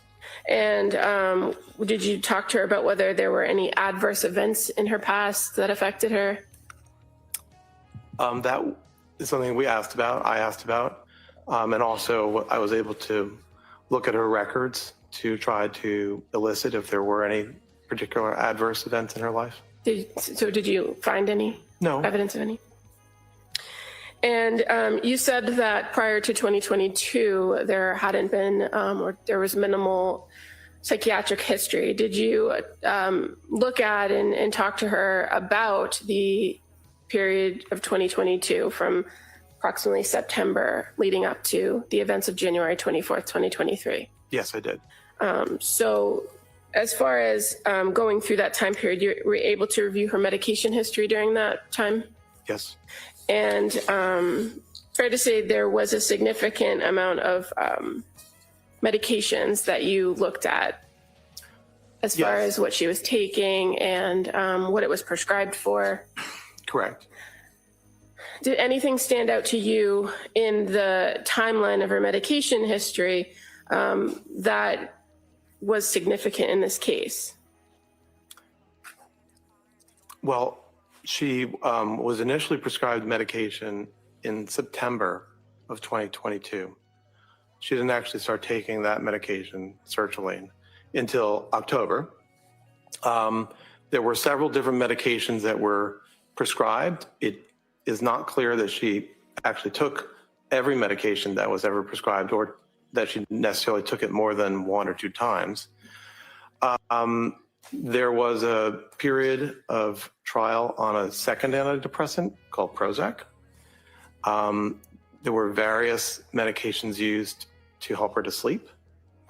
And then there was a several week period of taking a medication called Seroquel or quetiapine. Are you familiar with that medication in your practice? I am. And is it fair to say that that medication has multiple functions, like most psychiatric medications? When you reviewed her history, what was the initial dose that she was prescribed for it? Just 25 milligrams. And what is a 25 milligram dose of Seroquel? What is that generally prescribed for? Well, it's often prescribed these days to help individuals to sleep. But Seroquel is also, like Zyprexa, a antipsychotic medication. It can be used to help people to sleep. It can be used to help psychosis. It can be used to help the treatment of depression.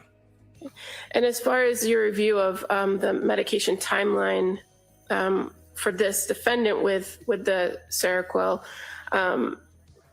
would the amount of time that she took the Seroquel have had any lasting effects biologically on her brain or her body? There's no known effect that one would have from the amount of time that she took it.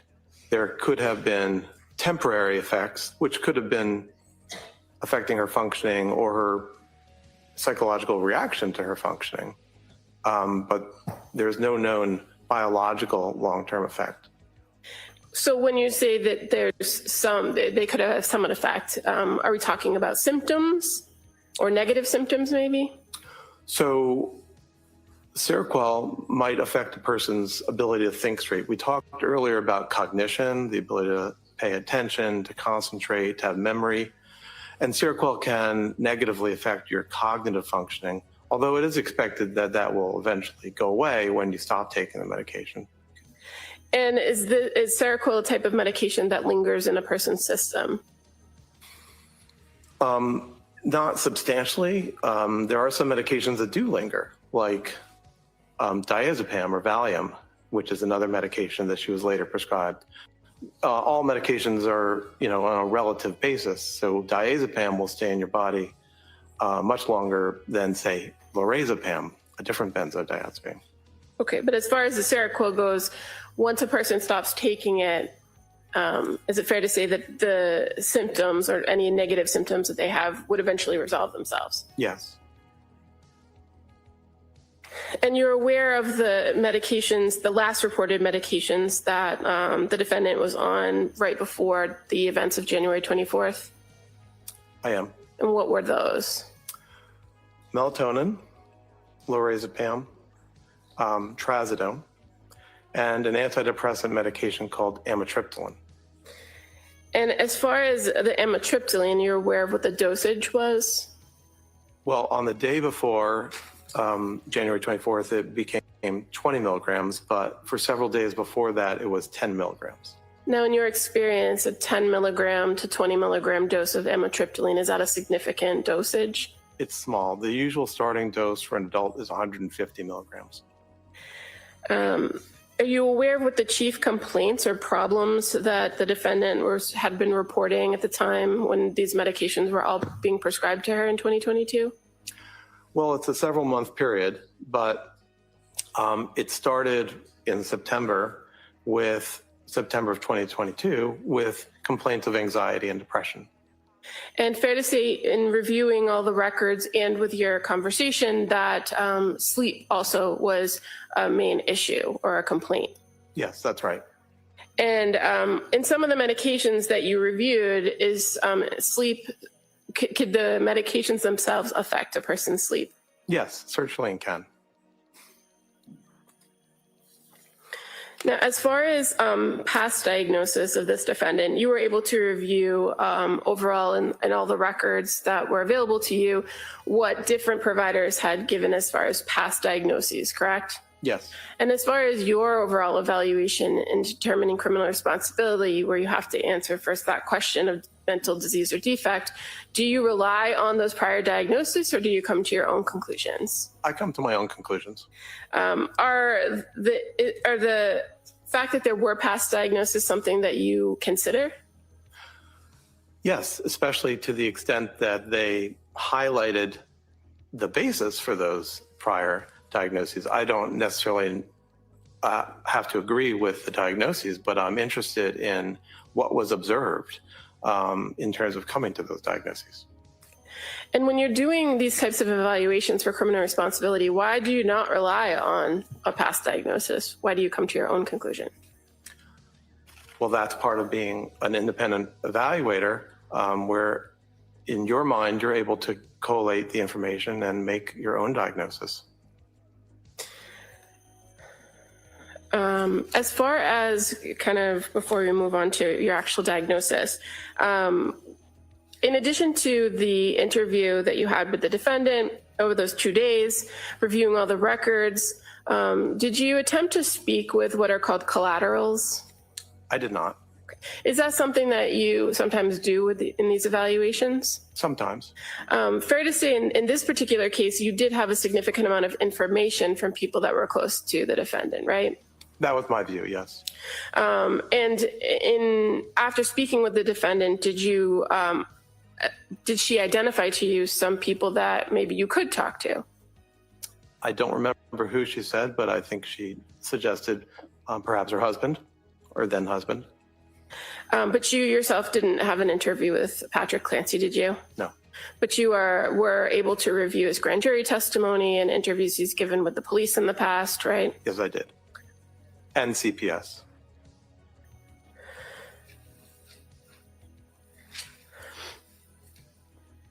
And as far as speaking with the defendant's parents or her sister, you aware that attempts were made or requests were made to speak with them, but they didn't respond?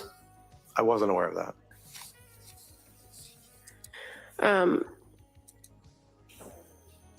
I was not. So based on everything that you reviewed in this case, were you able to come to a conclusion about diagnosis? Yes, I did. And at the time that you conducted this evaluation, what is your opinion about diagnosis? My opinion about her diagnosis in the span from 2022 to 2023 is that she suffered from what's called a major depressive episode. That probably is a part of what's called a major depressive disorder. But the important point about it is the major depressive episode. What made you come to that conclusion based on her presentations? The information about her feelings and the progression of her illness highlighted that it was best represented by a major depressive episode. It's a condition defined in DSM-5 where an individual displays problems with mood, problems with feeling pleasure, feelings of guilt or worthlessness, problems with appetite, problems with sleep, preoccupation with death or suicide, poor concentration, poor energy, perhaps also what's called psychomotor agitation or retardation. So one doesn't necessarily need to show all of those, but as it is in the DSM criteria sets, one needs to have a certain threshold. And her history and her description of her experience, in my view, matched a major depressive episode. Okay. And you indicated that it was kind of a progressive thing from the fall into January of 2023, right? Yes. And in addition to the low mood, were you able to identify that she presented with anxiety at various points? Yes, very much. And did you also make observations of obsessive thinking? Yes, obsessive thinking is a kind of anxiety where you repeatedly think about a topic, maybe that you're asking, what if? And it's the kind of form of anxiety that you frequently see in an anxiety disorder called generalized anxiety disorder. I think it's possible she also had generalized anxiety disorder, but that is sort of secondary to the major depressive episode. Okay. Now, in the time closest to January 24th of 2023, did you take a look at what her presentation or what her mental state was then, based on all the information that you had available to you? Yes, I did. Did you identify whether she was ever presenting in a manic state or a hypomanic state? Throughout the period from 2022 to 2023, no. There was never indication of any element of mania or hypomania. So just to kind of make it kind of clear to the jury here, when you talk about major depressive disorder, that's a identified disorder in the DSM, right? Yes. And when we use terminology like mania, right, what is mania? So mania is a mood state, just like major depressive episode is a mood state. And these are the sort of building blocks of the mood disorders, bipolar disorders and major depressive disorder. So just like major depressive episode, mania is defined in the DSM, where with a certain time threshold, in this case for mania, 7 days, where you consistently have at least 4 of the following symptoms, you would be called being in a manic state. So that includes distractibility, a type of thinking called flight of ideas, grandiosity, excessive goal-directed behavior, pressured speech or some abnormality of speech, a reduced degree of need for sleep, and also the 7th would be an engagement in activities that have a high potential that are pleasurable but have a high potential for painful consequences. So mania requires 7 days of that, most of the day, every day, and you need 4 over 7 days. Hypomania is a lesser type of mania,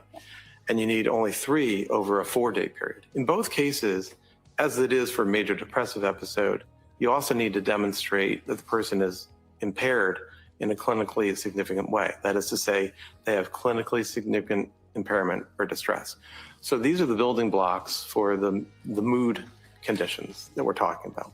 And so when you say you looked at the defendant's condition from September through January, September 2022 through January 2023, did you observe or did you find any evidence of mania or hypomania in what was reported was her conduct or her presentation? I could not find any example of behavior or thinking that corresponded with those elements of mania or hypomania. Now, what about in the days immediately after the incident, were there, you said you reviewed records from Brigham and Women's Hospital, correct? Correct. Did you identify or could you find any evidence of mania or hypomania during that time period? No. And in fact, there are actually some instances that would tell you that she was in those states, correct? Like her behavior? Yes, sustained. During the time period of immediately after the incident, what did you observe or did you observe in the records some activity at Brigham and Women's Hospital that would show that she had linear thinking and goal direction? Well, after she was removed from the medication called dexmedetomidine, which was sedating her and having her sleep intentionally. After that point, she awakened, the records indicate, and was able to think coherently with goal-directed thoughts. One example, and so the various mental status examinations done by the doctors at the Brigham generally showed normal mental status. One particular portion of the record reviews their review of whether or not she had the ability to make a decision. In that case, a change to her healthcare proxy. And so the physicians there were able to examine her closely in order to understand that she did have decision-making capacity. And that's an example of something you reviewed in the record that was close in time to the incident itself, correct? Yes. And you also were able to review records from Jennifer Tufts from an appointment with the defendant the day before the incident occurred, correct? I did. And again, in those records, did you find anything that would have been suggestive of mania or hypomania? Not of mania or hypomania, no. What about psychosis? Did you observe any of that? I did not throughout the period in question. So tell us what psychosis means. Psychosis is a form of thinking where the person has disorganization and also may have a lack of what is called reality testing.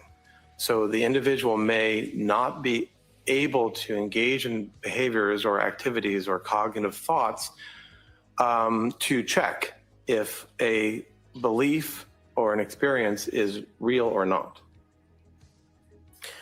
So is there any particular way in which a person can display psychosis? Psychosis can be displayed in many different ways. It can be based on the things a person says. For example, delusions are fixed, false beliefs that the individual has, and that they exist despite the person being told that that's not true or testing it with others. You also can at least suspect psychosis in the form of hallucinations, which are unreal stimuli that an individual experiences.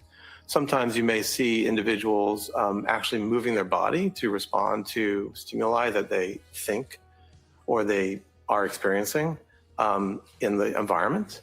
But hallucinations can also be taste, smell, or things that you hear or things that you see or feel on your body. And there is a kind of psychosis that includes some of that, but also simply includes an individual's lack of ability to act in an organized manner.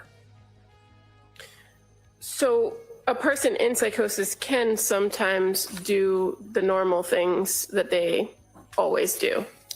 right? It depends on what kind of psychosis and how bad the psychosis is or to what extent it is occurring. But individuals with, say, delusional disorder, which is a disorder where your problem is you have a delusion that is affecting your life, those individuals can mostly go about their lives in other areas, at least other areas that don't have to do with that particular false belief. What about with hallucinations? How does that manifest itself? There is a subgroup of the population that actually experiences hallucinations frequently and has no negative effect from it. But for those who have hallucinations as a part of a disorder of psychosis or bipolar or mood, there are ways in which the individual can live with the psychosis or live with the hallucination and be able to be resilient to it and go ahead with their lives. So even if a person does have some form of psychosis or has delusions or hallucinations, they could still manage in society by following the rules, right? Like I said, it depends on which delusion or which hallucination, but there are individuals, and it may be who can, and there may also be people who can on a stable basis, but there also are individuals. All right, next question. As far as a person who might be suffering from psychosis, can they appreciate or do they know right from wrong? There's no reason that psychosis in of itself inhibits a person's ability to know right from wrong. Now, as far as in this case with this particular defendant, you have identified that you believe it's a major depressive disorder, right? Yes. Did you consider other diagnoses? Yes. What about bipolar? Did you consider bipolar? I weighed whether there might have been bipolar disorder. And so why not for this defendant? Well, to be diagnosed with bipolar disorder, you need to have had a manic episode. That's at least for bipolar type 1. For bipolar type 2, you need to have had a hypomanic episode.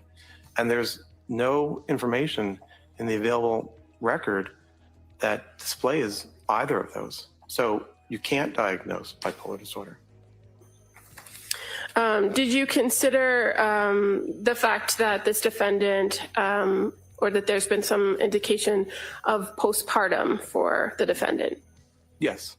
And did that affect your opinions about diagnosis? As I said before, in psychiatry, we diagnose based on the symptoms that the individual presents with. So in the DSM, in our manner of diagnosing, when you have discerned what is the prominent symptom that the individual is suffering from, that becomes the disorder that carries your diagnosis. There are times that you can designate that it has occurred in the postpartum period. DSM states that would be within 4 weeks of birth. It also allows for the symptoms to have occurred before birth. So that is the standard that we utilize when we choose to add on that designation of something being postpartum. I object. It doesn't matter what we do, it's what he does. All right, next question. So as far as consideration of postpartum, do you rely on the DSM-5 in your diagnostic criteria? I do. You're aware that there are other, that it's not universal across the world and that there are other opinions about the postpartum period, right? I'm aware that there are psychiatrists and others who have asked to make a specific diagnosis that relates to psychiatric problems in the postpartum state. That has been studied over the years.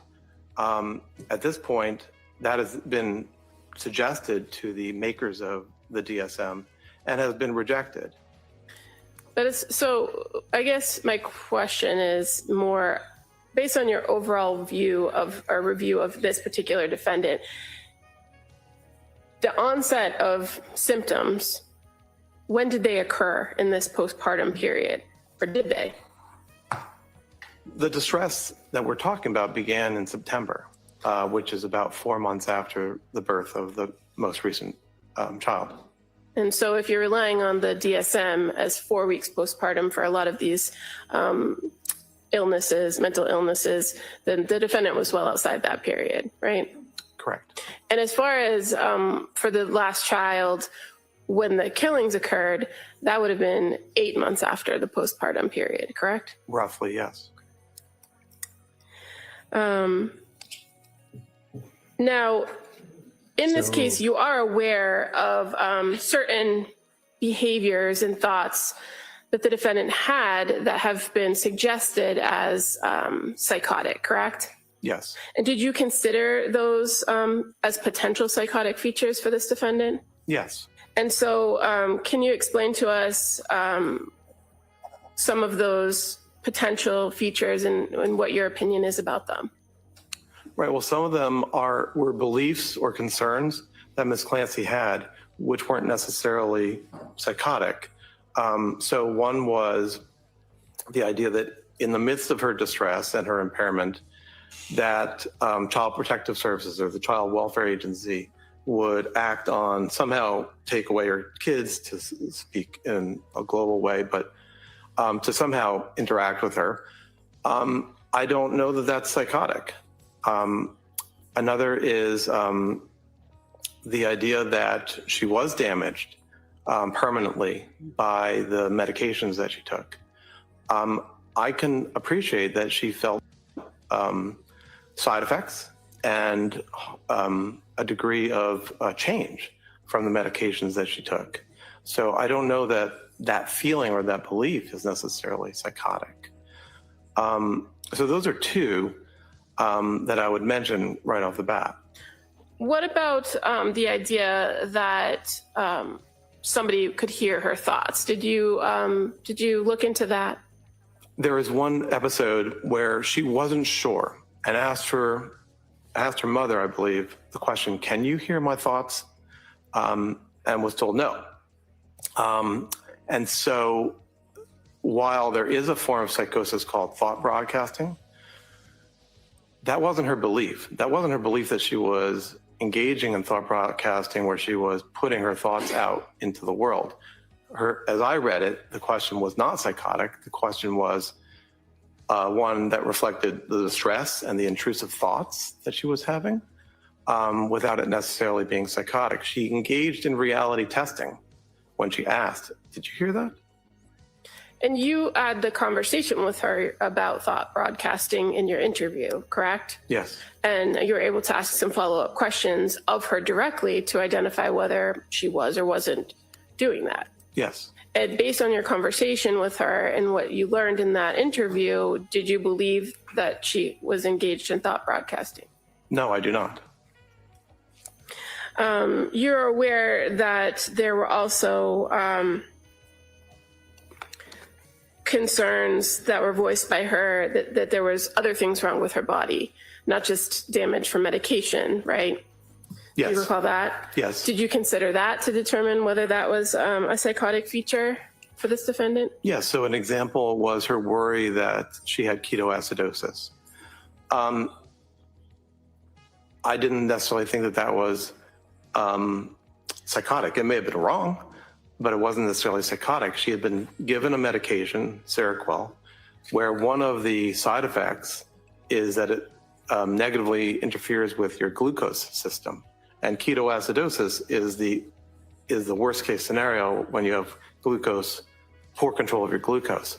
So I don't know that she had a fixed false belief that she had ketoacidosis, but she was worried about having ketoacidosis. So when you say that you considered these things and you didn't believe them to be psychotic, are you talking about them in the realm of, were they delusional, were they fixed false beliefs, or something else? Right. So I use that term specifically, as I said before, a delusion, which is a form of psychosis, is a fixed false belief, which is really immutable. You can't be convinced otherwise. But these were not fixed false beliefs. These were concerns. And did you find that the concerns were rational based on your overall view of everything? Right. Not only were they concerns, but they aligned with the realities that she had experienced. Now, what about the idea of these intrusive thoughts? You reviewed the records to know that was a common report of her, that she had intrusive thoughts, correct? Yes. And that at various points she did identify that she did want to die. Yes. Is being suicidal a form of psychosis? No. What, if anything, does the idea of suicide tell you about this defendant or about her situation? Well, it tells me that she was suffering, and that it was a part of, in my view, it was a part of a major depressive episode. 10 to 15% of women in the postpartum period have depressive disorders, and it can be very serious, and it can lead to suicidality or the need for hospitalization or other interventions.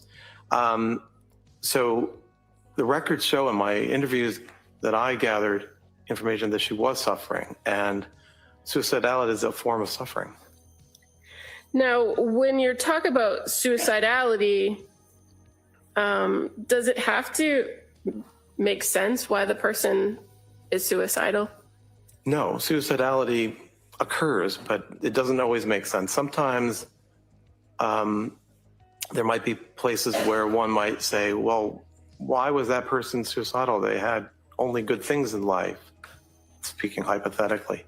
But especially when an individual has depression, it just occurs. Now, when you're talking about people that have suicidal ideation, are there certain things known as protective factors? Yes. And did you identify in your review of this case in the records whether the defendant presented with any protective factors when it comes to suicidality? Well, please are you asking, subscribe if you have. Ms. Clancy identify protective factors? Yeah, at some point, is it fair to say she did identify protective factors? She did. And what were the protective factors? Mainly her mother and her children. That is to say, she wanted to, her urges or interest in suiciding was something that she chose not to do because of the worry that she would hurt them by suiciding. And your review of the records from McLean Hospital, fair to say that one of the reasons for discharge was that she herself identified that she wouldn't have commit the act because of her kids. That was one of the factors. When I make decisions to allow somebody to be discharged, it's an overall weighing of risk factors and protective factors. All right, Council, it's 1 o'clock. Why don't we take the afternoon recess at this point, okay? All right, thank you, John. So, Mr. Drew, we're going to take the afternoon recess. As I always tell you, no research, writing, talking about this matter. Don't talk about it. Don't think about it. Approximately 2 o'clock, okay? Don't talk about it. Don't think about it.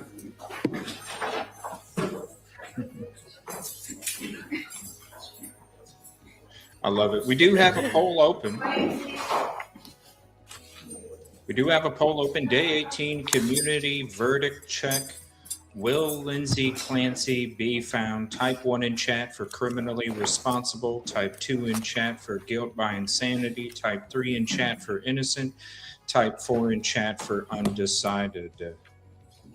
Make sure your voice is heard. We got a special video lined up for this lunch break. Do you need to discuss anything before the break? No, thank you. No. All right, so we'll be in recess till approximately 2 o'clock. All righty.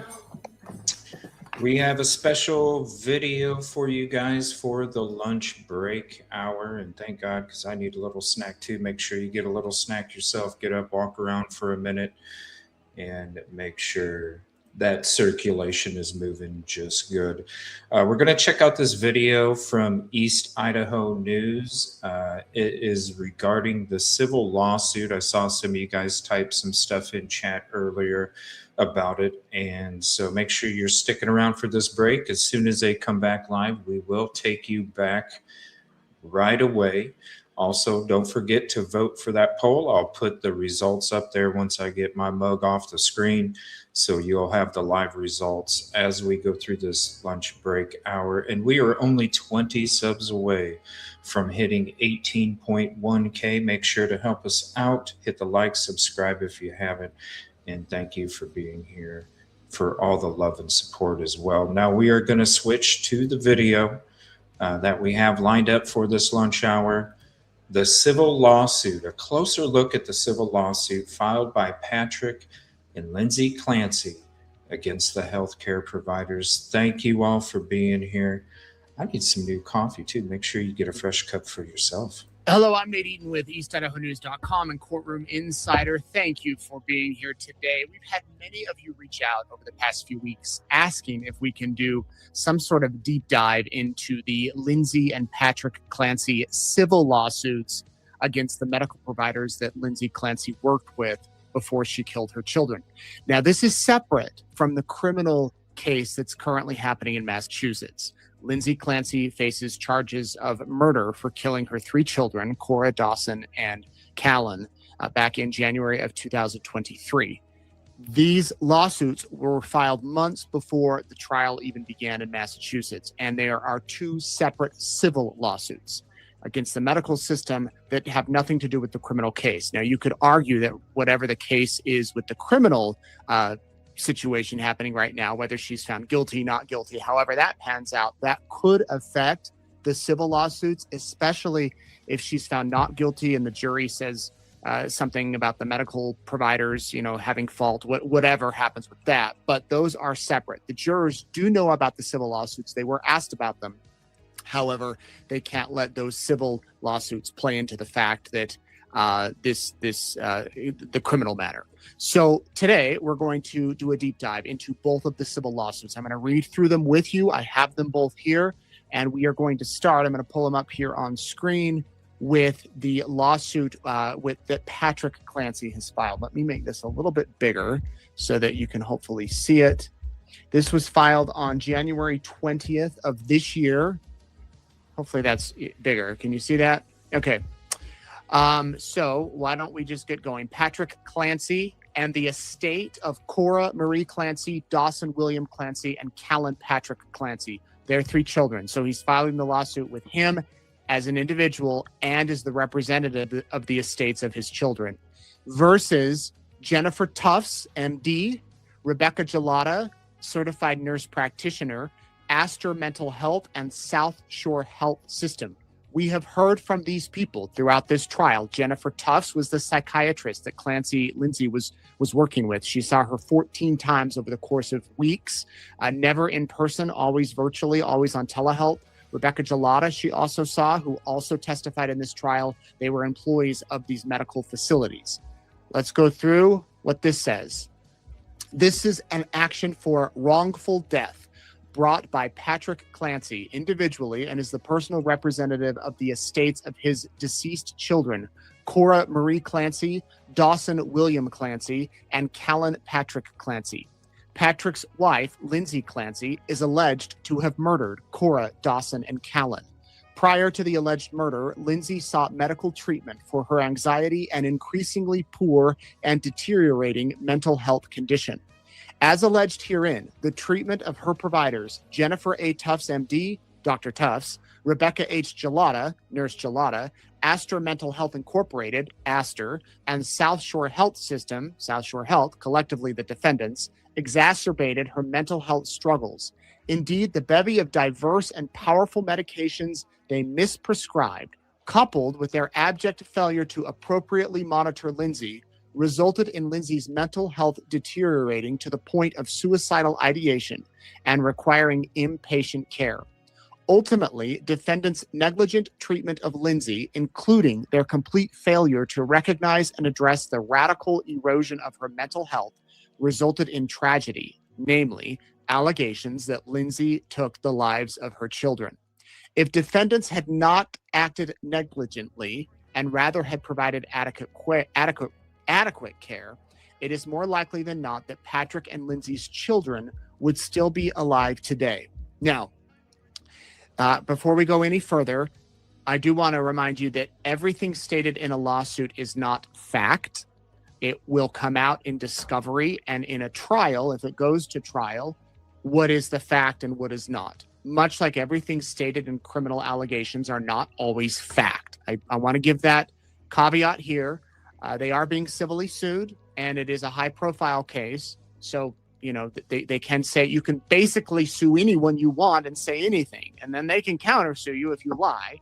And so this one, though, is definitely high-profile. I want to give that caveat. Also, this is one of those things that could be settled out of court with an undisclosed payment or whatever, and then it goes away, or it could become a very high-profile civil type of case where a jury is called in or a judge decides. You could ask for a judge to decide, like a bench trial type of a thing. Because civilly, there can be jury trials with civil cases and with criminal cases. Back to the lawsuit. Let me make this bigger. Cora, let me turn off the blue. There we go. Cora Marie Clancy was a 5-year-old child at the time of her death and lived with her parents, Patrick and Lindsay Clancy, in Duxbury, Plymouth County, Massachusetts. Dawson William Clancy was a 3-year-old child at the time of his death and lived with his parents, Patrick and Lindsay Clancy, in Duxbury, Plymouth County, Massachusetts. Callan Patrick Clancy was an 8-month-old baby at the time of his death and lived with his parents, Patrick and Lindsay Clancy, in Duxbury, Plymouth County, Massachusetts. Plaintiff Patrick Clancy is Dora Dawson and Callan's dad, and the personal representative of the estate of Cora, the estate of Dawson, and the estate of Callan. He was appointed personal representative of the estates on December 3rd, 2025 in court. Patrick Clancy was at the time of his children's death a resident of Duxbury, Plymouth County, Massachusetts. Defendant Jennifer A. Tufts, MD, is a psychiatrist registered to practice medicine in the Commonwealth of Massachusetts, with a usual place of business in Braintree, Norfolk County, Massachusetts. Defendant Rebecca Gelada, CNP, is a certified nurse practitioner registered to practice medicine in the Commonwealth of Massachusetts with the usual place of business in Weymouth, Norfolk County, Massachusetts. Defendant Astor Mental Health is a Massachusetts business in Norfolk. Defendant South Shore is also in Norfolk County. The court has jurisdiction over it, venue. Now they're going to get to the facts, that what they say are the facts. In January 2023, Patrick and Lindsay Clancy were living in Duxbury, Massachusetts with their 3 children, Cora, Dawson, and Callan. Patrick and Lindsay had married in December 2016 and settled in Duxbury. Patrick worked in telecommunications, while Lindsay began her career as a nurse, working at Mass General. She soon became a registered nurse in the labor and delivery unit. Patrick and Lindsay had always intended to have children, and soon after getting married, they began to grow their family. They had their first child, Cora, on December 24th, 2017, and their second baby, Dawson, on September 30th, 2019. Lindsay experienced some anxiety following the birth of each of her first 2 children, which worsened as she got closer to returning to work each time. She was able to overcome her anxiety both times, however, through exercise, a healthy diet, medication, socializing, and following Dawson's birth, several therapy sessions following Dawson's birth. Patrick and Lindsay jumped into parenthood and worked together to provide the best environment to raise their children. In order to spend more time at home with her children, Lindsay began working part-time night shifts in the labor and delivery unit at Mass General. During her shifts, Lindsay remained attentive to her children and was known to monitor Cora and Dawson on baby monitors while they slept. Nonetheless, Lindsay's career remained important to her. She remained passionate about nursing and having a career that allowed her the chance to get out of the house and interact with other people. Lindsay became pregnant with the couple's 3rd child several years later and gave birth to a baby boy, Callan, on May 26, 2022. Both Patrick and Lindsay took parental leave following Callan's birth, with Patrick's leave scheduled for 12 weeks and Lindsay's leave scheduled for 18 weeks. So 12 weeks is 3 months, 18 weeks would be a little over 4 months, 4.5.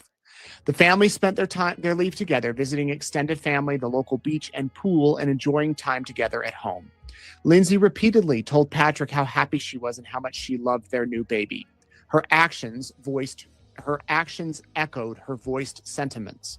Lindsay appeared extremely happy. She was enthusiastic and energetic and returned to exercising, something that had always been important to her, shortly after giving birth to Callan.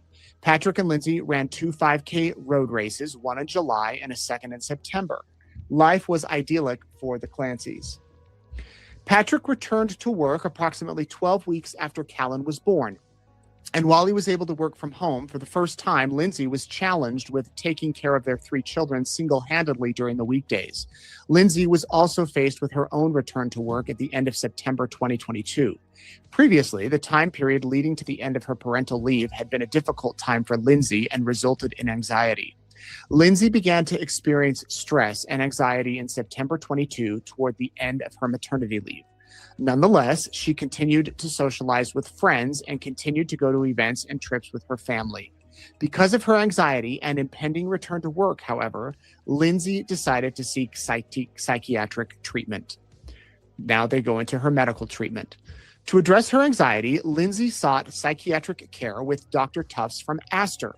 Dr. Tufts is a psychiatrist at Astor who, according to Astor's website, specializes in post-traumatic stress disorder and trauma-related disorders, mood disorders, anxiety, obsessive-compulsive disorder, ADHD, substance abuse, women's mental health, and perinatal and postpartum psychiatry. Lindsay decided to extend her maternity leave in hopes of improving her mental health. Dr. Tufts treated Lindsay from on or about September 15th of 2022 to on or about January 23rd, 2023. Remember, the children died on the 24th. During that time, Dr. Tufts prescribed Lindsay a variety of different medications, but failed to monitor her reactions to those medications or attend to her worsening psychiatric condition. Lindsay's first appointment with Dr. Tufts was on September 15th, 2022. On that day, Dr. Tufts diagnosed Lindsay with chronic generalized anxiety disorder and chronic adjustment disorder with depressed mood. When Lindsay first began treatment, she was hesitant about taking prescription medications. Nonetheless, on September 15th, 2022, Dr. Tufts prescribed Lindsay Zoloft, sertraline Zoloft. Lindsay did not initially take the medication, but on October 3rd of 22, Lindsay told Dr. Tufts that she was, quote, on the verge of taking medication, but wants to try therapy first. I want to pause there. A lot of this will be familiar to you if you've been following the trial or you've been watching us on Courtroom Insider at night. Remember, this was filed long before the January, and this trial just started in July. So this was filed 6, 7, 8 months ago. So we actually learned a lot of these details that's coming out in the trial right now, the criminal trial, from these civil lawsuits. So a lot of this, you might be saying, well, we already know this. Well, remember, it was filed back in January, and it will happen with that. So back to the thing. Lindsay began taking Zoloft by mid-October, 1 week after starting the medication and increasing the doses prescribed. However, on October 20th, 2022, she reported to Dr. Tufts that she felt awful, was experiencing insomnia due to the medication increase, did not want to eat, was feeling more depressed, was crying all day, experiencing mental fog, and was terrified to start something new. Indeed, she explained that her anxiety had gotten worse than it was before she started taking medication, felt it was difficult to differentiate between how she felt before taking the medication, experienced overnight racing thoughts, and was paranoid of getting suicidal thoughts, something bad happening, doesn't want to be alone. This reaction to a relatively low dose of the medication was atypical and should have prompted Dr. Tufts to assess why Lindsay reacted in this way. Among other things, she should have conducted testing of blood plasma levels of medication. Dr. Tufts failed to do so. We have heard about that in this trial. The defense witnesses that Kevin Reddington has called, saying that she could have drawn some blood, could have checked her thyroids. Those things were not done. Back to the lawsuit. Lindsay's condition deteriorated through the fall. Among other things, she experienced increasingly bad insomnia, anxiety, and depression. Instead of working to identify the source of Lindsay's condition, Dr. Tufts attempted to treat Lindsay's symptoms, adding medications to treat her anxiety and depression. By the end of October and into November of 2022, Lindsay was still hopeful about the future and returning to her baseline. For example, on October 31st, 2022, Halloween, Lindsay reported to her therapist, a colleague of Dr. Tufts, that she was hoping to return to work soon, which she hoped would decrease her depression symptoms. By mid-November, however, her insomnia had become so bad that she was sleeping approximately only 3 hours per night. Lindsay's insomnia became so severe that on November 16th, 2022, she went to the emergency room for treatment. She was prescribed another medication, trazodone. However, it was not effective. In an attempt to assist her daughter-in-law on November 20th, 2022, Patrick's mother, a nurse at South Shore Hospital, contacted Julie Paul, Nurse Paul, of the Perinatal Behavioral Health Program of South Shore Health and asked her to reach out to Lindsay. Pause there. Miss Paul is not being sued. She's not in these lawsuits. And we heard from Patrick's mother, Susan Clancy. She was on the stand this week. If you missed that testimony, you can go back and watch it. We've got it on our YouTube channel. Nurse Paul did so. She reached out to Lindsay, and Lindsay reported that the trazodone she had been prescribed had not been effective in helping her sleep, even when she was taking a 150 milligram dosage. Lindsay reported that she was very frustrated and scared, quote, and afraid of being on medication long term. She told Nurse Paul that she was feeling, quote, very overwhelmed, started having racing thoughts, constantly thinking, experiencing extreme insomnia, averaging 3 hours per night, very frustrated and scared. On November 21st of 2022, Nurse Paul prescribed Lindsay Prozac. Lindsay was describing symptoms suggesting mania, such as racing thoughts, extreme insomnia, frustration, and feeling scared. At this point, again, lab work should have been performed in order to ensure that Lindsay was metabolizing the medications she was prescribed at a normal rate. However, no lab work was done. 2 days later, Lindsay reported to Nurse Paul that she was feeling disconnected and out of it today, feeling a bit spacey. This had happened a few times in the last couple months. Shortly afterwards, on November 25th, 2022, Nurse Paul prescribed Lindsay 3 different medications: Ambien, Remeron, Klonopin. The medications did not help Lindsay. On November 28th, 2022, Lindsay reported to Nurse Paul that she was continuing to struggle with sleep, still feeling disoriented, forgetful, not connected to her body. When she wakes up, she is feeling hungover, petrified that she's becoming addicted to benzos, feels like she's in a panic state right now. The next day, on November 29th, 2022, Lindsay began treating with Nurse Paul's colleague, Nurse Gelada. Nurse Gelada is a certified nurse practitioner with the South Shore Health Perinatal Behavioral Health Program. That day, Lindsay told Nurse Gelada that she was getting physically dependent on benzos in order to sleep. She further reported feeling, quote, completely overwhelmed and that her mind is constantly running. She also reported feeling afraid, as if something awful might happen, several days in the last 2 weeks. On November 30th of 2022, Nurse Gelada prescribed Lindsay Seroquel for the first time. Lindsay quickly reported the negative impact this medication had on her mental health. She told Nurse Gelada's South Shore Health Perinatal Behavioral Health Program coworker, Letitia Dukes, with whom she began receiving therapy, that she had an addiction to Ativan, and that's why she can't sleep. She reported weight loss, a loss of appetite, a lack of appetite, panic attacks, and a feeling of numbness. She also reported for the first time that she had suicidal ideation. On or about December 5th of 2022, Lindsay reported to Miss Dukes that she had experienced intrusive thoughts of wanting to die and had contacted Aspire Crisis Support, an emergency service for those at risk of self-harm, over the weekend. Patrick joined the visit with Nurse Paul and reported to her that Lindsay's anxiety had become significantly worse since starting psychiatric medications. The following day, Lindsay attended an appointment with Nurse Gelada. During the appointment, Lindsay reported that she was sleeping only about 3 hours per night, felt completely overwhelmed, and that her mind was constantly running. The symptoms presented by Lindsay caused Nurse Gelada to ask if she was having thoughts of harming herself or her children. Lindsay denied having such thoughts, but again reported, however, feeling afraid of something awful might happen almost every day. Lindsay also reported that she believed that her ongoing symptoms were connected to the medication she was being prescribed, and that immediately after being prescribed a stronger dose of Zoloft, she did not sleep for 48 hours and was not tired. In response, Nurse Gelada prescribed an additional medication to Lindsay, Valium. On December 9th, 2022, Patrick called Nurse Gelada's office asking for a callback and made clear to Nurse Gelada's office that it was, quote, fairly urgent. When Patrick and Lindsay spoke to Nurse Gelada, they advised her that Lindsay was still experiencing panic and suicidal ideation.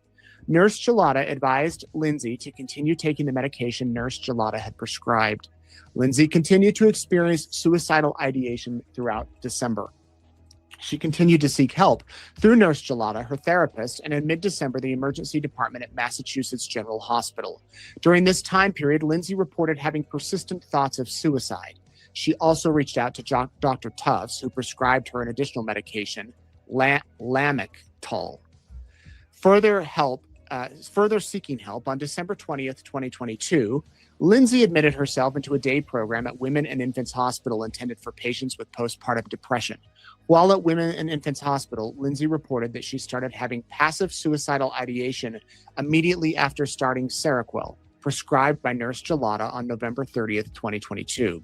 At Women and Infants, Lindsay reported, among other things, heart palpitations, severe depression, a feeling of numbness, that her life was becoming a disaster, that she could not feel fear, and that she was worried she was messed up beyond repair.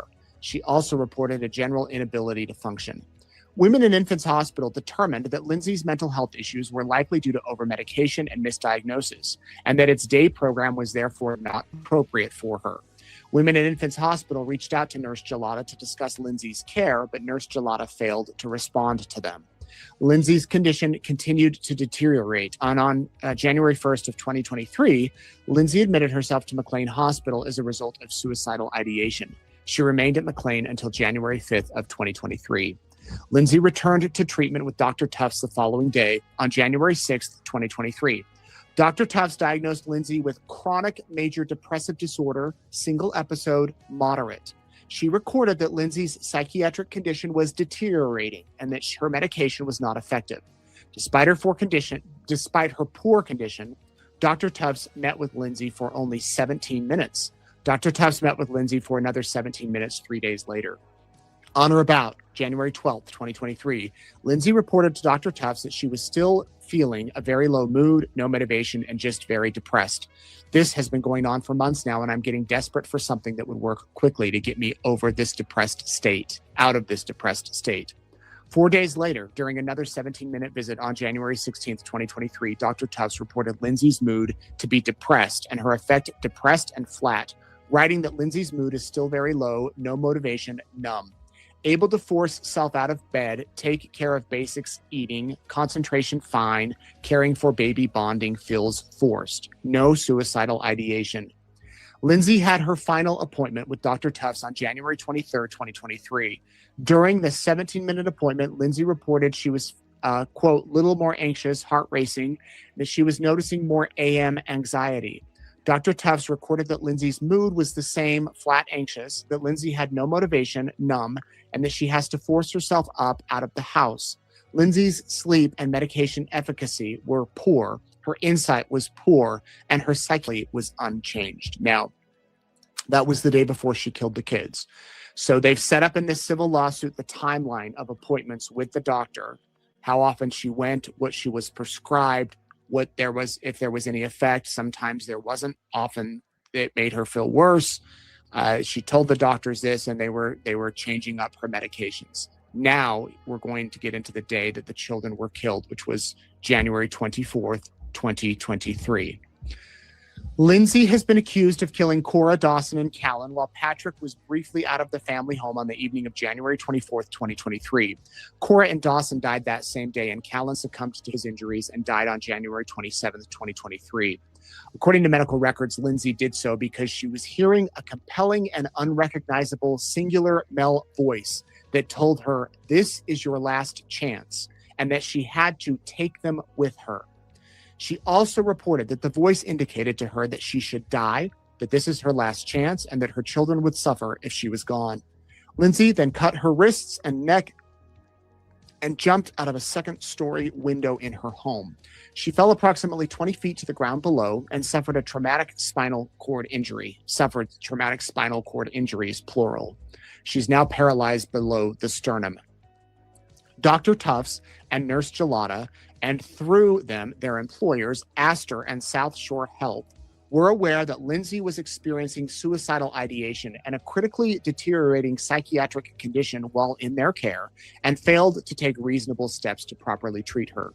The standard of care required Dr. Tufts and Nurse Gelada to take reasonable steps to appreciate the full extent of Lindsay's psychiatric condition so that they could provide adequate treatment to her. This required them to, among other things, meet Lindsay for appointments in person so that they could adequately assess her behavior in its totality. Often a patient is unable to voice her condition to fully describe her mental state. Under such circumstances, it is crucial to assess the patient's body language to more accurately assess the patient's condition. It is also important for a psychiatric prescriber to explore the patient's reported symptoms and ask follow-up questions to fully assess the patient for signs of concerns, particularly because patients do not always know what is important to report.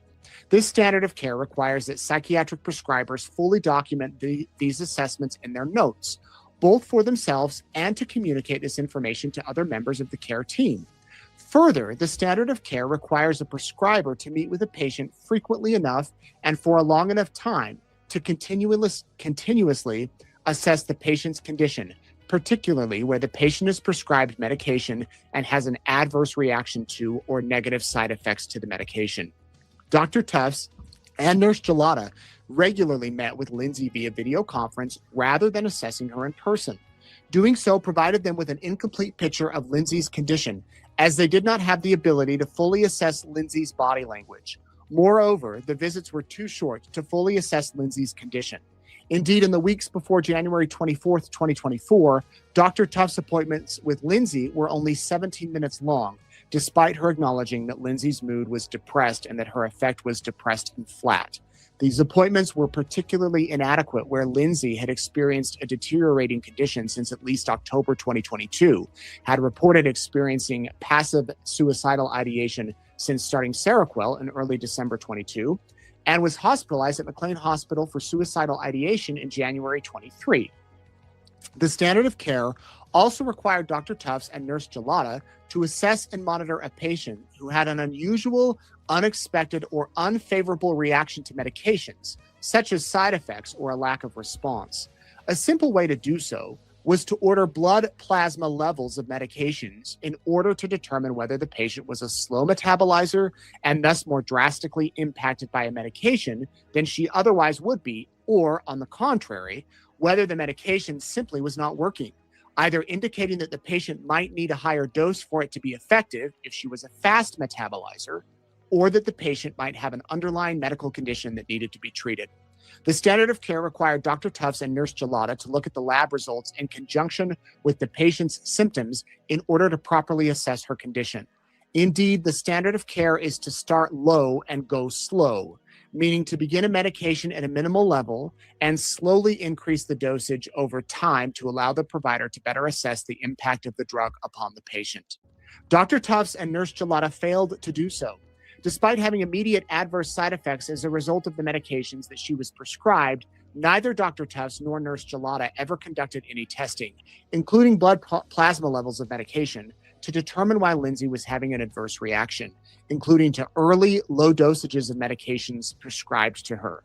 Instead, both Dr. Tufts and Nurse Gelada added and accelerated medications in an ad hoc manner that did not follow the start low and go slow principle, radically increasing the risks to Lindsay without ever taking the necessary steps to determine the cause of Lindsay's adverse reactions, much less acknowledge the severity of the adverse reactions she was experiencing. Dr. Tufts and Nurse Gelada's inaction, including their failure to conduct testing to determine whether the medications they were prescribing to Lindsay and the frequency and dosage in which they were prescribing them, fell below the standard of care and caused Lindsay's symptoms to worsen. The standard of care also required Dr. Tufts and Nurse Gelada to coordinate care between and among themselves and other providers. A patient is often seen by multiple clinicians, and it is vital that they can effectively work together to treat a patient, so they can effectively work together to treat a patient. Here, Dr. Tufts and Nurse Gelada were part of a treatment team that, among other things, included themselves, Lindsay's therapists, and the hospitals that she visited and was admitted to. Among other things, Lindsay and Patrick reported to certain of these providers, for example, Ms. Dukes, their concerns regarding the prescriptions that Lindsay had been given. Yet there was no indication in her medical records that Dr. Tufts and Nurse Gelada ever coordinated her care and treatment. Dr. Tufts and Nurse Gelada's failure to coordinate Lindsay's care with other providers amounted to a breach of the standard of care. Given Lindsay's documented deteriorating condition, the standard of care required Dr. Tufts and Nurse Gelada to seek more information regarding Lindsay's condition, including from those around her every day, specifically her family members. Lindsay was the primary caregiver for her 3 children, all 5 years of age and under.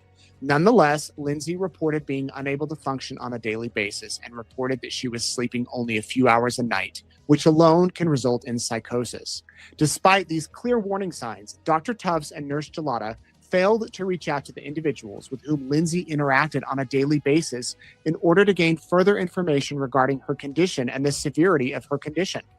This information would have been crucial in understanding the full nature of Lindsay's condition, particularly where Lindsay herself repeatedly told Dr. Tufts and Nurse Gelada that the medications were not effective and that she was experiencing a suicidal ideation.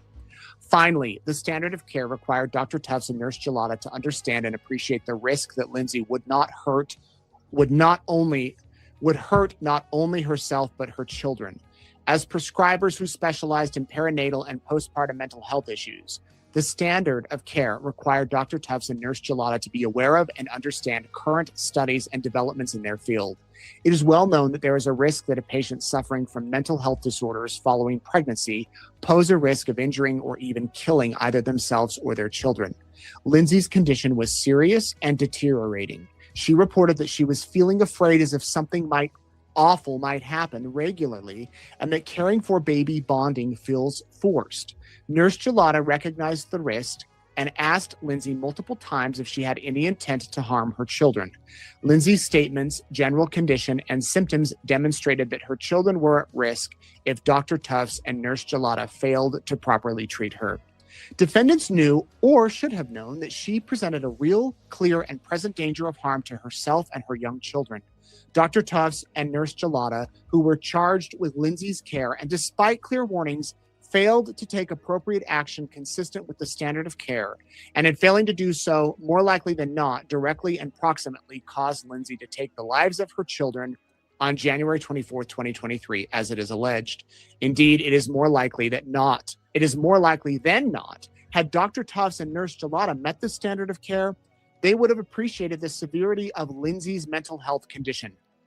Further, it is more likely than not, that had Dr. Tufts and Nurse Gelada appreciated the severe nature of Lindsay's mental health condition, they would have altered their treatment plans to properly treat Lindsay, and more likely than not, Lindsay would not have harmed or killed Cora, Dawson, and Callan, as is alleged. Dr. Tufts and Nurse Gelada's failure to comply with the standard of care more likely than not resulted in the deaths of the Clancy's 3 children. Now they're going into the counts. Count 1, wrongful death. Plaintiff repeats and alleges the allegations contained above as fully set herein. Patrick Clancy, as personal representative of the estates of Cora, Dawson, and Callan, brings his court in accordance with negligence. All defendants owed Lindsay, Cora, Dawson, and Callan a duty to exercise reasonable skill and attention to their care and treatment of Lindsay. Defendants failed to exercise reasonable skill and attention in caring for Lindsay. Defendants' conduct deviated from accepted standards of medical practice. As a direct and proximate result to the negligence of defendants, Cora, Dawson, and Callan are dead. Further, the acts of omissions of defendants also constituted gross negligence and a reckless indifference to the health, safety, and welfare of Lindsay and her children, and showed reckless disregard for the consequences which defendants knew or should have known could result from their acts and omissions. Cora, Dawson, and Callan are survived by their father, who has suffered damages as a result of their death, including without limitation services, protection, care, assistance, society, companionship, comfort, guidance, counsel, advice, and consortium. Patrick has also incurred funeral and burial expenses and other damages as a result of Cora, Dawson, and Callan's death. As a result of the foregoing, Patrick and his heirs are entitled to recover damages and punitive damages from defendants in the amount to be determined at trial. Count 2 is conscious pain and suffering pursuant. He says that the allegations, as a result of them, defendants caused Cora, Dawson, and Callan to endure horrific conscious pain and suffering. Count 3 is violations of the health HIPAA against South Shore, that South Shore disclosed to plaintiff on November 17th they had discovered that a South Shore employee had inappropriately accessed Patrick, Cora, Dawson, and Callan's medical records. South Shore employees' inappropriate access of Patrick's and his children's medical records amount to a HIPAA violation. As a direct result, it caused there needs to be damages, which will be determined at trial according to the lawsuit. They're asking a judge to enter a judgment in their favor, counts 1 through 3, award damages, including in punitive damages as allowed by law for the deaths of Cora, Dawson, and Callan, their conscious pain and suffering, plus interest at a rate of 12% per annum at the date of this complaint, plus attorney fees. The plaintiff demands a jury trial and respectfully signed. So that is Patrick's lawsuit. Now, I want to pull up Lindsay's. It is quite similar to Patrick's, given that the allegations are nearly mirror each other. But let me pull this one up so that you can see it here. And while I'm doing that, would love to know your thoughts on these lawsuits. If you think they stand a chance, we'll make this a little bit bigger so you can see it. There we go. Hopefully that's showing up for you. There we go. Okay. Lindsay is suing Jennifer Tufts, Alicia Goodhart, Zobia Diaz, Rebecca Gelada, Astra Mental Health, South Shore Health System, McLean Hospital, Women and Infants Hospital of Rhode Island. This personal injury and loss of brought by Lindsay Clancy. This action arises from the catastrophic failure of multiple medical providers to properly diagnose, treat, and monitor Lindsay's severe postpartum psychiatric condition, despite her repeated desperate pleas for help and her family's persistent efforts to obtain adequate care.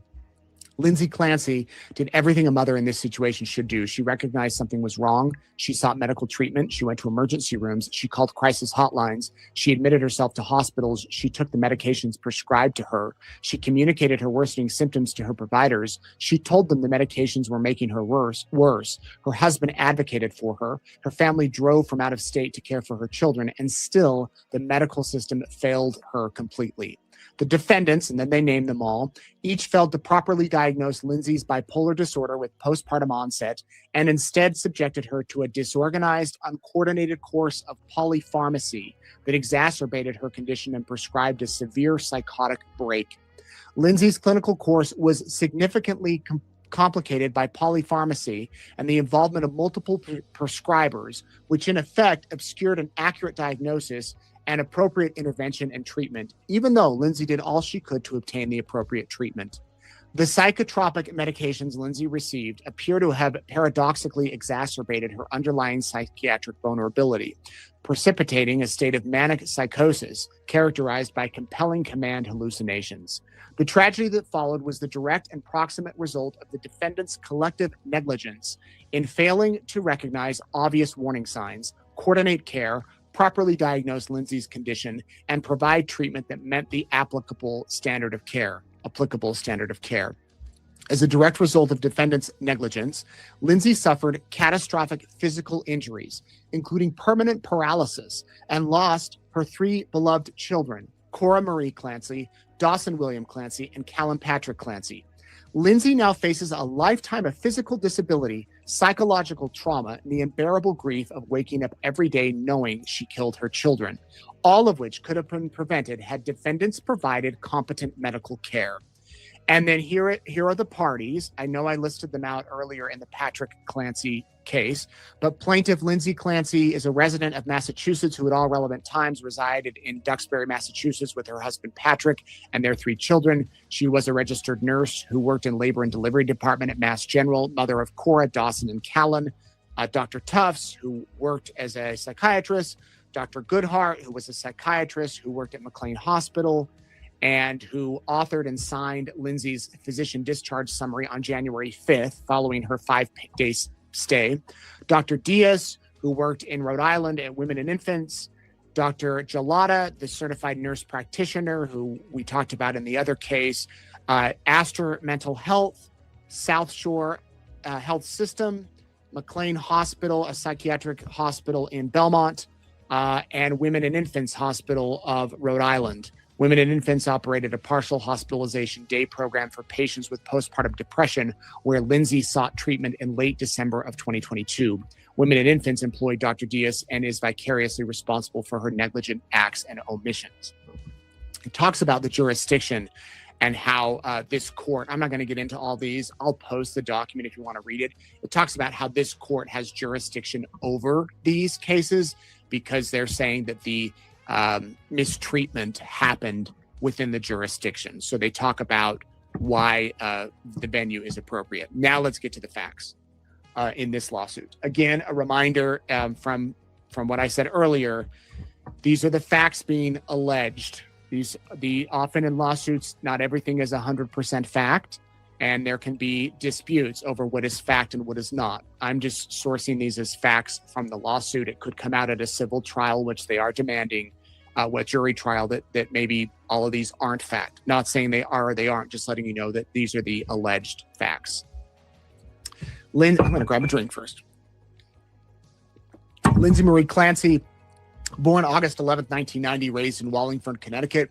Her formative years were characterized by consistent academic excellence, culminating in a distinguished record through college and a rigorous accelerated nursing program at Mass General.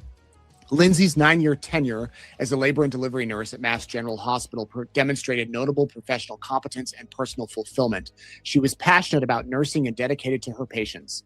Lindsay married Patrick in December 2016. They established their home in Duxbury.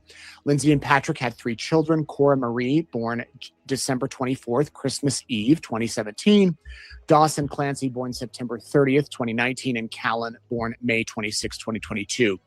As described by Patrick Clancy, before Lindsay became ill, she was dedicated to being a mom, even over-dedicated, worked twice as hard as most. She rarely took a break to rest. Lindsay loved our children and never took her frustration out on the kids. She remained as affectionate with the kids as always. Lindsay's mother-in-law, Susan Clancy, testified in grand jury proceedings that she loved everything about Lindsay. She was a fun-loving, doting wife and mother. She loved her children and was a nurturing mother who smiled all the time. Lindsay's sister, Allison Olga, described Lindsay as the kind of person who cares deeply for the people she loves. She shows up for the celebrations and writes handwritten notes to show her love and appreciation. She's also there in times of need and finds just the right words to provide comfort and support. Lindsay consistently conveyed profound affection for her children and her husband. She had never previously engaged in any form of physical harm towards her children. These people, by the way, have testified at her criminal trial. You can go back and watch their testimonies. We've got them on our YouTube channel. Now we're getting into her prior postpartum history. During Lindsay's first pregnancy with Cora, she experienced anxiety due to abnormal ultrasound finding that later resolved. She experienced some anxiety during the postpartum period, but returned to part-time work and breastfed for 1 year without incident. During the postpartum period following Dawson's birth, her second child, Lindsay was initially elated with increased energy. Patrick described her that she had manic behavior for multiple days. In October of 2020, she had an episode of decluttering to simplify her life, obsessively cleaning and discarding items. She said she felt amazingly on top of things. Her thoughts raced and she constantly felt pressure to be active. After her second pregnancy, anxiety emerged at approximately 2 months postpartum. Although Lindsay was offered Zoloft by a psychiatrist, she declined due to concerns about breastfeeding. Her symptoms resolved through exercise, healthy diet, meditation, and several therapy sessions. These postpartum episodes, including the hypnomanic symptoms following Dawson's birth, were critical indicators that should have alerted competent psychiatric providers to the risk of bipolar disorder and the potential for more severe postpartum psychiatric complications following subsequent pregnancies. Lindsay gave birth to Callan on May 26, 2022. Both Patrick and Lindsay took parental care following Callan's birth. Lindsay demonstrated significant activation and hypomanic behavior, including an extensive program of exercise beginning only 1 week after delivery. She woke every day before the children at 4 a.m., ran 3 miles, did spinning for 30 minutes on the Peloton, and then 30 minutes of aerobics. On July 4th, 2022, only 5 weeks after delivery, she ran a 5-mile race. Lindsay's sister Allison observed that unlike her usual sensible self, Lindsay impulsively bought into a Beachbody MLM multi-level marketing scheme, purchasing products to resell. She made videos of her exercise routines, posted them on Facebook, and encouraged friends to join the program. These early postpartum behaviors constituted a hypomanic episode that, combined with her history following Dawson's birth, should have immediately suggested bipolar disorder to any competent psychiatric provider who obtained an adequate history. Then, Lindsay's desperate efforts to seek help. At approximately 12 weeks postpartum, Lindsay's mood switched suddenly to anxiety and depression. She experienced debilitating anxiety, insomnia, sleeping only approximately 3 hours per night, and exhaustion during the day. She had no motivation and could not exercise. Everything about her body felt heavy and required effort. It was a chore to dress or shower. Her parents came from out of state to help care for the children. Recognizing that something was wrong, Lindsay took the initiative to seek psychiatric care. On December 12th, 2022, she found Dr. Jennifer Tufts online and scheduled an appointment. At her first appointment with Dr. Tufts, Lindsay's Edinburgh postnatal depression scale, which we heard about in the trial, was 23, indicating severe depression. Dr. Tufts prescribed Zoloft despite Lindsay's hesitation about medication due to breastfeeding concerns. Lindsay waited approximately 2 weeks before taking the medication, still concerned about its effects on breastfeeding, but ultimately began taking Zoloft in mid-October 2022 because she knew she needed help. After increasing the Zoloft dosage from 25 milligrams to 50 as prescribed, Lindsay experienced a severe adverse reaction. She did not sleep for 48 hours, had racing thoughts, worsening anxiety, and felt awful.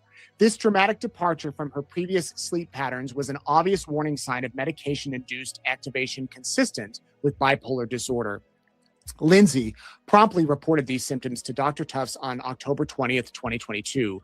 Rather than recognizing the significance of this reaction and conducting appropriate testing to determine why Lindsay had such an adverse response to a relatively low dose of medication, Dr. Tufts simply discontinued the Zoloft and prescribed Ativan and Benadryl for sleep. Even after carefully tapering these medications, Lindsay's profound insomnia persisted, accompanied by distressing cardiac palpitations. Her condition continued to deteriorate. On November 16th of 2022, Lindsay's insomnia had become so severe that she took herself to the emergency room at South Shore Hospital seeking help. She reported insomnia, anxiety, and palpitations. The ER doctor prescribed trazodone for sleep, but it was not effective. Patrick's mother, a nurse at South Shore, contacted the South Shore Perinatal Behavioral Health Program on November 20th, 2022, seeking additional help for Lindsay. Nurse practitioner Julie Paul reached out to Lindsay. Lindsay reported to Nurse Paul that she was very frustrated and scared, experiencing extreme insomnia, averaging only 3 hours a night, and having racing thought. Nurse Paul prescribed Prozac on November 21st, 2022. After merely 4 days on Prozac, Lindsay reported that the medication intensified her insomnia. She immediately informed her providers and the Prozac was discontinued. This was the second antidepressant that had caused activation and worsening insomnia, a critical red flag for bipolar disorder that the providers failed to recognize. On November 25th, 2022, Nurse Paul prescribed 3 different medications, Ambien, Remeron, and Klonopin.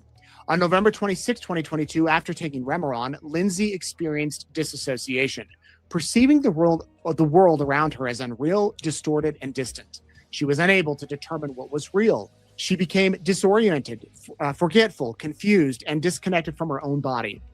She was unable to drive and unable to be alone. Lindsay reported these alarming symptoms to her providers on November 28, 2022, noting she was still struggling, sleeping only 3 to 4 hours, and feeling disoriented. And on November 29, 2022, Lindsay began treating with Nurse Gelada. Lindsay reported she was anxious and frightened about what is happening and that she blamed herself. Nurse Gelada correctly considered a bipolar presentation and prescribed Seroquel, an antipsychotic and mood stabilizer. After starting Seroquel, Lindsay's condition took a dramatic turn for the worse. She developed suicidal ideation and began experiencing what she described as intrusive thoughts, which were actually auditory hallucinations. The voice said, "I will not be the same. I want to die." Lindsay openly communicated her escalating internal turmoil to her husband, her parents, and her providers. She described her emotional state as emotionless and like a zombie, attributing this profound affective blunting to the Seroquel. On December 2nd, 2022, Lindsay reported to Nurse Gelada that she had lost 15 pounds, had no appetite, was experiencing panic attacks and confusion, and had a lack of attention over the past 4 days. On December 4th of 2022, Lindsay was so frightened by the hallucinations that she called the New Bedford suicide hotline seeking help. She was told there was no emergency because she had no specific plan as to how she would kill herself. On December 5th, 2022, Lindsay met virtually with an Aspire crisis support clinician, seeking again help. She was told she did not meet the criteria for inpatient treatment because she did not have a suicide plan. On December 6th of 2022, Patrick attended an appointment with Lindsay and Nurse Gelada. Patrick connected Lindsay's suicidal thoughts to the Seroquel. He told Nurse Gelada that Lindsay is 10,000 times worse since she has taken medication, and asked if they would get Lindsay off medications and start from scratch to see what is going on. He asked if there could be some mistake, like she was using the wrong medications. Nurse Gelada acknowledged it was possible. Despite this, Nurse Gelada continued to increase the Seroquel dosage toward 400 milligrams per day. On December 13th, 2022, Lindsay remained deeply depressed, had no motivation, and still had suicidal ideation. She wanted this all to be over. On December 15th, 2022, Patrick called Nurse Gelada's office to report that Lindsay has had a devastating week, and it was the worst day for Lindsay. She had horrible thoughts all day. Lindsay had auditory hallucinations all day, every day. She felt debilitated, not interested in anything, exhausted, and could not get out of bed. The hallucinations were loud and continued all day, saying, "I will never be the same.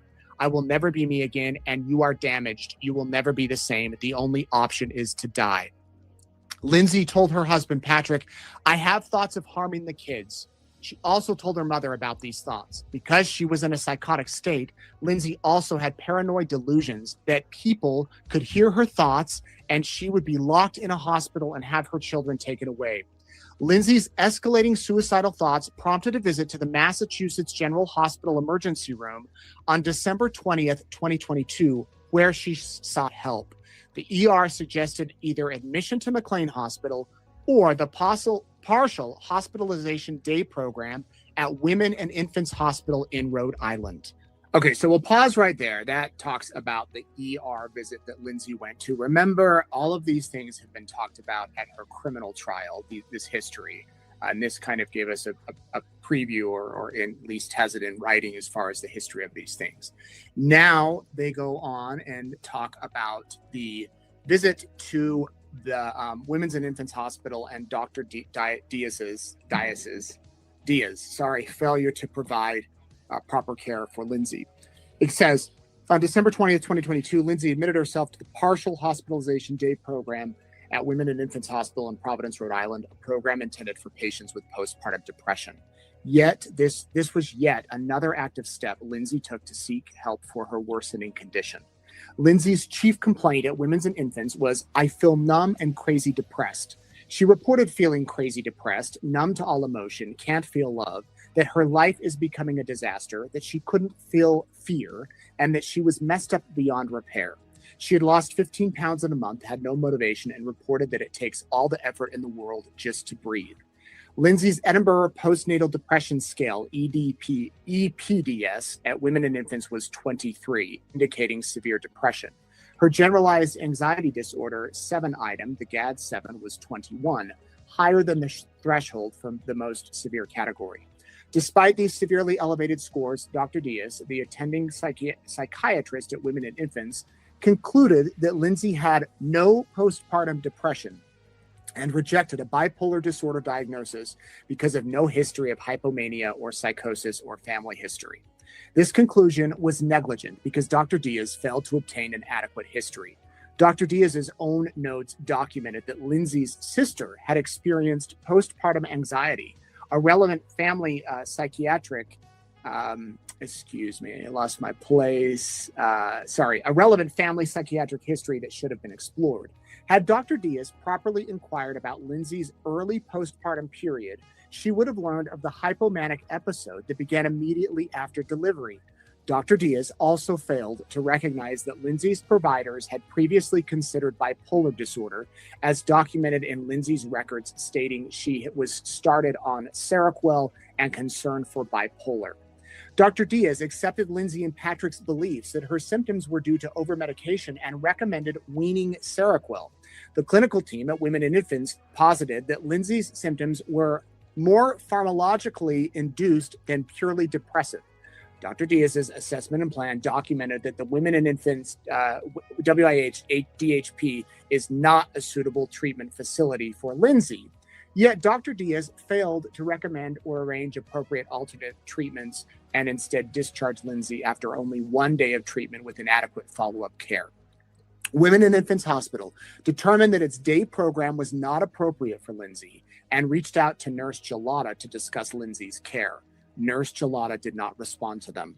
Dr. Diaz's and Women's and Infants' negligent failure to properly evaluate Lindsay, obtain an adequate psychiatric history, and recognize the signs of bipolar disorder with postpartum onset resulted in a missed opportunity to provide appropriate treatment. Their recommendation to wean Seroquel without providing a proper alternate treatment plan or ensuring adequate follow-up care contributed to Lindsay's further deterioration. I want to pause there and let you know that some of the things we've learned in the criminal trial might dispute some of these things or give additional context about some of these allegations, some of these things that they're alleging. I'm not including those here because I'm simply focusing on what the civil lawsuit says. After the trial, it's likely that they can pull from the transcripts from the criminal trial and admit them as evidence in this case. But for our purposes here today, we could put aside the trials happening in a way and just focus solely on what the civil lawsuit is alleging. The people being sued will have a chance to respond and say, no, this is what happened, and whatnot. So I just want to put that out there now. Let me continue. McLean Hospital and Dr. Goodhart's failure to properly treat Lindsay. Following the Seroquel reduction recommended by Women and Infants, Lindsay's suicidal ideation resurged. By December 29th of 2022, Lindsay told her husband, "I can't tough it out anymore. I need to go to McLean." On December 30th, the next day, Lindsay went to MGH emergency room, Mass General, which suggested admission to McLean. On the next day, December 31st, Lindsay admitted herself to McLean Hospital, the nation's top-ranked psychiatric hospital, due to her severe depression and suicidal ideation. Lindsay's admitting symptoms included passive suicidal ideation, feeling detached, hopelessness, depression, no appetite or energy to perform activities of daily living, no motivation, anhedonia, racing thoughts, inability to organize her thoughts, memory problems, anxiety, and insomnia. Her insight and judgment were documented as limited. McLean placed Lindsay on a locked unit with 15-minute suicide checks. However, the care she received was grossly inadequate. She was admitted on New Year's Eve, and there was a skeletal crew because of the holiday. Patients spent their evening doing puzzles and coloring. Nurses stayed behind a desk and glass. Lindsay did not see a doctor until January 3rd, 2023, 3 days after admission. On January 3rd, the doctor advised Lindsay to stop Seroquel and benzodiazepines and prescribed trazodone for sleep. The next day, on January 4th, Lindsay asked if she could go home for Cora's birthday. Because her thoughts had improved since the Seroquel decrease, she was approved for discharge.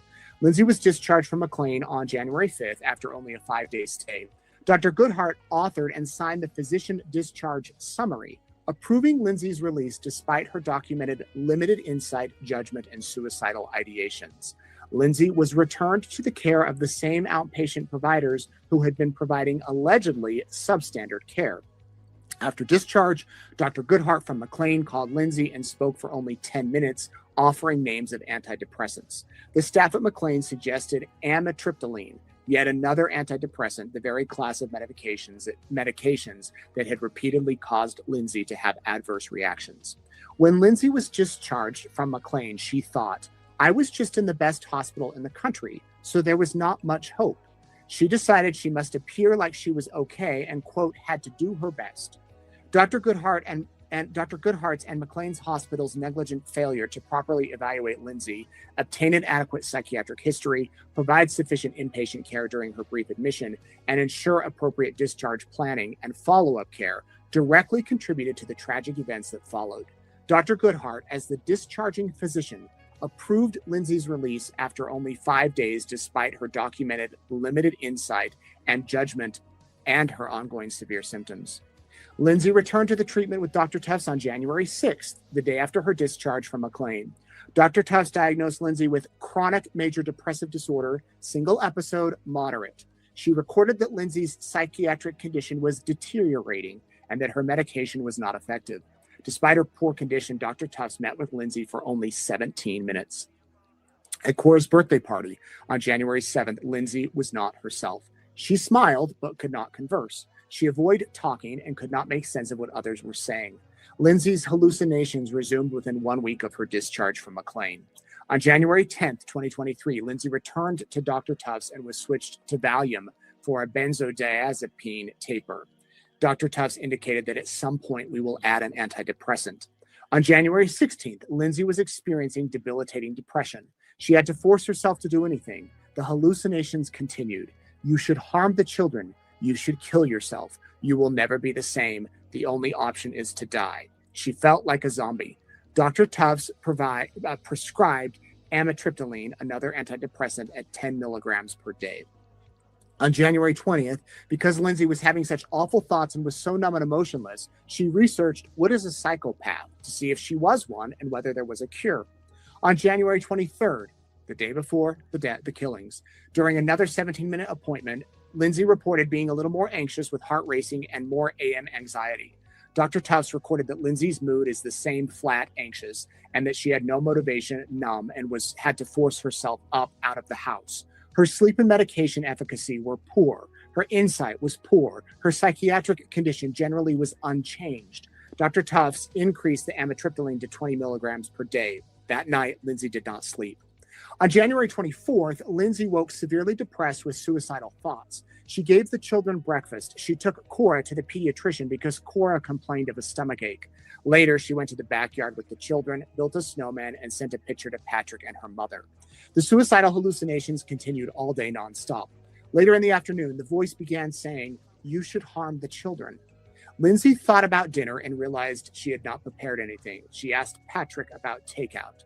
She looked at a map to see how long it would take because she did not want to be alone and needed help. As soon as Patrick left to pick up the food, there was a loud, demanding, repetitious voice. "This is your last chance. Kill the children so you can kill yourself. This is your last chance. You have to kill the kids so you can kill yourself." Lindsay felt a force come over her. Lindsay experienced command auditory hallucinations. A demanding, powerful male voice explicitly ordered her.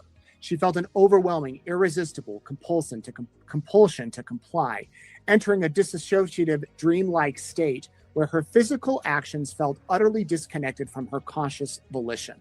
She perceived her body was just acting, and she was merely watching herself do it.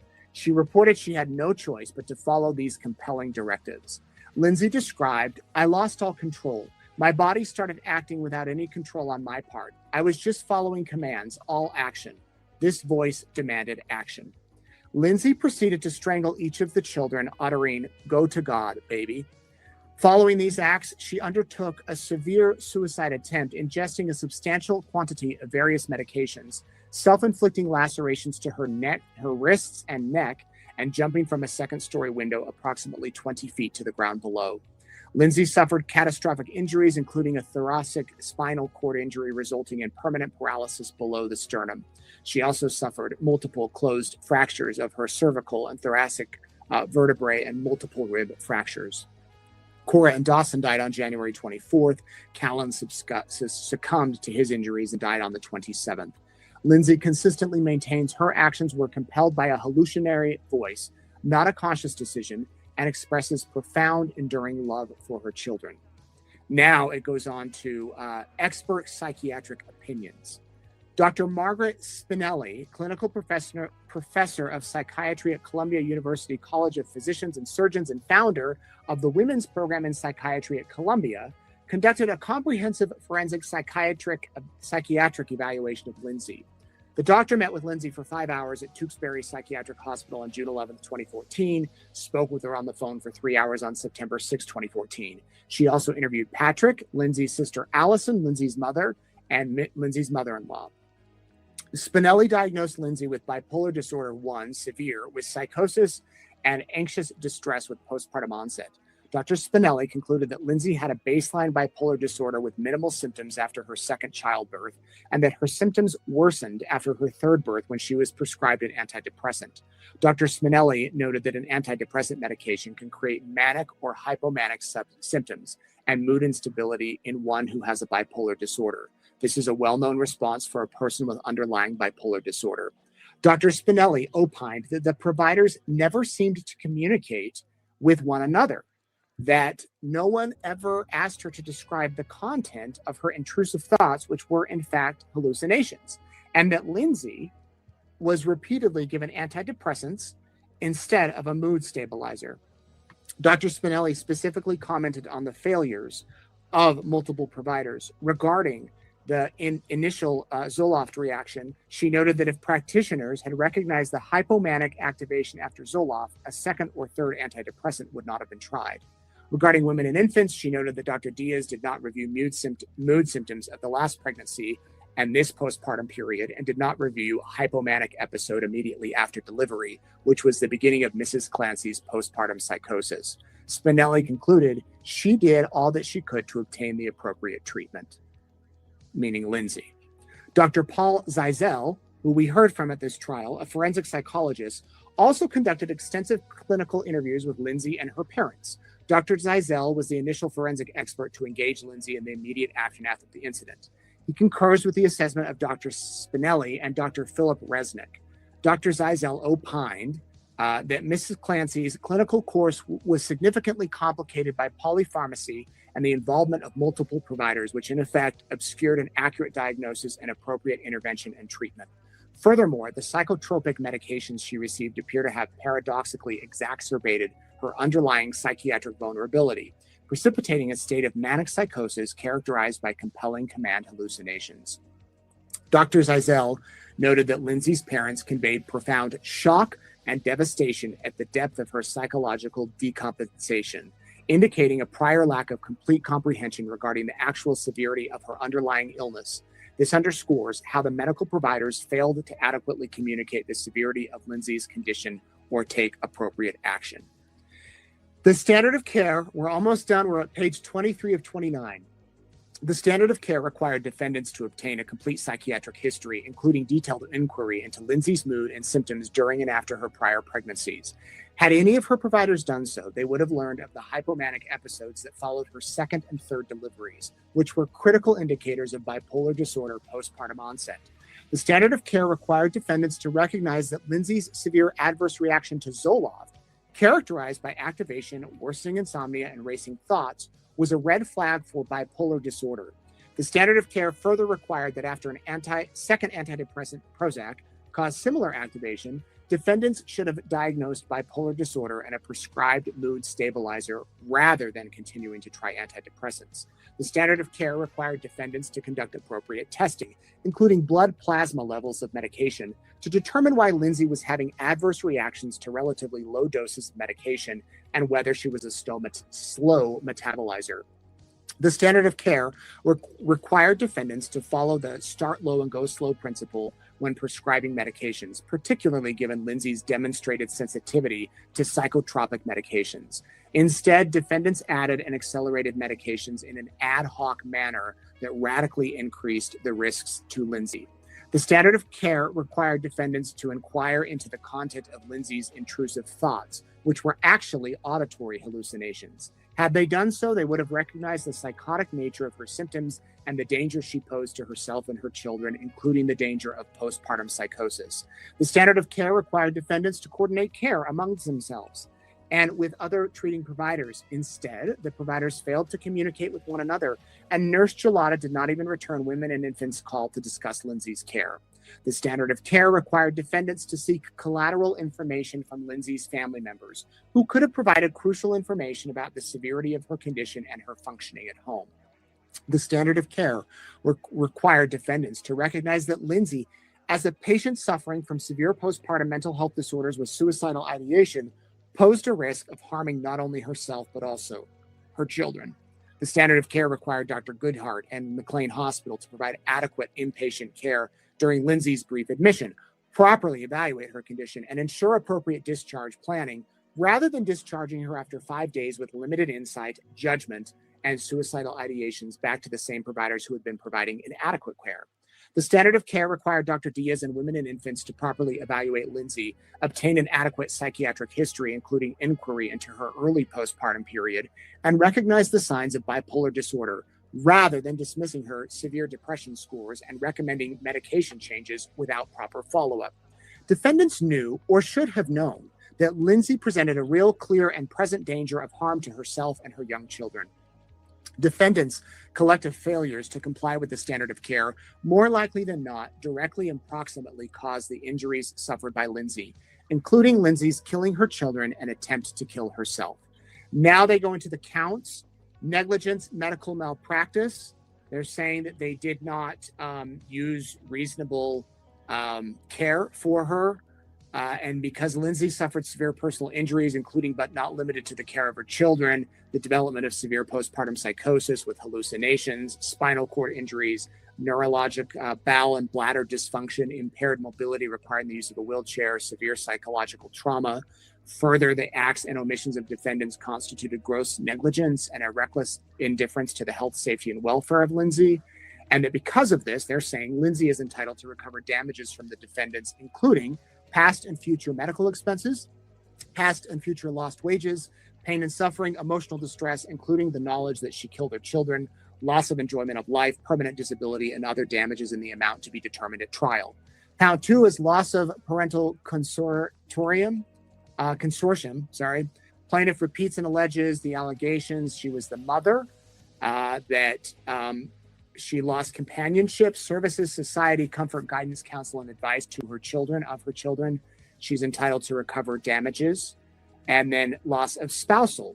At the time she was married to Patrick, she suffered and has lost normal marital relationship with her husband, including loss of companionship, society, comfort, guidance, that because these devastating incidents circumstances have caused this to affect her. Lindsay is entitled to recover damages from defendants in the amount to be determined at trial. And then vicarious liability, they're saying this just lists out where everybody worked and that they were negligent, and that the hospitals were negligent, the medical care providers were negligent. And they are asking for the plaintiff demands a trial by jury. Sincerely, her attorney. This is a different attorney than her Kevin Reddington, her criminal attorney. This is a civil attorney. Those are the two lawsuits filed by Patrick Clancy and Lindsay Clancy. No trial date set yet. This could take years of litigation. They could also do a settlement that is a non-disclosure settlement where no one can disclose anything to anybody, or it could, as I said, it could play out. They're obviously going to wait and see what happens at this trial, what the verdict is, and how that might impact the civil lawsuits. I'm going to put a link to both of those. If you want to go read them yourself, you can. I read through the majority of them both. And tonight on Courtroom Insider, we will recap the latest in this case, what's happening now, and what happens next. Thank you for watching, everybody. I'm Nate Eaton. Here's where you can find me. I'm on Facebook, Insta, Nate News Now on X, and also on YouTube. If you haven't subscribed to our channel, please do so. You can stay up to date on this case and the other cases we are following. Really appreciate your time, everybody. Hey guys, thanks so much for checking out my show. All right. Really appreciate it. Hit pause. All right. We are still waiting for court to come back. Thank you all for being here. It should be resuming here. I thought it would be resuming already. Apparently not. But until then, I think I'm going to save that Brian Enton episode for another time. Let me actually get some of these short ones up here for us as we sit back and wait for the trial to resume. And it's a question we've been asking for a couple days. Could the trial end in a hung jury? Let us know what you think in chat. Here's a video discussing it. Up with Lindsay's defense attorney, Kevin Reddington, on Thursday morning. Let's take a look at SOT 3. Morning, Kevin. Tell Ronnie I said, hey, back. You think you guys are going to rest today? Well, we'll see. It's going to be a long day, I think. A long day? I think so. Okay. I'm in. You got a lot of cheers, Kevin. Good morning. You made it. I made it. I told you I wouldn't miss it. Are you going over there or you want to go right in? Yeah, he's got to go in. I'm just going. Is Lindsay aware of the support, Kevin? I haven't seen it yet, I imagine. Yeah. What do you expect to happen today in court? Don't know. We'll see. Sorry. I don't know. It's going to be a long He day, was but just I don't know. like, can I just walk in? And unfortunately, or I don't know, fortunately or unfortunately, he was incorrect in his assumption that it would be a long day because we actually adjourned, I think, at 11 something. So not long at all. Yeah, I think he probably thought his star witness, I guess his cleanup witness, the forensic psychiatrist, who's really his expert. I guess he thought that was going to be today, but apparently it's going to be tomorrow. But they took some time to do jury charges, is my understanding. Had some meetings on that, some jury charge issues. So I'm curious though, what's it like outside the courthouse? She's had a lot of support. I know that you've got a video that you recorded of outside. Tell me about the people that were there. They're wearing pink.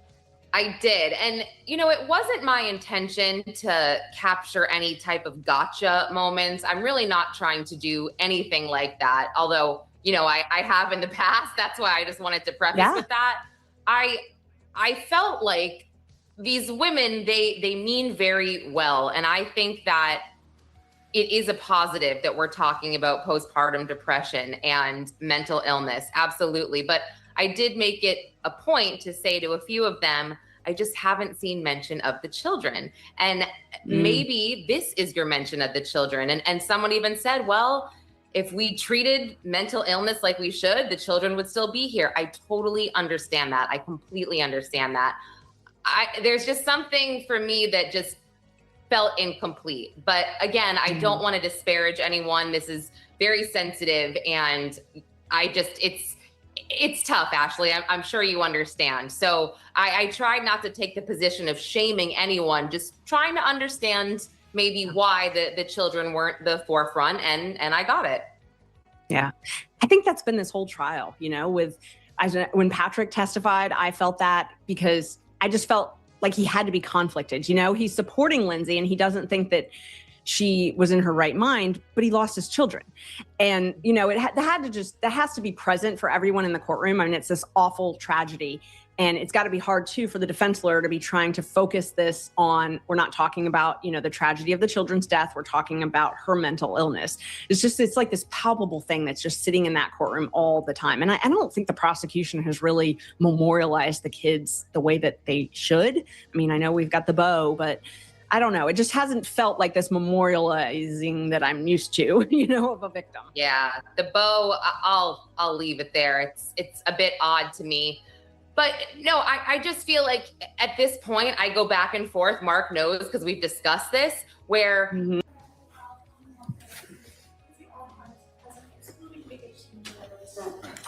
All right, counsel, we ready for the jury? We are back. We are back.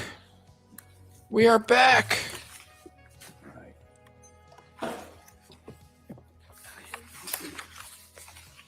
Thank you, everybody, for being here. Please hit the like, subscribe if you haven't. We are finally back. There's going to be a sidebar, so we'll see what happens. We'll see what happens. Thank you all for being here. We are only 7 subs away from 18.1K. If you haven't subbed yet, please do. Help us get to that goal. And thank you, Denver Gaming, for the 10 jewels. Hiding.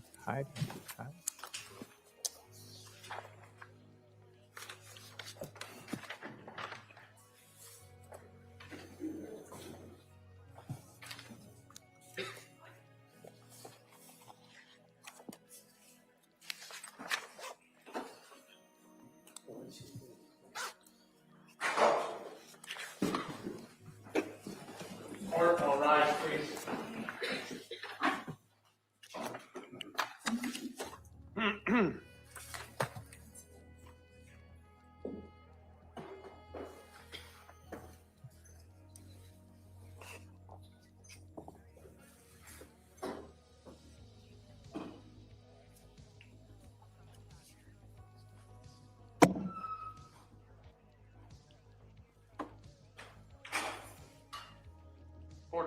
session. You may be seated. Your Honor, for the purpose of the record, we return back to the trial of Commonwealth versus Lindsay Clancy. All parties are present, including the defendant, including the 18 jurors. All right, Como?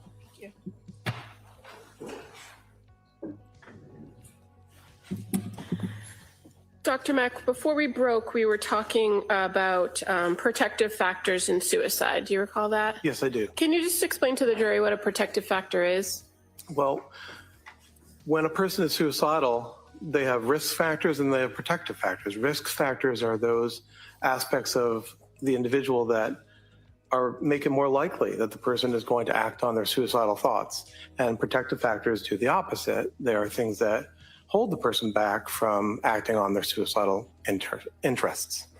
And in this case, you're aware that the defendant had previously indicated that her kids and her mother were reasons why she didn't continue with the thoughts of suicide in the past, right? Well, objection is not. Piece together is it was her statements to professionals that her mother and her kids were reasons why she wouldn't have committed the act. Correct. Okay. And you are aware that at the time of the event or after the event, she indicated that a voice told her that she needed to kill the kids so that she could kill herself. Yes. And this was the same day that she then attempted to kill herself. Correct.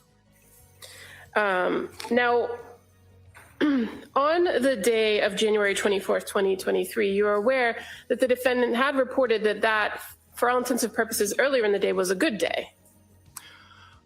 There are reports that earlier in the day was a good day. And is the fact that she reported good feelings consistent with the suicidality or inconsistent? I apologize. Did he say that she said she had a good day or someone else did? I just didn't hear it. Yeah, if you could maybe kind of bring that out, what that source is. Well, as far as the reports of it being a good day, when you spoke with her, did she describe the events earlier in the day as a good day? Playing with the kids, that kind of thing? She described the day as being a fun and productive day. And you're aware that others reported, including her husband Patrick, that earlier that day it appeared to have been a good day. Right. So one example is when Patrick was talking to the Child Welfare Agency that evening, I believe, he said that was the best day she had had in a long time. So, or something to that effect. The fact that there were reports of it being a good day, is that inconsistent or consistent with the idea of the attempted suicide? It's not inconsistent with suicide. It's also not inconsistent with the depressive disorder that she had. Much of the time, depression, major depressive episodes start to recover after around 3 or 4 months. It also is in my own view in psychiatry, and I believe others, an awareness that as a person is beginning to recover from the worst of their depression, sometimes suicides do happen when the person starts developing a little bit more energy and ability to act on their interests. So in your experience, do people sometimes display those positive feelings immediately prior to either an attempt or a suicide? Yes, that is something that does happen in my experience. While they're still very depressed, but they begin to be on the trajectory towards relative improvement. Now, just going back for a quick second, you had talked a little bit about hallucinations, and you described different types of hallucinations, meaning things that you can taste or hear or see, right? Yes. Are you familiar with the what's called command hallucinations? Yes. And what are those? Command auditory hallucinations are a type of hallucination where you're hearing something and it is telling you of an expectation for you to do. And are those things usually persistent? It can be. It can vary sometimes. It can be persistent. Other times it can be sporadic. Going to your conversation with the defendant on about the events of January 24th, 2023, You, in your interview with her, were able to speak with her about her recollection of that day, correct? Yes. And one of the things that was done in that interview was that she was explaining what happened in chronological order, right? From the beginning of the day to the last thing she could remember. That's correct. Did she also tell it to you in reverse? She was asked to recite it in reverse, yes. And did she tell the same story forwards and backwards? Yes. Was she able to recall details of some parts of the day but not others? Yes, I would say that's correct. And did she describe to you when she heard this voice? Her experience that is called a voice occurred in the late afternoon. Do you recall what she reported about the voice? Her experience was that the voice was of a male and it was loud. And what did the voice say? The voice said to the effect of, you should kill the kids. This is your last chance so that you can kill yourself. And what did she say happened after she heard this voice? She engaged in the activity of taking her children's lives. And she was able to describe to you how she did that, correct? And she first stated that she took Dawson down to the basement. Yes. And then wrapped the exercise band around his neck and strangled him. Yes. And what did she say that she said when she did that? She described that while that was happening, she was saying out loud, go to God. And did she describe the same for both Cora and then Callan? Essentially, yes. And the voice that she said she heard, was it one time or more than one time she heard the voice? Multiple times is what she described. And after she had killed the kids, did the voice continue in her report? I don't remember that it did. It may have, I don't remember. And then after the kids were gone, she then made an effort to take her own life, correct? And how did she do that? Right, so she did. She described that she went ahead to take her life or attempt to take her life with multiple steps. She went to her room upstairs in the house and took the various medications that were present. She cut at her wrists and at her neck, and then she caused herself to fall from the window. Okay, and as far as going out the window, did she tell you whether she had to do anything with the screen? She described to me that she cut the screen. Okay. And then she dove out the window. Well, objection, that's not what he said. Well, what did she do after she cut the screen? She fell from the window. Did you ask her, or was there conversation about the phone call that she received from Patrick? There was. And was she able to clearly identify when the call came from Patrick? I don't exactly recall exactly when, but it was sometime in the around 18 to 20 minutes that this was happening that she received that call. Do you recall if part of the conversation about the timeline of events, whether the voice came as soon as Patrick left the house or before or after the phone call? My recollection is that it happened as soon as Patrick had left. Now, were there some things in what she was telling you about the events that was different from what you reviewed from other information in this case? Can you say that again? Yeah, I'm just asking if you recall that there were things in the version that she told you in your interview that were different or not consistent with the information you knew about the case. Well, two things come to mind. One is the locking or the closing of the bedroom door, and the other is the cutting of the screen of the window.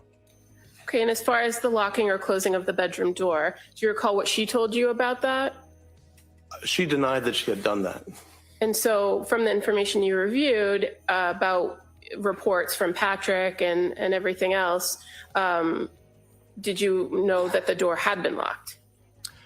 That was my understanding.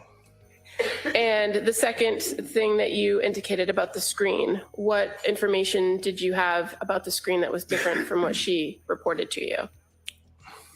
I believe there was a question as to whether the screen had been cut, perhaps with a sharp. And as far as the going out the window piece of it, you were aware that she didn't have any head injury, correct? Yes, I am. That she had the spinal injuries, the C1 injury, but no injuries to her head. Correct. And as far as her report of taking medication or taking pills, did you know whether she took all the pills that she had in the house or? Well, I'm not sure about the house. She described all the pills in her bedroom. And were you aware that there were other pill bottles located in other parts of the house? I'm not sure I knew that. How about the phone call? She indicated that at the time of the phone call, she believed she had the baby in her hand and she was doing something like taking food out of the fridge or getting food ready for the kids. Do you recall that? Yes. And were you aware, do you recall seeing crime scene photos that show that the kids' bowls were in the living room? Yes. And that Patrick later reported that he had seen Dawson eating green beans and chicken nuggets before he left the house? Were you aware of that?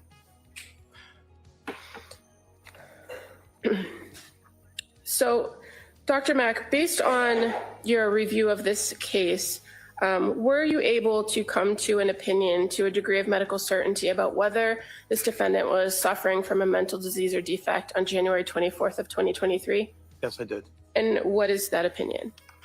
That, yes, she was suffering from a mental disease or defect, namely major depressive episode as a part of major depressive disorder. And as far as the substantial capacity to appreciate wrongfulness or criminality of conduct, were you able to come to an opinion to a reasonable degree of medical certainty about that? Yes. And what's your opinion regarding that? That she had retained that capacity. And what information do you rely upon to come to that conclusion? The first point is that this was a continuation. Her mental state at that time was a continuation of the mental state she had had for months. And it was a mental state that included the capacity to control her behavior and also to be able to conform her conduct to standards of law. So in that sense, first of all, there is not an indication to me that there was something that changed the overall capacity in that regard. Secondly, to the extent we are talking about the ability to conform her conduct to the law,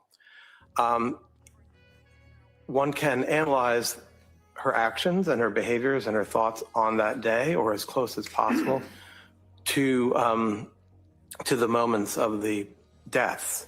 And that includes taking one of her children to a pediatrician that day, engaging in fun activities around the house that day, having engaged with one of her children's teachers the day before, having engaged in normal conversations with the restaurant that she ordered food from, 3V, and then also interactions with the pharmacy, CVS, where she was getting the Miralax from. So in all these places, there was the ability to act normally. There doesn't seem to be any deviation from where she had been all along, which included this capacity. Furthermore, I would add that as a part of her interactions with the community or in driving, she had abided by law and abided by standards of the community at all those times. So there isn't necessarily, to me, any way in which that deviated that afternoon. So you're speaking about her ability to conform conduct, which is one of the one of the things we're talking about here. But I want to go back to the appreciation for wrongfulness or criminality. As far as that goes, were you able to form an opinion about that? Yes, sorry about that. That's okay. So what's your opinion about her ability to substantially conform, or excuse me, her substantial capacity to appreciate the wrongfulness or criminality of her conduct? So I again would go to thinking about what had been her state of mind for at least the month prior, the several months prior. And in all that time, there wasn't any feature that indicated that she didn't have that capacity. But furthermore, when there were moments when she thought about harming the children, when she had the thoughts about that, she was aware in those moments beforehand that was wrong or against the law, and that she could be punished for such an act. You're referring to the December conversation with her husband and her mom? Yes, and her thoughts about the idea that if anyone knew what I was thinking, the children might be taken away from me. And also, did the fact that she hadn't had any significant medication changes during that time period, does that also inform your opinion about that? Well, as that aligns with what I was saying before about how, while depressed, her mental state was relatively stable. It was perhaps improving. I'm not sure about that, but it was stable. We'll move to strike that if he's not sure about it. That answer is stricken. All right. So the fact that she hadn't undergone any more significant medical or medication changes, I should say, did that signify to you that she had been in the same kind of state she had in the months before? Yes. Okay. Now, what about the interaction with Dr. Tufts on January 23rd? Did anything about that suggest that there were any concerns or distress that would have changed her ability to appreciate wrongfulness of her conduct? No. In that interaction, she displayed normal thinking and the ability to think ahead and to navigate the world. And what about the statements that she referred to when she was killing the kids, the go to God? Does that inform your opinion? It does. And why? My understanding is that the sentiment go to God is a way of bestowing or thinking about the children as innocents, as ones who hadn't done wrong, while what she was doing was the opposite, was wrong, or could be construed as wrong. And so go to God not only was a hope for the children, but also a description of the situation. Okay. And what about the report from her that the voice was telling her, this is your last chance? Is that significant to identify whether she would have had some knowledge or known that it was something that was wrong? Well, to the extent that it was seen as her last chance, yes, because there was an awareness that it was something that would be disallowed by their father. And as far as after the incident, when she woke up at the Brigham and Women's Hospital, you're aware that she reported to the staff there that she was horrified, correct? Yes. And so the fact that she immediately afterwards identified that she was horrified, does that go to her capacity to appreciate the wrongfulness of her conduct? Yes. One can consider that her mental state, once she was removed from the dexmedetomidine, was similar to what it had been on January 24th. And in that regard, the feeling of horror, the feeling of shame that comes from being horrified indicates that she was aware that it had been the wrong thing to do. And then finally, just to go back to the substantial capacity to conform conduct, you've told us a little bit about that, about the fact that her condition hadn't really changed all that much. You outlined what she did that day. But is there anything else to consider based on everything that you reviewed that would indicate to you that she did maintain the substantial capacity to conform her conduct to the requirements of the law? I think that in the household, she was engaging in this activity methodically, which highlights to me that there was an ability to conform her behavior to expectations of living in a household. What do you mean methodically? As I understand the deaths, they were done methodically, and I think you asked me about that earlier, one by one, in a way that was organized and that was intended to achieve a particular goal. Similarly, her attempt at suicide was organized and thoughtful in a sense that it included as many possible methods as possible. And as far as the killings of the children methodically, did she report to you in any way that she was given direction by this voice on how to complete the act and what exactly to do? No, she did not. And what about the call with Patrick? Is there anything about that indicates that she maintained some control or the ability to control herself where she did engage in a short conversation with him?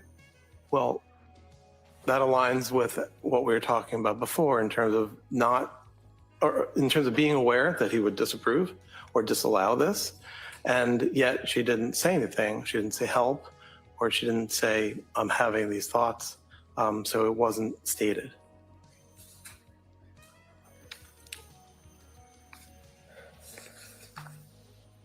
So again, as far as your overall evaluation of this defendant, Lindsay Clancy, regarding the events of January 24th, 2023, what ultimately is your opinion to a degree of medical certainty regarding criminal responsibility? My opinion is that she retained the capacity that required for having criminal responsibility for these actions. Thank you. Oh, and I would just like to admit Dr. Max CV as the next. Any objection? That may be admitted. All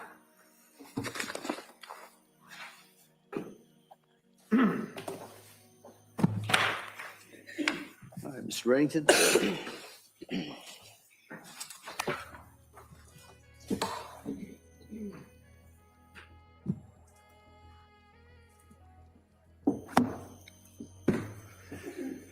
Dr. Mack, part of your evaluation would be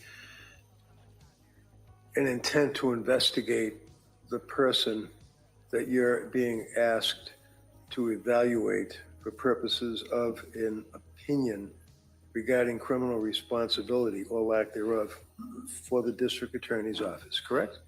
What do you mean by investigate? You don't know what investigate means? You want me to explain that to you? You might. You're a psychiatrist that's employed by the district attorneys, right?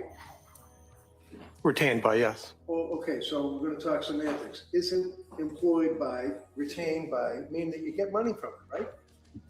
I'm paid for my time, yes. Exactly. And normally I don't even go there. Every one of us are getting paid for our time. Jurors not so much, but nevertheless, you get paid for your time, right? Correct. I get paid for my time. The judge, Chrissy, Don, everybody gets paid for their time, right? I imagine, yes. So when you are retained by the district attorney's office, you are to evaluate an individual, right? Yes. And the individual in this case is Lindsay Clancy, correct? Yes. And you recognize her, do you not? I do. And you actually had a chance to meet with her and do your evaluation, right? Yes. And part of your evaluation, you had to investigate into who she was. For example, her education, what she did for work, friends, family, right? I asked her about her life and I reviewed records to learn about her life, yes. Okay. So you're in a mental institution investigating or questioning a woman who's on medication, who is there because she's suicidal and under 101 24/7 observation. Would you agree with that? Yes. And you get the history from her? Yes. So did you talk to any collateral contacts? No. So how is it that you can tell this jury what her life story is? Did you get it from her? I got it from her What to did the she extent tell you that, about her I'm education? sorry, What did she tell you can you about say her- your, Never mind looking at the judge. What did she tell you about the education? Wait, listen. You look over there and listen to the question and answer the question. Can you say the question, Let him please? answer the question. What did she tell you about? I'm sorry. Ask the question. What did she Answer tell the you? question and we'll go from there. What did she tell you about her education? She described her education in terms of being a hard worker through high school and college and then going to nursing school. Okay, where'd she go to nursing school? I think the nursing school was through Partners Healthcare, I think at the MGH. And do you recall what the nature of the nursing was? Well, she had always wanted to be a labor and delivery nurse, and she was able to achieve that. So she worked as a labor and delivery nurse That's my understanding, yes. for a period of time? For several years, yes. 9 years, 7 years? I'm not sure exactly. Did you talk to any of the nurses that she worked with? I mean, was she respected? Was she a hard worker? Was she somebody that was ducking out early, didn't want to work? I didn't talk to any of her colleagues. I'm aware that she had been there for some time, and I did not hear about any aspects in which her work was deleterious. Who would you hear from, them? Well, one might have heard it from the notes from her spouse. It might have heard it from Let's the talk about defendant herself. let's talk about one might have heard it. Is the one you? You're testifying. Yes. Did you hear about it through the notes of the spouse? No, I didn't hear about any way in which her work Okay, so why wasn't. are you telling me that? Why are you saying one might have heard about it through the notes of the spouse? Well, I think your question was, how would one learn about any deleterious acts or components of the person's he's work? pissed. So I didn't hear about any way in which she wasn't working hard and retained as a nurse at an excellent institution. So basically, you don't know, is what you're telling me. You don't know what her reputation for work ethic was. You don't know what her hours were. You don't know what her reputation in her work community was. You just don't know. Isn't that right? Combined with the records and also the report from Dr. Resnick, who described her own view of herself as being a hard worker, I don't know further than that. So in addition to being a labor and delivery nurse at Mass General Hospital for a number of years, you knew that she obviously was married, right? Yes. And her husband was Patrick, right? Yes, You know how many years she was married, right? I do. How many?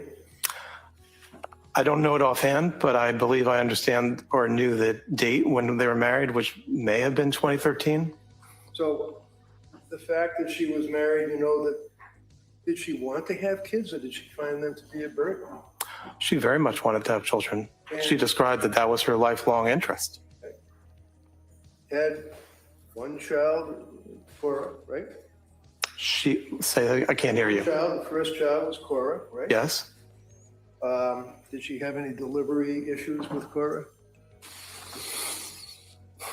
Not that I recall. How about the second child? What was the second child's name? Dawson. And how old was Dawson at the time of the incident, as we say?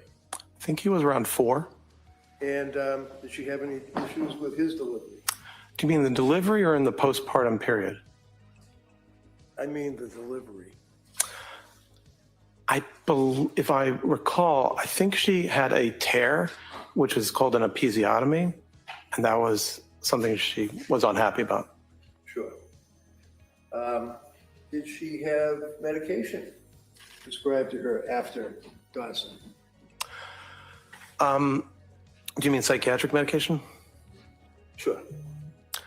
At some point, I think she was prescribed an antidepressant medication in that period.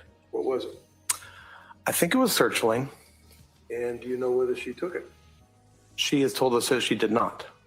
And when she went home after having the baby, Dawson, she then came home to a little daughter, obviously Cora, had Dawson as an infant, correct? Yes. And was she living in a town, or where was she living when she had these two kids? I think she was living in the same house in Duxbury. She was living in Weymouth? Or? She may have been. I'm sorry, I don't know. That's all right. So at some point she moves to Duxbury, she's with her husband, and she goes back to work, does she? Yes. You didn't make any, in your investigation, you didn't come across any information that she didn't want to go back to work because she was lazy or just didn't want to work, right? No, I think she always wanted to work. Did she have anxiety about going back to work after Callan, the third child? After Callan? Yeah, Callan. It's Callan, C-A-L-L-E. Yes. Yes. She wanted to go back. As August and September arrived, she was hopeful to go back to work, but she became anxious about working. There were other factors too. She became anxious. No other factors yet. We'll get to the other factors. Why was she anxious about going back to work? I was about to say, Go ahead. she was anxious about the well-being and nurturance of her children as she went back to work. One being that the baby was not taking a bottle. Another, that in that span between the point that her husband went back to work and she was expected to go back to work, it was overwhelming to have 3 young children that she was caring for all by herself. As time went on, she was ambivalent about hiring somebody to help, hiring a nanny, and that was another area of anxiety. So there were several areas of anxiety, and as we've discussed earlier today, anxiety was something that she had Hey, throughout you know her what? life. I'm going to pull you in, okay? This is a cross-examination, sir. I gave you All a little right, room. next, just ask the next question. So when you say that she had anxiety, and the anxiety was about having her youngest child, Callan, correct? Yes. She was anxious about going back to work, correct? Yes. But you also, as you were waxing eloquently, indicated that she was having anxiety about having a nanny. Yes. What was she anxious about with the nanny? In my understanding, No, what is your understanding? Tell the jury what you investigated about her anxiety with the nanny. so through my evaluation, what I understood was that there was ambivalence about having a nanny, that is to say, having somebody who helped. There was some degree of wanting to be able to handle the children on her own. The other part of it is some ambivalence about other people other than herself, or perhaps her mother, caring for the children.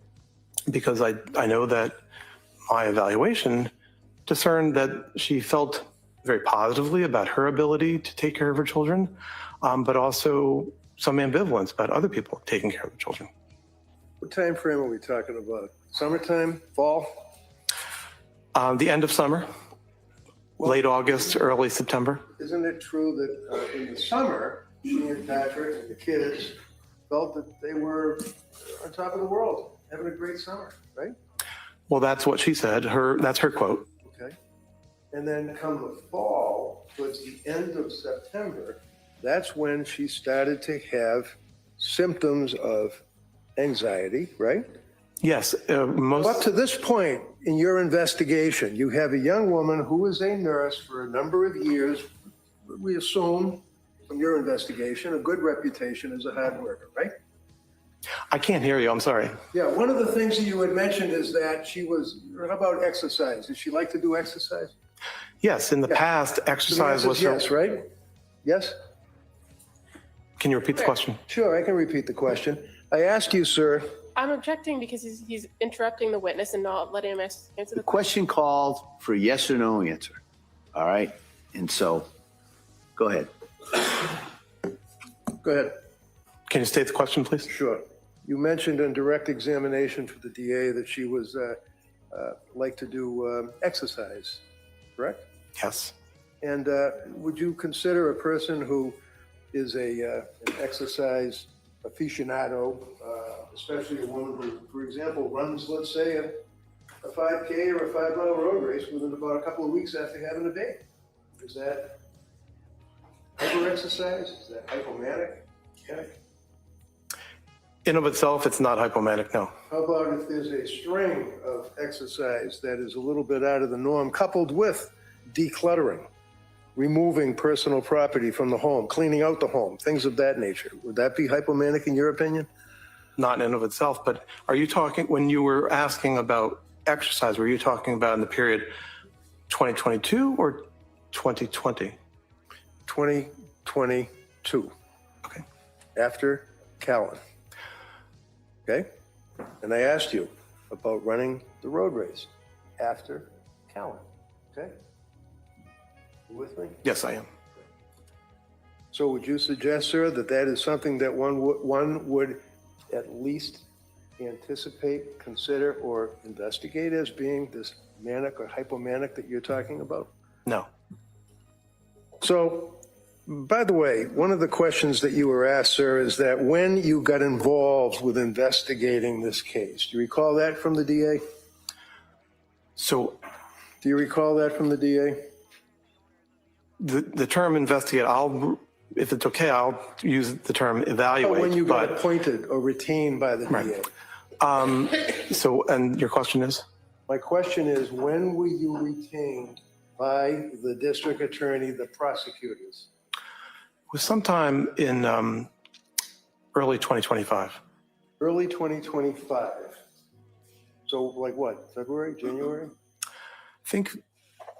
I think the reach out had occurred in maybe December of 2024, and I think that the retention was early in 2025. What's a reach out?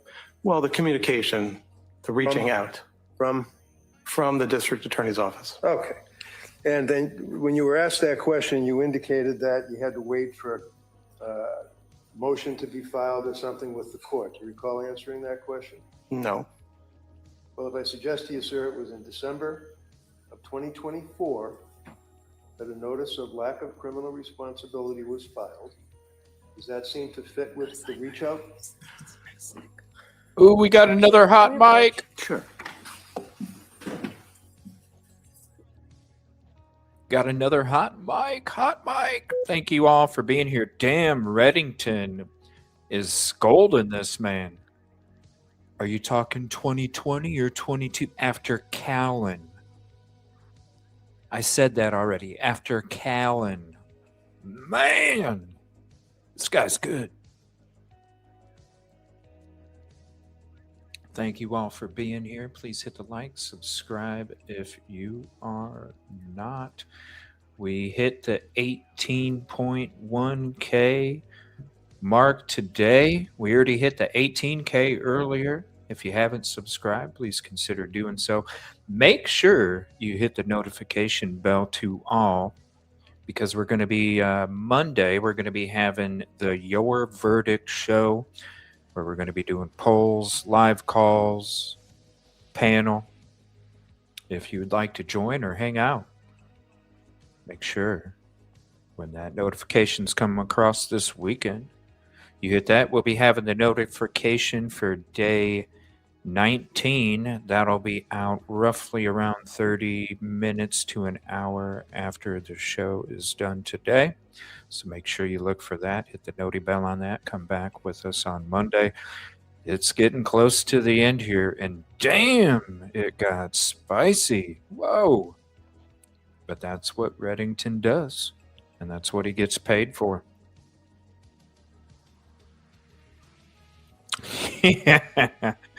This guy, he's trying to be crafty, but he's not as crafty as Reddington. Crazy, though. Reddington's tearing him up as soon as it was his turn. Let's go. Let's go.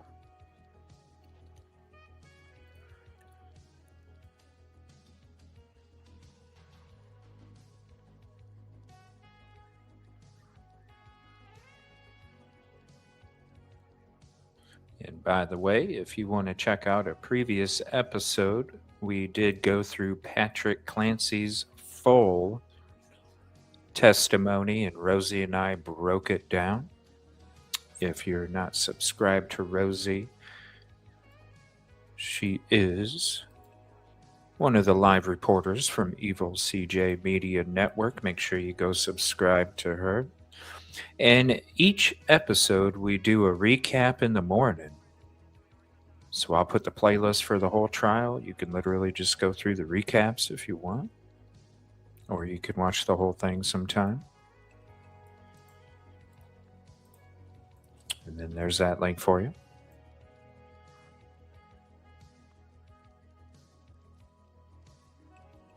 So spicy, I know. It's like, damn, as soon as it was his turn, woof, you just see the energy floating behind him. It's like, oh, shit.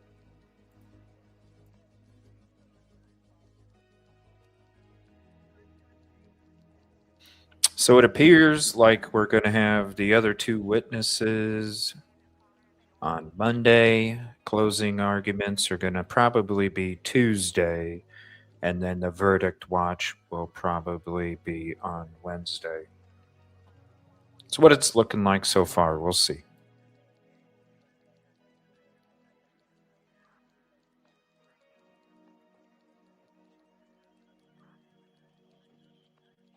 You know, this trial, it seems like it's taken forever, but then at the same time, it seems like it's been really quick too. It's a weird feeling.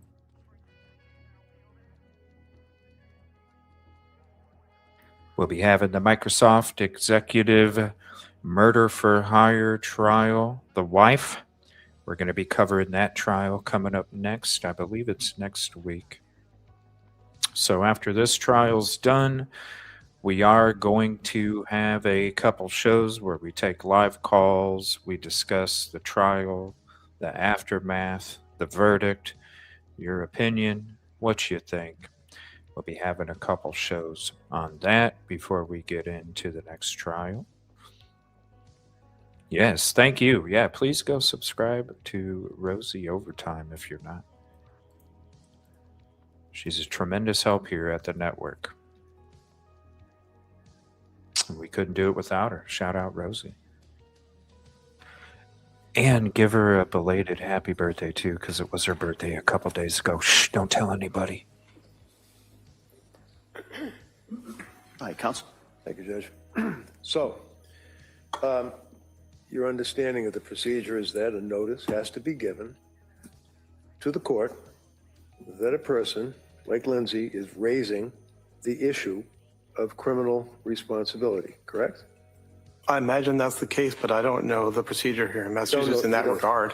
Okay, you don't know the procedure? The procedure for making notice? Right. No, I do not. If I tell you, sir, that the notice is filed in December of 24, when was it that you had the reach out? The first communication about the case was in, as I said a few minutes ago, in late 2024. Ooh, don't get snappy with Reddington. Don't get snappy with him. He's going to bite you. DA call you, letter, what? No, I was contacted through a retention firm called Park Dietz and Associates. Dietz? Mm-hmm. Park, he's a psychiatrist, isn't he? Sounds like you know him. I do know him. And actually, Park Dietz is a rather famous psychiatrist, is he not? Yes. He's testified in many cases, correct? Yes, but no, overruled. I said Park Dietz and Associates. I didn't say Park Dietz himself. Okay, well, you know Park Dietz, I imagine, right? I do. Yeah. And you know that he's the guy that testified in the case and cited a Law and Order episode that didn't exist at the time he gave his opinion. Sustained. So is he still active? Objection. Sustained. Is he a psychiatrist now? Yes, he's a psychiatrist. And on your letterhead, it says Park Dietz, D-I-E-T-Z, and Associates, forensic experts, right? I can't see what you're looking at, but that's what the letterhead basically says. Right? I am. Okay. And this is your curriculum vitae, right? Yes. And in big letters up above, it says Park Dietz and Associates, right? Yes.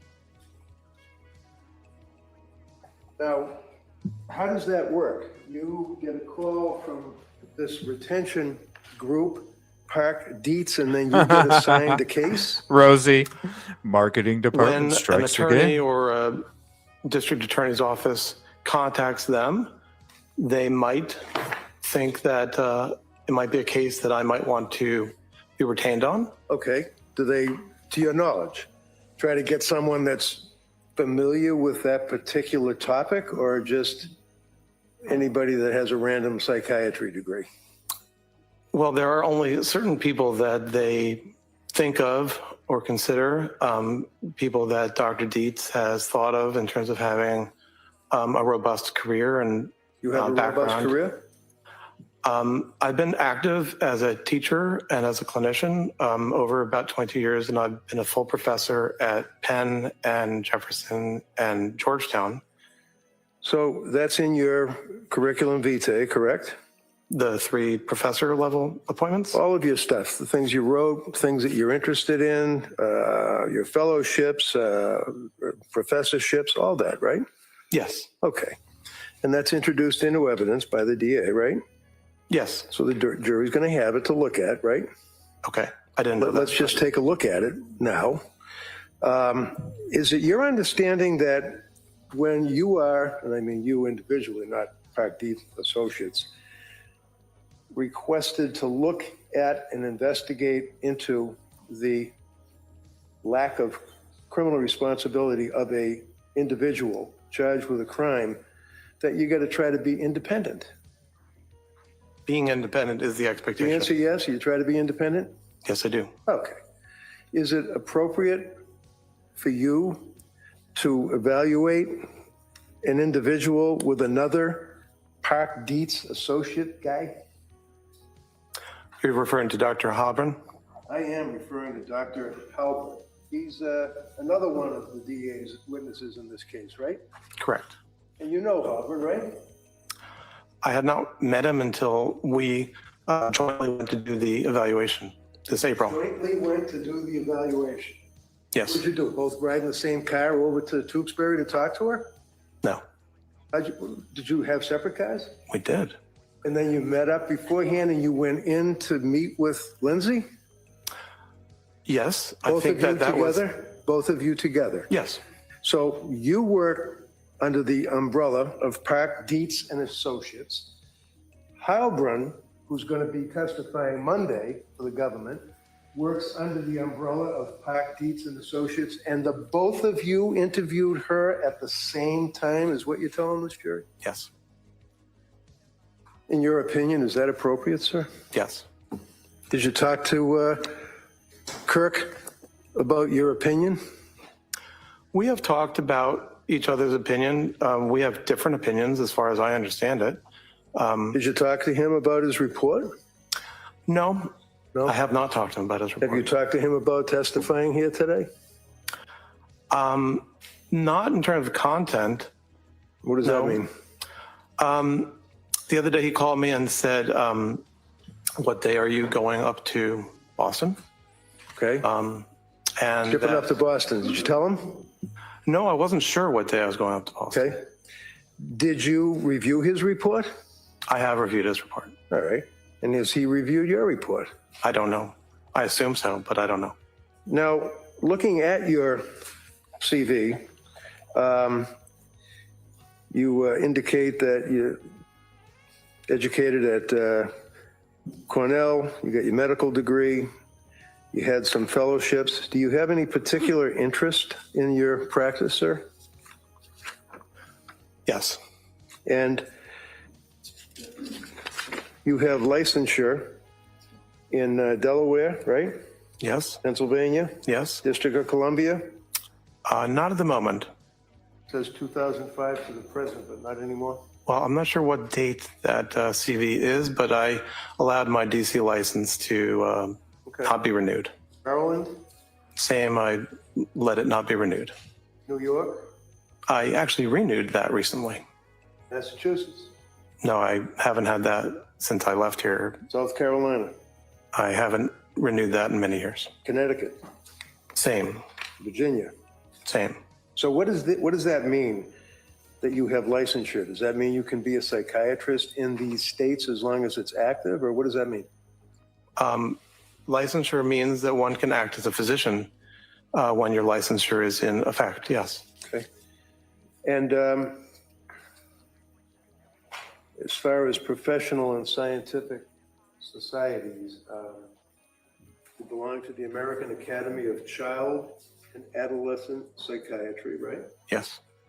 You belong to the American Academy of Juvenile and Family Court Judges, is that correct? I don't belong to that group at the moment. Well, did you? Is that on your resume? Yes, there was a moment when I was the representative from the American Academy of Child and Adolescent Psychiatry and the American Psychiatric Association and also the American Academy of Psychiatry and Law, of all three, to the National Council of Juvenile and Family Court Judges. So at that point, I was a member of the National Council. So I asked you about your interests or focus as a doctor. Would you agree, sir, that one of the things you put down is that you were involved in ad hoc reviewerships in the Journal of American Academy of Child and Adolescent Psychiatry, right? It does say that, yes. And then American Journal of Addictions? Yes. Pediatric Quality and Safety? Yes. That's dealing with little kids, right? Pediatrics? Well, at the Children's Hospital of Philadelphia, we see patients up to 24. Okay. At Nemours, I believe up to 21. So you also express interest in child psychiatry. This comes under academic responsibilities. Child psychiatry, right? Yes. You have been involved in the doctoring course for first-year medical students, right? Yes. Supervision of adult psychiatry residents, right? Yes. Clinical evaluation, Department of Psychiatry, dealing with children and adolescents, right? I'm not sure that last one that you read, but... Number 8 on... No, but what does it say in its entirety? Ongoing clinical education of PGY3 residents, Department of Psychiatry, Georgetown University Hospital, Institute for Children and Adolescents. Do you mean Regional Institute for Children and Adolescents? Resume, I don't know what it means. I'm just wanting to make sure I'm responding to your question. Do you have it with you? I mean, you can look at it. The Regional Institute for Children and Adolescents was a residential center in outside the Beltway where I served for 3 years. Okay, the focus nevertheless is on children and adolescents, right? Not at that time. What you mean when I was at Georgetown? I'm just looking at your resume. Okay. How about lecture of patient safety and quality improvement in child and adolescent mental health? That something that you were involved with as a lecturer, sir? Yes, about patient safety and quality, yes. Answer is yes? Yes. Just make it quick. You were a lecturer on a morass returns, adolescent cannabis, doubles lettuce, and other hallucinogen use, dealing with what, pediatrics, kids? Yes. Okay. You also did under lectures by invitation that you've been involved with lecturing on wither psychosis in adolescents, right? That was the title of a paper I gave, yes. So the answer is yes, right? The answer is I gave that paper, yes. Okay. Adolescents accused of murder or manslaughter, right? Yes. Okay. Wither psychosis, adolescent killers, a couple of years later, again, maybe an update, right? Right backwards. Right? It's his own Divorce resume. legal process and medical, social, and psychiatric sequelae, right? Right. Killer adolescents, drugs, school, and the courts, right? Right. Jumping ahead, 2014, for example, you had the morass returns, adolescent cannabis and other hallucinogens, right? I imagine, yes. I don't know exactly which one you're looking at, but that's the title of a lecture that I was giving. Childhood development and psychopathology, right? Is an interest, right? It is an interest, yes. Childhood development, again, and psychopathology, lecture to the United States Department of Justice, right?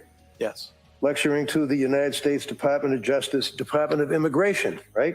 Yes. Cognitive bias think tank is another one of the lectures that you gave. Is that correct?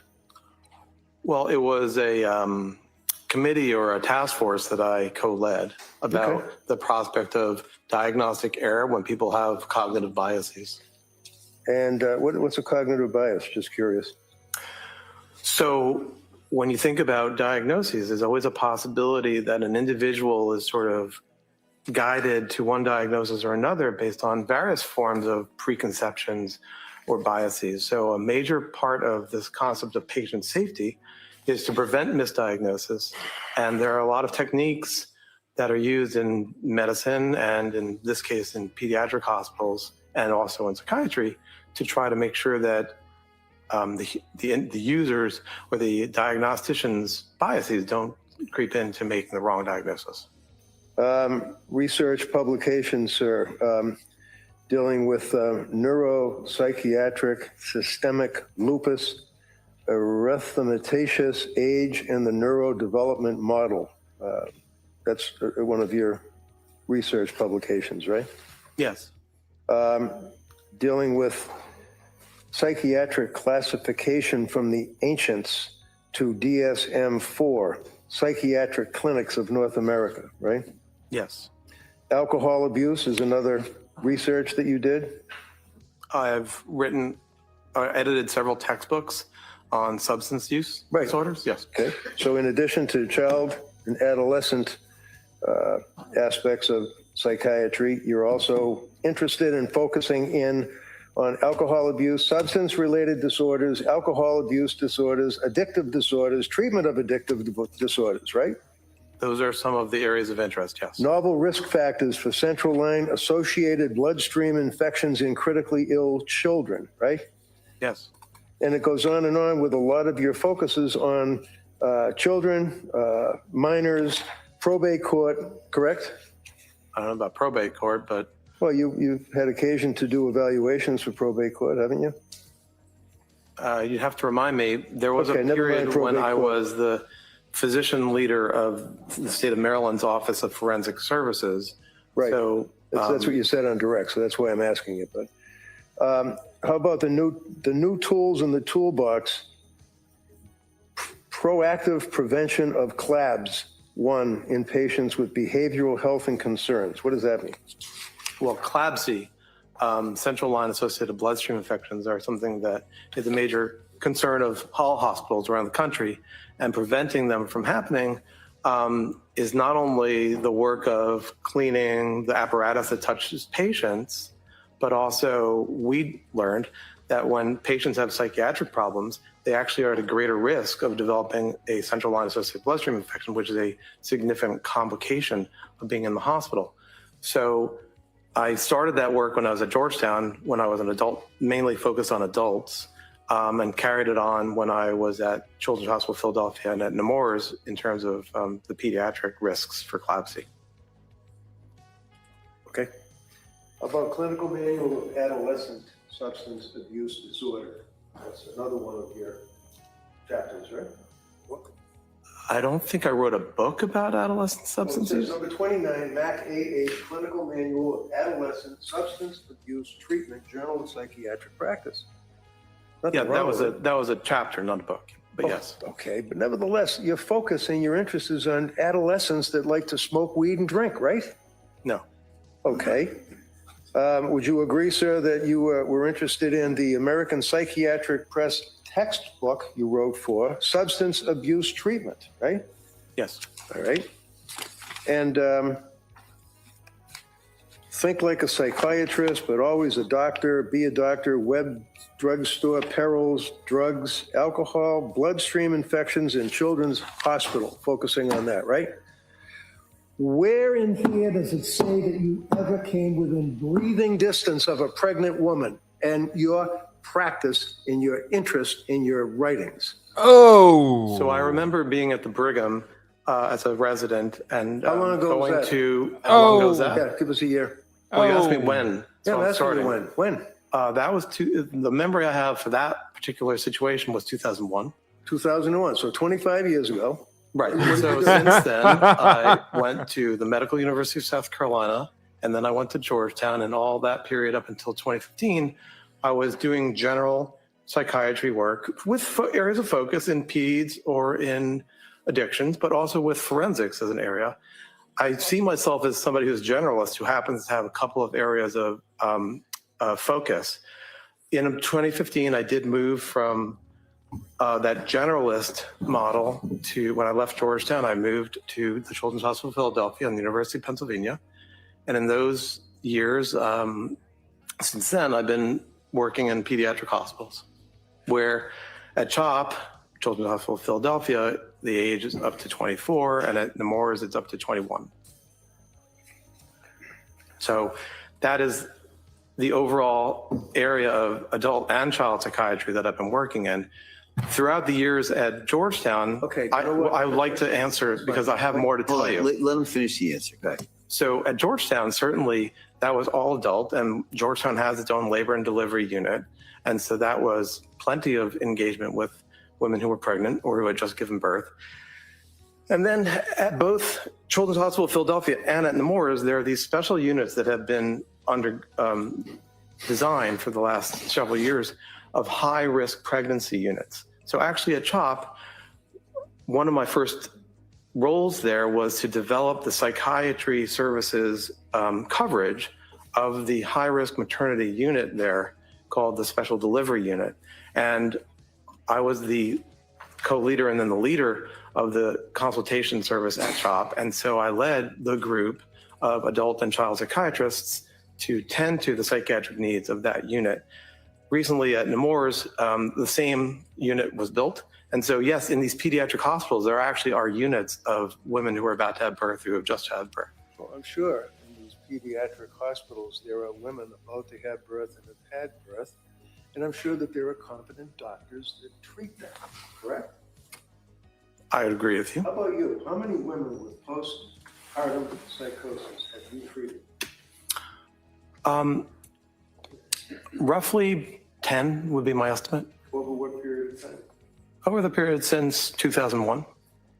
And when you would treat these women, would you be involved in, for example, testing them for their mental health? Well, usually the teaching has been that what was called postpartum psychosis is actually a form of bipolar disorder. So what is important is to say, let's do a full evaluation of the individual's symptoms and signs, and then treat them and engage in treatment. And usually that's going to be a form of bipolar disorder treatment. That's the teaching. That is the general perspective. So with your wealth of knowledge on women that are pregnant and suffering from postpartum psychosis, do you know whether or not Lindsay was ever diagnosed with postpartum depression? I believe that the various notes from the clinicians over the Please hit the like, year of subscribe if you 2022, haven't. 2023 utilize the term unspecified mood disorder. Right. How about postpartum depression? I don't think that appellation was used. Okay. So was she ever administered EPDS?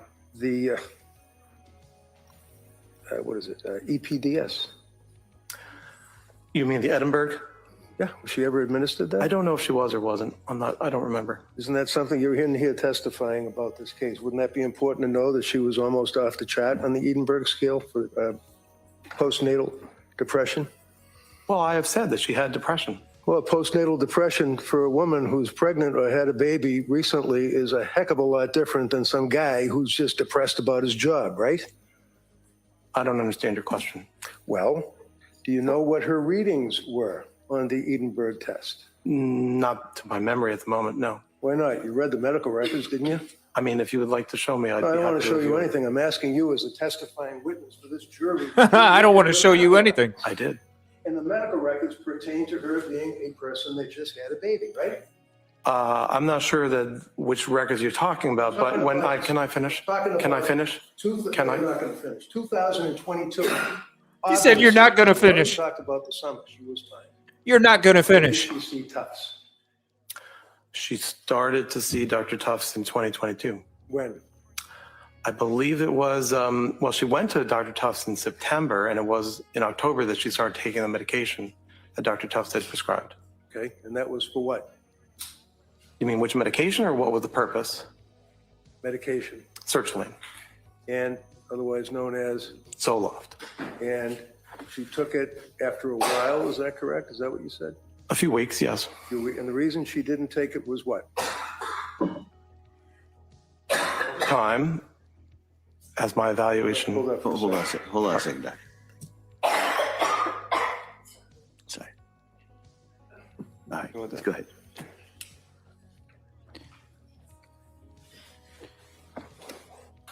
You want him to re-ask that question? I'm okay. Okay.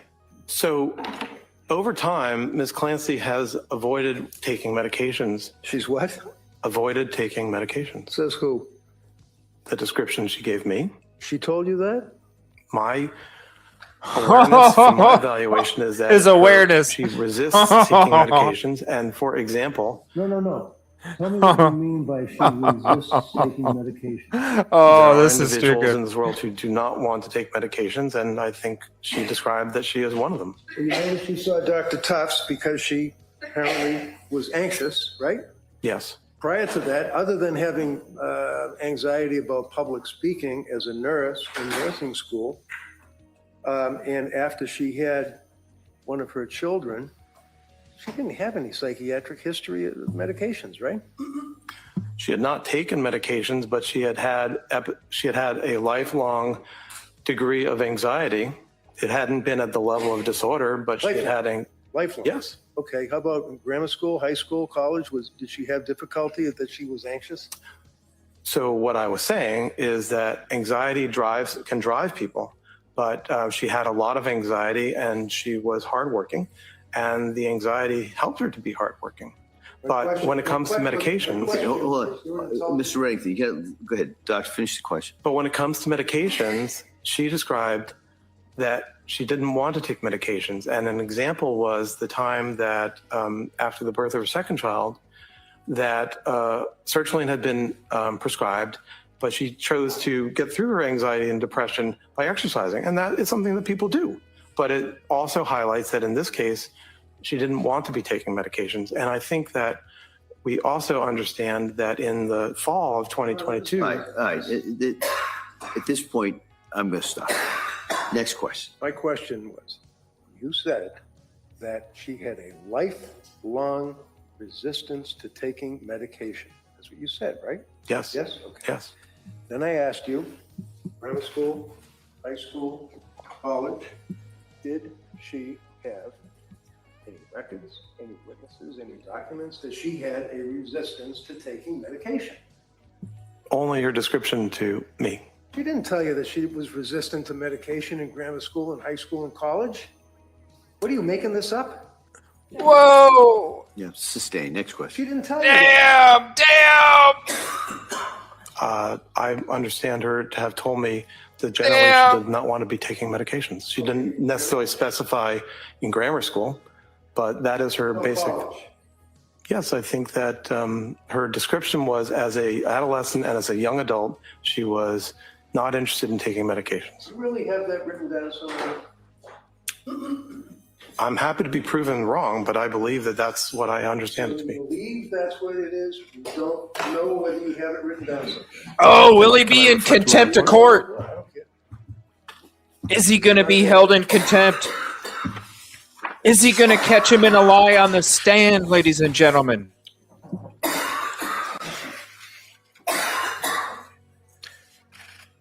Get a drink of water, please.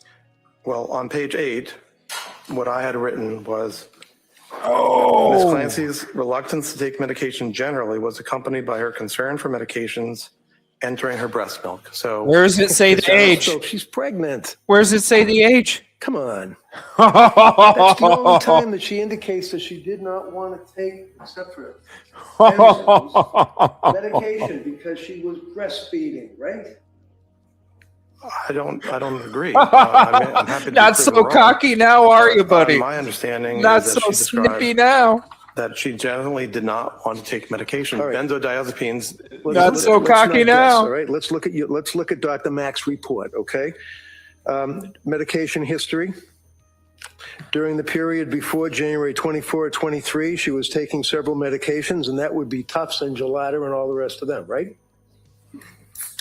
Okay. Is that right? I didn't exactly hear your question. I'm sorry. Can you repeat it? You said in your report, defendant was taking He's going to say several okay to a medications question he that had doesn't been even know what it was. prescribed for her, right? In the fall and December of 2022, yes. This So dude's career it's is really easy. over. It's Tufts and Gelada that were prescribing these meds, right? This dude's They were career among is the over. prescribers, yes. All right. And her reluctance to take medication was accompanied by her concern for medications entering her what? I believe it says breast milk. Breast milk. Okay. So other than her concerns as a mother, this guy's about good. her breast milk and having these drugs get into an infant's body, when else did she tell you that she was resistant, as you just told this jury, to taking medication? Like she's somebody who doesn't want to take the medication, doesn't care to take the medication. Where is it? No rule. Well, I didn't say that she didn't care. Okay, how about if she was resistant? My recollection, and I'm happy to, if you would like to spend time finding it, Prove I'd you be wrong, happy I to. know. What? Prove you wrong. It's not in your report, though, is it? Okay. He said okay. Now, you had mentioned, sir, I believe, that the DSM is something that you all use in your diagnoses of people, right? Yes. And one of the things that you are here to testify about would be postpartum issues, postpartum psychosis, postpartum depression, right? Are you referring to postpartum psychosis, the disorder, the proposed disorder, or as a symptom? Well, when you come in here as an expert, hired by the DA to tell this jury that this woman was not suffering from postpartum psychosis, and you in your testimony refer to the fact that you use the DSM to guide you, if that's the right word, in your diagnoses, would you agree with me that that's a fair statement? That the DSM is the standard for making diagnoses? Yes. Right. It's not a very good standard, though, is it? Well, it is the standard. It is the standard. How about, are there other standards, sir, that, like, for example, World Health Organization, International Disease Control, IDC, have you ever heard of them? Yes. Okay. Does the IDC, what does that stand for? The ICD. What does that stand for? The International Classification of Disease. Does that classify postpartum psychosis? I think it actually does not. Does it classify, you think, are you sure? My recollection is that it does not. Okay. How about postpartum depression? Does the international category indicate that? Please hit the like, subscribe if you haven't. No. I'm asking about the other, the ICD or whatever it is. I don't know. Okay, that's good enough. This here is what you're talking this about. This guy's career is over, man. 5 TR, text done, right? cooked. Yes. We're talking about the fact that at some point in DSM-6, there it appears as though postpartum depression, postpartum psychosis will be added into the DSM-6. Is that correct? Who said that? I'm asking you if that's what you mean when you told the jury about it possibly being put into the next edition. There is a syndrome that's been proposed called postpartum psychosis. So I would differentiate that from the idea that the person of psychosis in a postpartum period. The syndrome, proposed syndrome of postpartum psychosis has not been included, and I am not aware that it is going to be included, although I understand there are calls for that. I would also say actually the movement for DSM-6 is not necessarily active at this point, but I would highlight again, because I wrote my college history thesis on the history of the DSMs. What was it, DSM 1, 2, 3 back then? Well, there's been a classification made by the American Medical Association going back to the end of the 19th century. DSM-1 was in 1952, DSM-2 was in 1968, DSM-3 was in 1980.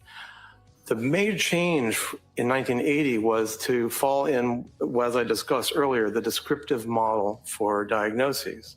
And that is to say that since DSM-3, diagnostic groups are grouped, or disorders are grouped by what you see, what symptoms we are seeing, not by what we assume is the cause of the illness, and not by any theories about how the illness works. So since DSM-4 in 1994, as a part of making DSM-4, a literature review was completed by Dr. Ellen Frank, which indicated a roadmap for what to include in terms of postpartum designations. And since then, there's been what's called a specifier. So if you highlight depression, you can add a specifier to say when this depression occurred. The limit is that it's a 4-week limit. So under the rules of DSM, after 4 weeks, you wouldn't necessarily, well, you wouldn't call it postpartum. Postpartum psychosis, and here I'm referring mainly to literature, including a review in biological psychiatry in the last 12 months, is a proposal that there is a type of bipolar disorder called postpartum psychosis, where you can have mania or bipolar attributes, you can have depression, you can have delirium. And so when you think about the rules and the guidelines that have been in place since 1980 for revisions of the DSM, they look for, can this category be sufficiently separated from other categories? And does it help treatment? And over time, even though there have been calls, well, there have been hundreds of diagnoses that have been proposed or requested to be in the DSMs, very few new diagnoses get inserted. And right now, that is the situation for the syndrome called postpartum psychosis, that it is not something that has been approved. And I know there are people who are calling for it, but in the current time. Okay. Next question. Okay. Please. Thank you. Are you aware, sir, that postpartum psychosis and postpartum depression are pretty much virtually not even mentioned in your DSM-5 TR? I wouldn't agree with that. I was about to say. So you would not agree with it, right? I was about to get to that. Sure you were, but you would not agree with it, right? Is that correct? I don't have a basis to say that. Okay. So looking at, and this is 1,050 pages of people putting together like a cookbook, fair to say, right? No, I wouldn't call it a cookbook. No? Would you agree, sir, that postpartum is referred to, page 147, in sex and gender-related diagnostic issues? Would you agree with that, sir? Is that the introductory chapter? This is the chapter, sir, that is pertinent to bipolar disorder. You're familiar with it. Okay, so it's the bipolar chapter. And referencing 147, sex and gender-related diagnostic issues. You're familiar with that, I imagine, right? That's a subset. I mean, that's a portion of the chapter, I imagine, that describes. Right, it's a paragraph. issues. Okay. It's a paragraph. Out of 1,000 pages, it's a paragraph. What's your question? Women may be more likely to experience rapid cycling and mixed states and to have patterns of comorbidity that differ from those of men, including higher rates of lifetime eating disorders. Come on. This is what they talk about with postpartum psychosis and postpartum depression, eating disorders, and the difference between women and men? Is that your question? I'm not sure I understand your question. How you answer it, yeah. What's your question? Postpartum disorders, sir, the difference between women and men, and they make reference to eating disorders? Well, I think the section header, if you don't mind reading it again, was aspects about gender.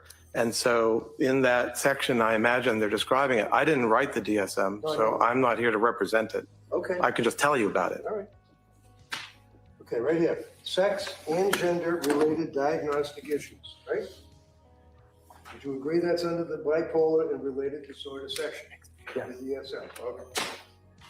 Page 147 talks about women more likely to experience rapid cycling and mixed states and have patterns of comorbidity that differ from those of men, including higher rates of lifetime eating disorders, right? Did I read that right? That's all right. Yeah, okay. And then it goes on for the rest of the paragraph that women with bipolar 1, degree 1, or 2 disorder are more likely to experience depressive symptoms than are men. Did I read that right? That they, meaning women apparently, have a higher lifetime risk of alcohol use disorder than men. Really? Did I read that right? Yes. And that they also, and much greater likelihood of alcohol misuse disorder than women In the general population, some women with bipolar disorder experience exacerbation of mood symptoms during their premenstrual time period. Right? It's that, yeah. Yeah. And that this has been associated with a worse course of illness. Many women with bipolar disorder also report severe emotional disturbances during perimenopause when estrogen levels are decreasing. Did I read that right? All of it. Sorry. Right, because It does say that. okay. And that there does not appear to be an increased risk of mood episodes in pregnant women with bipolar disorder, except for those who discontinue medications for pregnancy, right? Is that what it says that in the DSM? Yes, Right. So what does that tell you? In 25 words or less, sir, when that sentence where it talks about there does not appear to be an increased risk of mood episodes in pregnant women with bipolar disorder, except for those who discontinue medication for pregnancy. What does that mean? Please hit What the it like, means is, subscribe if you haven't. When thinking about women who have bipolar disorder who are pregnant, the risk of having either a manic episode or a hypomanic episode or a depressive episode generally stays stable compared to when the person is not pregnant, except in people who do not take medications for bipolar during the pregnancy.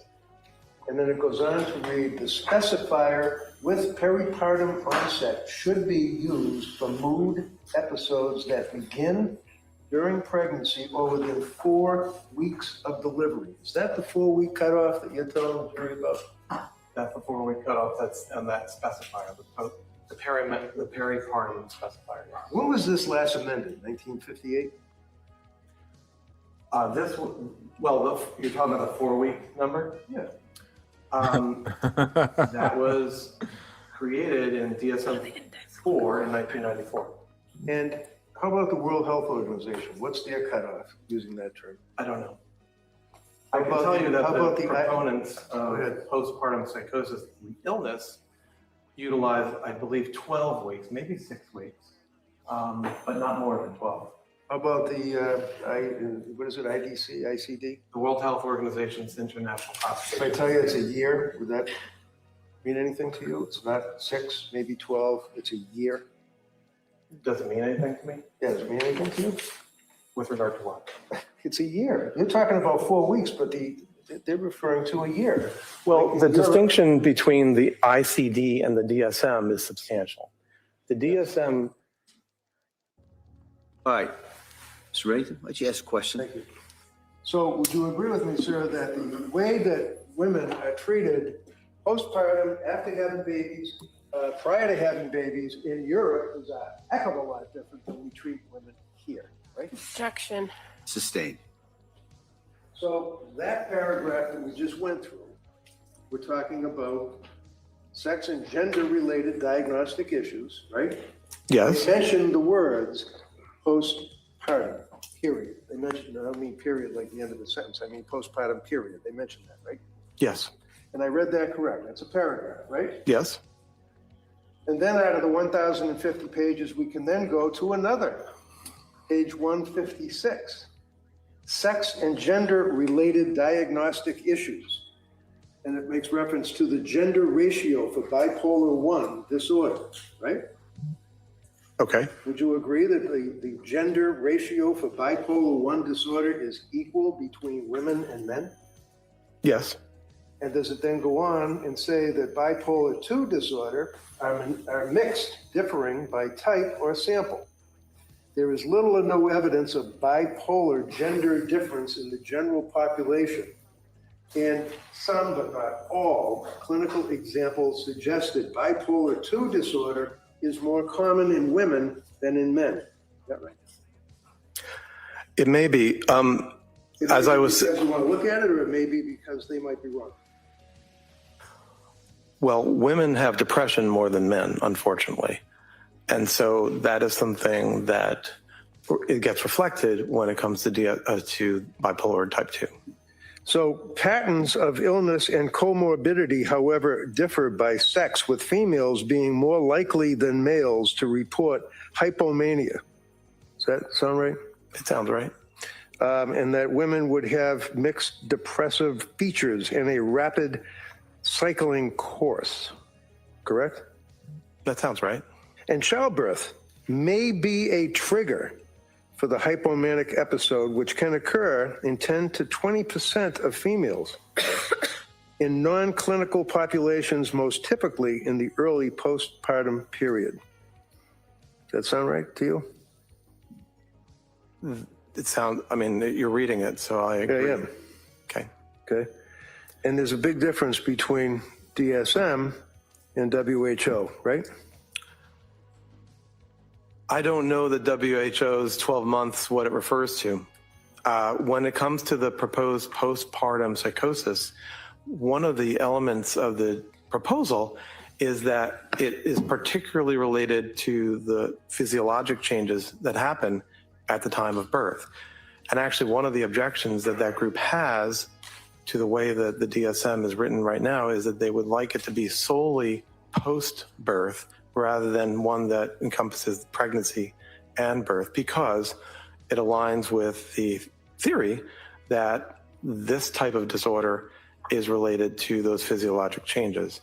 So the timing of being closest to birth is instrumental in that proposal for postpartum psychosis, the disorder.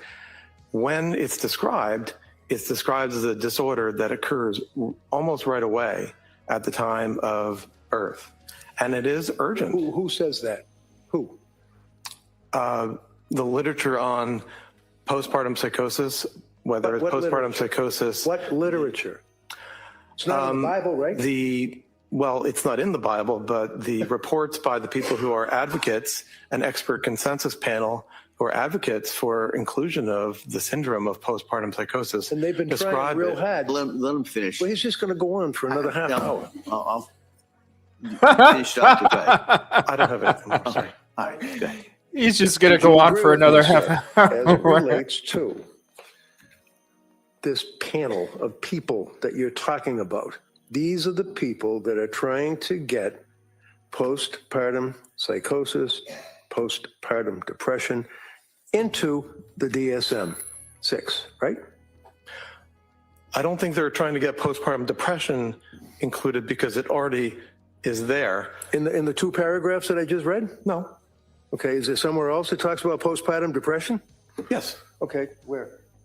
Well, the report mentions, and I'll find for you what are called the specifiers, where for both bipolar disorder and also for depressive disorders. There you go. Well, it's in there, but I'll find it in the book. Okay. Why don't you look for it? Why don't we do one thing at a time? Yeah, I'd like to. And that would be, you said you're going to find it. Just find it. Okay. And then once you find it, then we'll go on to the second part, which would be asking questions and answering questions. Okay.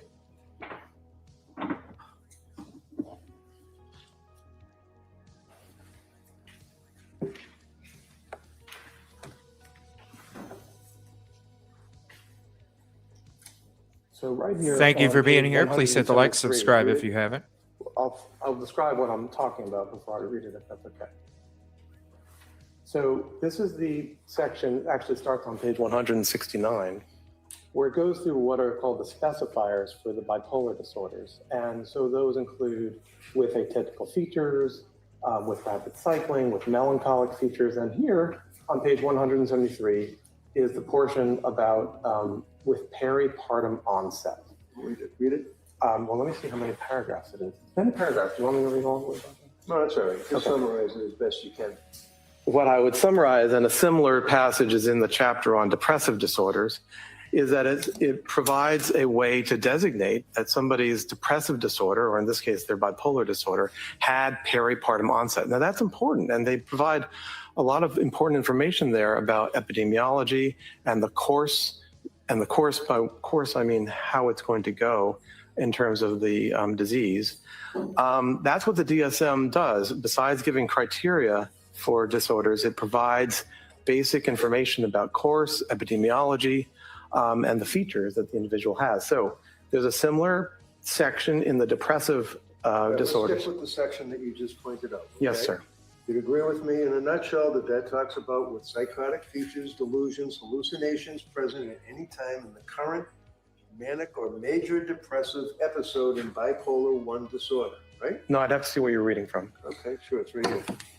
Yeah, but that's a different portion. Oh, no, that's what you were reading from. Okay, No, so sir. how about down below here where it says with peripartum onset?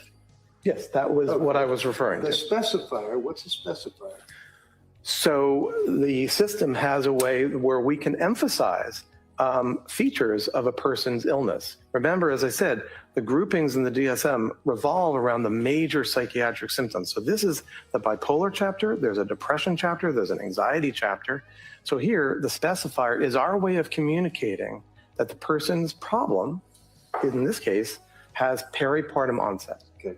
And as if I could connect it all, the emphasis on the proposed postpartum psychosis disorder, they object to it being peripartum.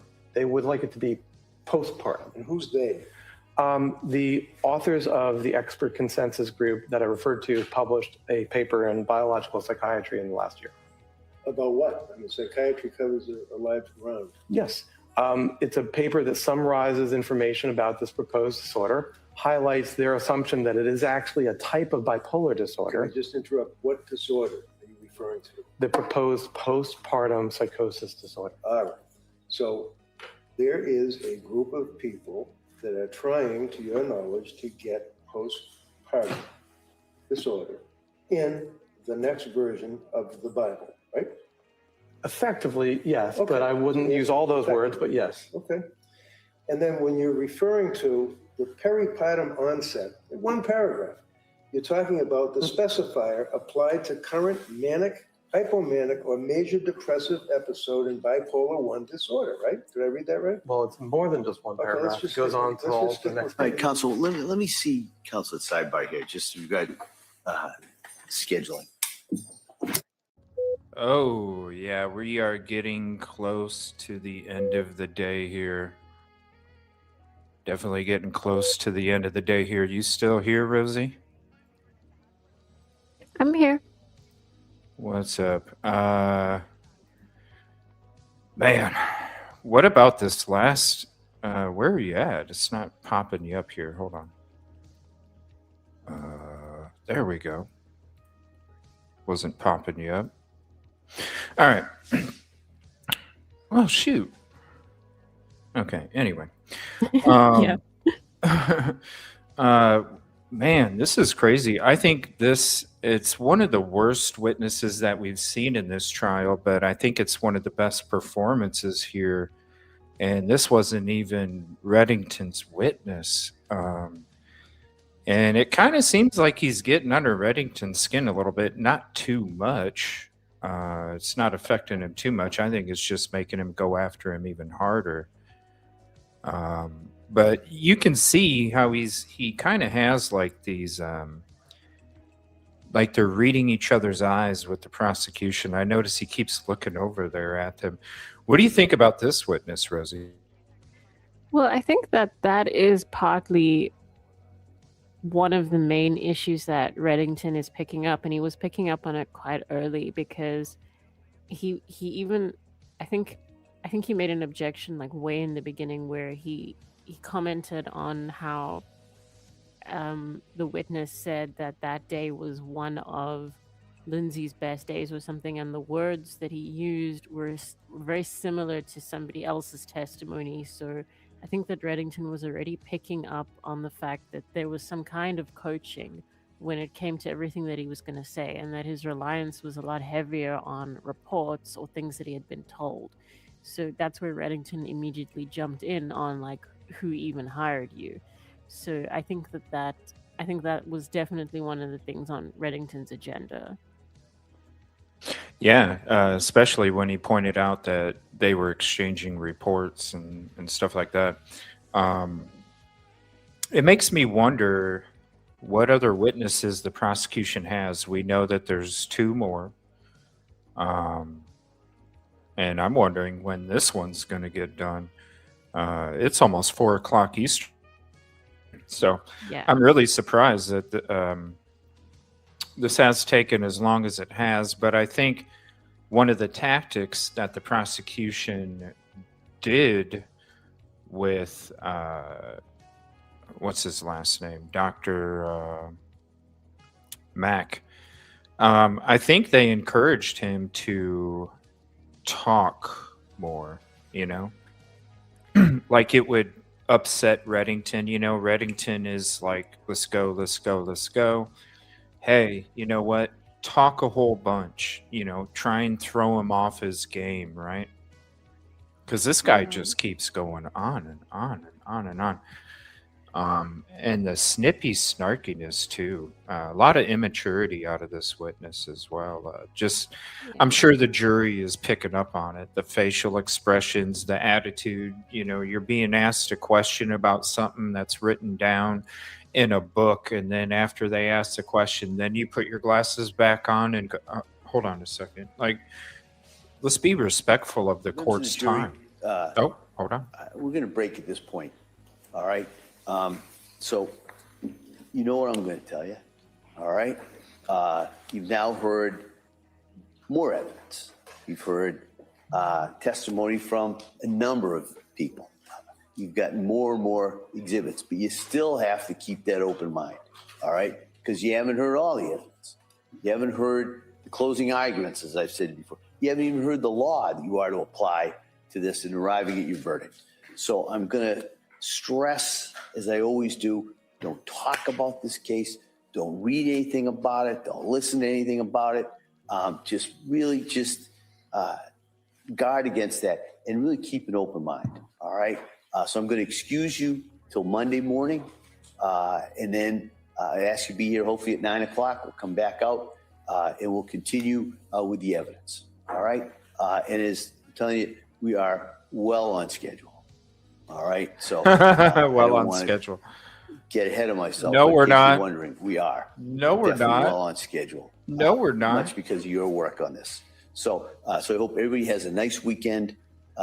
Maybe it'll stop raining. We are get not outside a well little on bit. schedule. So again, thank you for all your time and dedication on this, and we'll see you on Monday. Okay.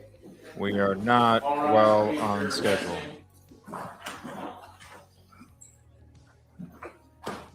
What is he talking about? We are well on schedule. He just told us yesterday that we were going to have closing statements on Monday and the verdict on Tuesday, and now we're having two witnesses on Monday, the closing statements on Tuesday, and the verdict on Wednesday. What is he talking about? The schedule changed from this morning. We're well ahead, everybody. We're well ahead. Right. God, you may sit down. Just like you're going to be back in a few minutes and it takes an hour and a half. Guys, it's scheduled. We did discuss that. Thank you, Hopper. Appreciate you guys. Thank you for hanging out. Please hit the like, subscribe if you haven't. Address before Monday. No. Make sure So the plan would you be, come back on Monday and hang out with us. We'll continue with the Might be doing a show this rebuttal. At some point, we'll do the final charge conference, and we'll go from there. So I want to thank everybody for their work. I hope everybody has a nice weekend. Thank you. Thank you. Good. All right. Whatever.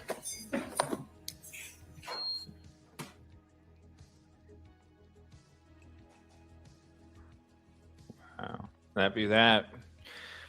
So yeah, here, let me switch it back over to Rosie here. Man, it's going to be a crazy recap on Monday morning. By the way, we're going to have our noti out here in about a half hour. So look for the noti coming up on Monday. We're going to have our Your Verdict show coming up probably Tuesday now, since everything's bumped back a day. Might be doing some shows this weekend too. So please make sure you hit the like, subscribe, hit the noti bell to all. That way, if we do a spontaneous live this weekend, or we upload something, you'll get a notification for that. And make sure you come support. Also support Rosie Overtime. I'll drop her link in the chat. Make sure you go subscribe to her. What a day, Rosie. What a day. Yeah, and I, it wasn't. I didn't expect that it was gonna like pick up at the end so much. Like it. Right. Right there at the end, it just started getting like, whoa. I think you typed in chat that Reddington I can't even remember what she said, but it was just something like, okay, Reddington's starting now. He's standing up and he's upset. So Yeah, you definitely got him upset. yeah. Definitely. Yeah, and I mean, rightly so. That witness was terrible. Horrible. That was Horrible. one of the worst displays I've ever seen, and the more he tried to fix it, the worse it got. Say marketing department, I haven't updated my resume. I mean, come on now, man. But Reddington, man, he got him in a couple spots. Like, so when did you treat pregnant women with postpartum psychosis? You know, He said, "When did you even come in breathing distance?" Right, of a pregnant right, woman?" right. He's good, man. He's like, no, I don't want to hear it. You just telling it how it is. You gotta love it. You gotta love it. Yeah. But that looked like it was a tactic, like, just talk a whole bunch. Just talk a whole bunch. And Yeah. boy, he did. We got more of him on Monday, Rosie. What? Yeah. And I mean, if you think about the expert that the defense brought forward, even though he was on Zoom and there was like technical issues and stuff, he is a postpartum specialist, and he has like he's a specialist forensically in cases of filicide, and that's what they brought. And then they brought this guy to counter that as a rebuttal, and he's worked in like adolescent psychiatry, and Right. he wrote his college thesis on the history of the DSM. Hey, it's not anything different than any of the other prosecution's witnesses, Think about Tufts. Think about all these other doctors, nurses, psychiatrists. We don't recall. It's horrible. There's no way. It's guilt by insanity. I'm not even thinking it's a hung jury anymore. I know it's still going to be in the back of my mind as the second possibility, but I think it's pretty secure that it is guilt by insanity. So we'll see. I mean, there's Massachusetts lawyers out there saying that this whole law is geared for Lindsay Clancy, like the insanity defense, like it's geared for the situation that that took place. So it's going to be very interesting to see. I can't believe we still got more of Mac on Monday. Mac Monday in the morning. And then who knows who else. But man, what a long day. Even though it wasn't a long day, it's still a long day. It's 4:00 Eastern. They went to the finish line. Mm-hmm. And so we'll have the whole weekend to kind of recollect and get back to it on Monday. We might do a spontaneous live, so make sure you have the noti bell set to all. That way you can come hang out with us. We'll see. Anyways, I want to say thank you all for being here. Thank you for the love and support. We hit 18 and then 18.1, and we're heading to 18.2K. Thank you all for the love and support. It really means everything to us. Without you, we wouldn't be able to do what we're doing. And have a beautiful weekend. Have a beautiful Friday. Peace and positivity. And we will talk about this some more the next time we go live. So we're going to go ahead and head out, get some work done, get some relax, and get geared up for the upcoming Monday mayhem that's going to take place. It's going to get wild. It was already wild today. It gets wilder and wilder each day. I'm sure Monday is going to be real snappy, getting towards the finish line themselves and then the closing arguments. I can't wait for the closing arguments. I really can't. It's going to be interesting. So, all right, you guys, thank you again for hanging out. Appreciate you all very much. Please show some pink in chat as we get out of here for support. Not of what happened, but the illness, the disease. That's where we need the support. Yes, and it's support for the case that Reddington's putting forward. If you feel that you don't want to be supportive of Lindsay as a person, it's not necessarily that, but it's support of issues that are important. Yep. For all mommies, for all mommies out there going through this, we love you. Stay strong and stay safe. Goodbye, everybody. Bye.